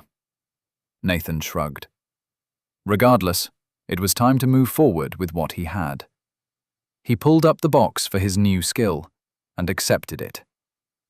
Congratulations, you have accepted the low-tier dodging footwork utility skill. There was one more question Nathan had for the two, though he primarily addressed Emerald. Should I try to get armor? I took a heavy blow earlier during training, and it seems like I should wear armor. Emerald started nodding, their helmet reflecting the light. Armor is good. I can introduce... Arthur cut in, stroking his silvery beard as he spoke over Emerald. I must interrupt. A weighty apology, Emerald, but this is a place where I must guide Nathan on the path of rage, and I would ask you to depart so we may speak of it in privacy. Arthur waited for Emerald to leave the room with the remains of their dinner before continuing. There is an early branching in the path of rage, between those who fight armored and unarmored. If you fight and train to reach level 27 without wearing armor, while taking wounds, you will almost certainly gain a class skill that will enhance your toughness while unarmored, which holds obvious advantages for you. You have said you are unable to use enchanted items, and armor without enchantments holds limited use. You also seem to prize maneuverability and fast movement, which armor, and especially unenchanted armor, would hinder. Therefore, I recommend against armor for now, though you may give it more thought after class. Development. I hope your regeneration talent can protect you for now, and when you gain the class skill, I hope the benefits are worthy. That sounds like a pretty good argument. Armor would be uncomfortable, heavy, and annoying to clean anyways. And expensive. I'll probably need to buy more clothes, though. Status of Nathan Lark. Permanent Talent 1. High-tier Magic Resistance 10. Permanent Talent 2. Mid-tier Regeneration 7. Talent 3. None. Class: Anti-Magic Brawler. Level 25. Stamina: 350 over 350. Brawler's Indifference, Anti-Magic Blows. Utility Skills: Mid-tier, Focused Mind 5. Low-tier, Earnestness 8. Low-tier, Sprinting 6. Low-tier, Spell Sense 6. Low-tier, Notice 7. Low-tier, Identify 3. Low-tier, Dodging Footwork 1. Chapter 22. Backgrounds and Warnings. Nathan caught up on what the rest of the giant raiders were doing. They all had a bunch of obligations before they headed back into the wilds, beyond just commissioning better weapons with their new cash. Vala was apparently stuck in an endless gauntlet of family obligations. The boss seemed to be a clan who did a lot of adventuring and catering to adventurers, and Arthur joked that her list of dinner invitations was taller than she was. She was also expected to share a few insights with some kids against future favors. It sounded complicated, in the way that only family politics could be, and Nathan wished her luck. Nobody had seen Wiam since he'd disappeared into a wizard's tower called the Tower of Trickery, where he'd been trained. It was a bit of a strange cross between an orphanage and a magical school, and was run by a birdfolk mage called Gale Shullet. There seemed to be a lot of jokes about Gale and the Tower of Trickery, since they disdained attack spells and primarily focused on stealth, illusion, and area control, like Wiam's mud spell. Okay, interesting. I was wondering why Wiam seemed less focused on direct conflict than the enslavement mages from Giant's Rest. However, Gale was unquestionably recognized as one of the stronger adventurers of Gamor, leading a team called the Seven Fools. Her students had begun to prove their worth to the Adventurers Guild in recent years, in large part due to their ability to cast Message. After a friendly exchange of goodbyes, Nathan headed back to the training section of the Adventurers Guild. The cafeteria building was lit, and dinner was being cleared by a pudgy man with a perpetual smile on his face.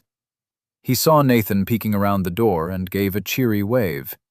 Nathan explored further into the building. In the back were classrooms, some of which were occupied by students discussing things. They all looked at Nathan when he poked his head in, staring silently until he left. Okay then, I guess some of the air's unapproachability has rubbed off on me. In the next layer back were the dormitories, divided into suites much like the one Nathan had stayed in with the giant traders. Most of the doors were closed, but one was open, and Arl sat in a chair next to it. He was sharpening an enormous sword that was laid on a cloth across his knees. As Nathan turned the corner, Arl was looking over his shoulder and back into the room, smiling as he did so. He and his sister are just so pretty. Those eyebrows are amazingly sculpted, and that sword was ridiculous. Arl spotted him and stood, hefting the blade and slowly feeding it into his pouch. It was taller than Nathan was, much less Arl. Damn, with that much blade, no wonder it needed a lot of sharpening. As the wiry youth finished, he gestured for Nathan to follow him into the room. Sarah was sitting there, whittling what looked like arrow shafts. Arl spoke to Nathan. "We have returned early and expect the others back soon. Did your afternoon serve you well?" Nathan nodded. "It did. Arthur is a good teacher, and Emerald taught me a skill." He pointed to Sarah. "I'll be ready for that dodging practice tomorrow." She smiled. "Good. I'm looking forward to another person's movement to practice against. I know all the tendencies of this walking target." She affectionately swatted at her brother's shoulder as he came to sit next to her. "Now, I will tell you this because Kachi likely will not. Try to sleep early tonight. We will wake early, And both Kachi and Stella need less sleep than decent folk do. Don't let them keep you up. With that, she went back to her whittling, her rapid knife movements somehow sending the wood scraps into a neat pile on the table in front of her. Aurel looked put out. "Ah, you warn him of what Kachi will do, while we had to suffer it firsthand. He should have stumbled through his first full day with half a night of sleep as we did. It would be good practice." Sarah pointed her knife at him. "Beware this mean streak of yours, brother. It will be your undoing." But she tilted her head and waggled her eyebrows as she said it, which seemed to lessen the blow. Aurel only laughed. Nathan spectated their interplay, amused. The two definitely seemed close.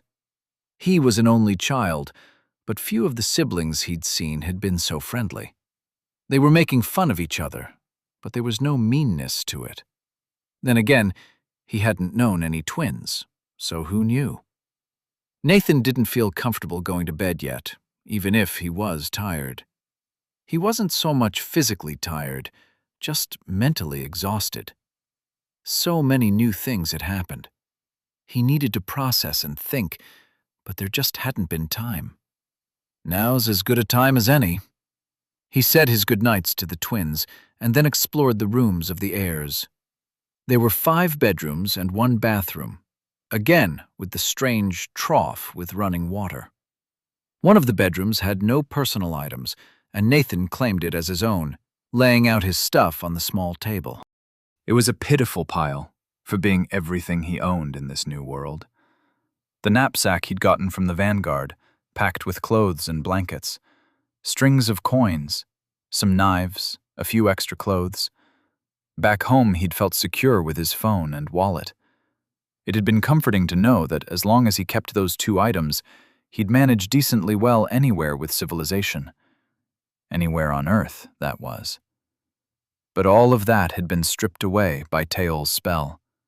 Now this meager pile of possessions was all he owned. However, it gave him a similar sense of security. He was starting to develop his place in this world, especially the coins. Starting from nothing, pulling myself up by my bootstraps. I'm such a capitalist.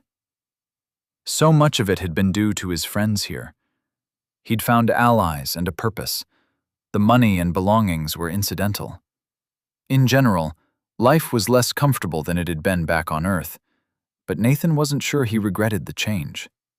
Life on Devrar was dangerous and often short, but Nathan remembered the intoxicating thrill of the fights he'd been a part of.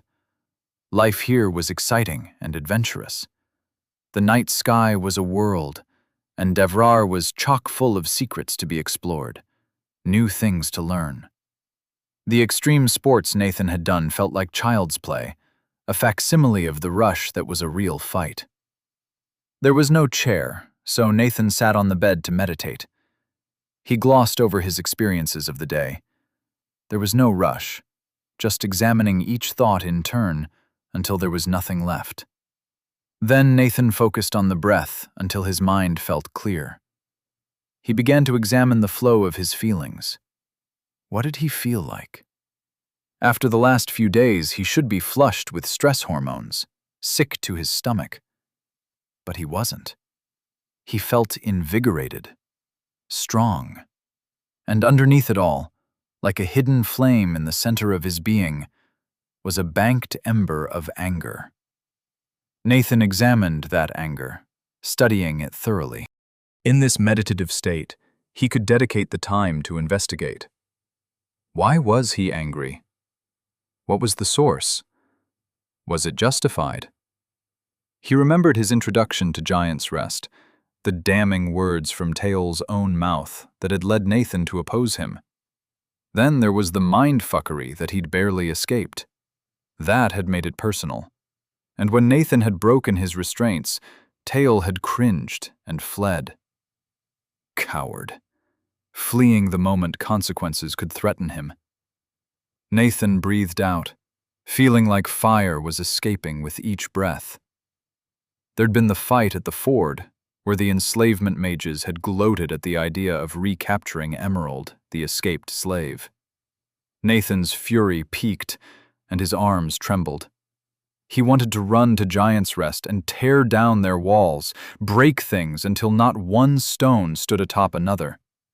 He breathed in, keeping his eyes closed. He breathed out, feeling the anger wash through him in waves. It felt purifying. It felt like it gave him strength. And on Earth, that would have been a lie. Here it was not.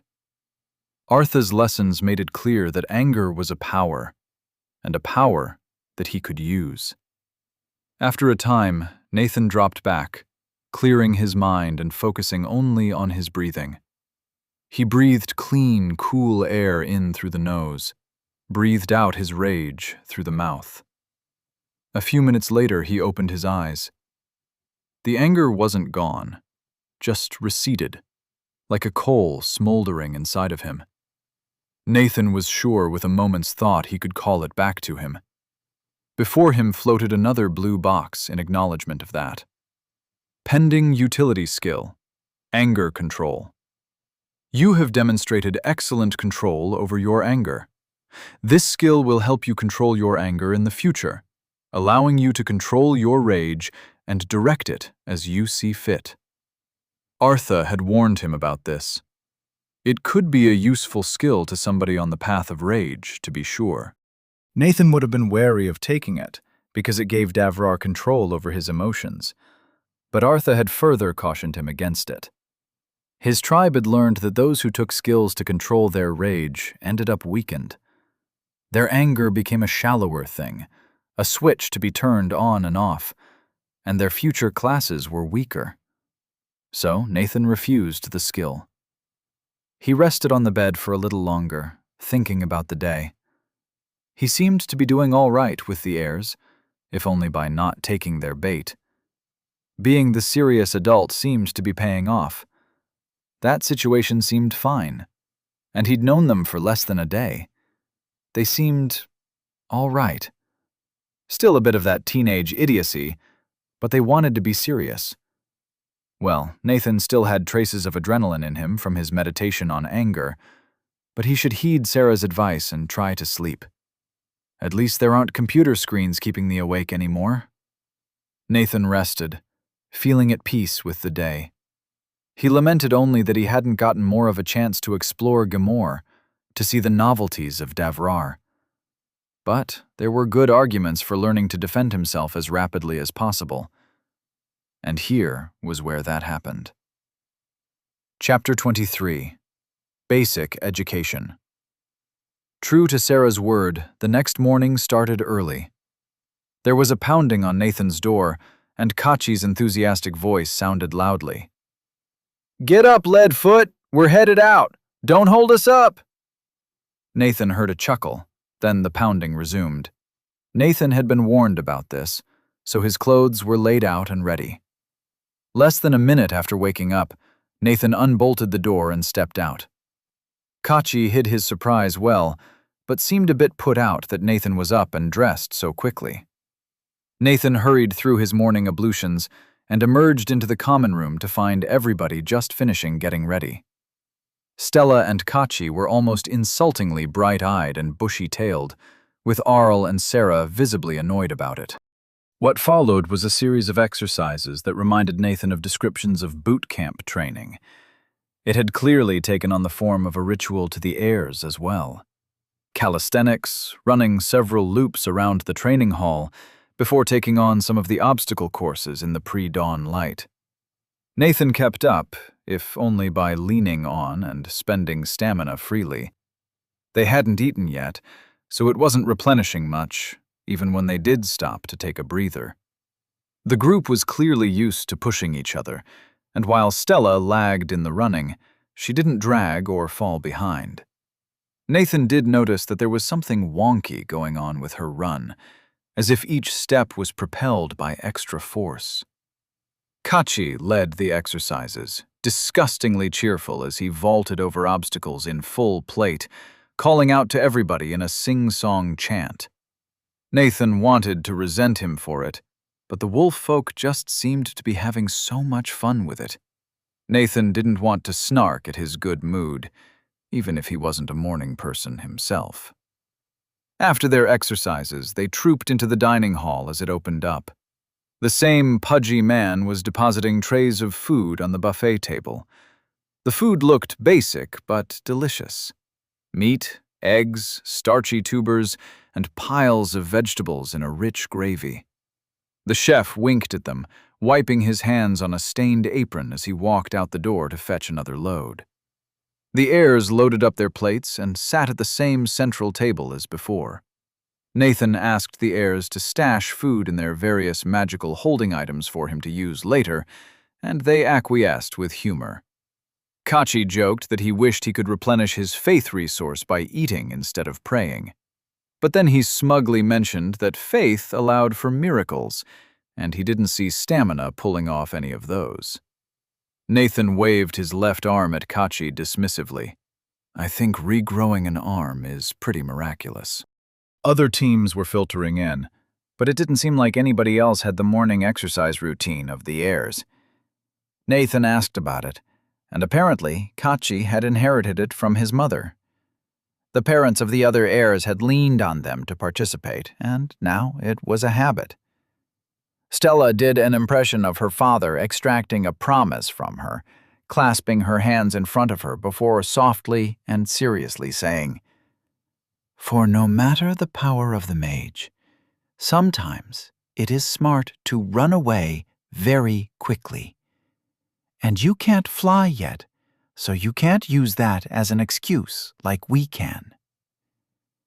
Nathan noticed that he wasn't sore after the morning's exercises. Probably regeneration, healing his muscles. Nathan wanted to find out if that strengthened them or not, but it was something he'd need to keep an eye on over time. Maybe tomorrow he should bring a snack and try to test it out.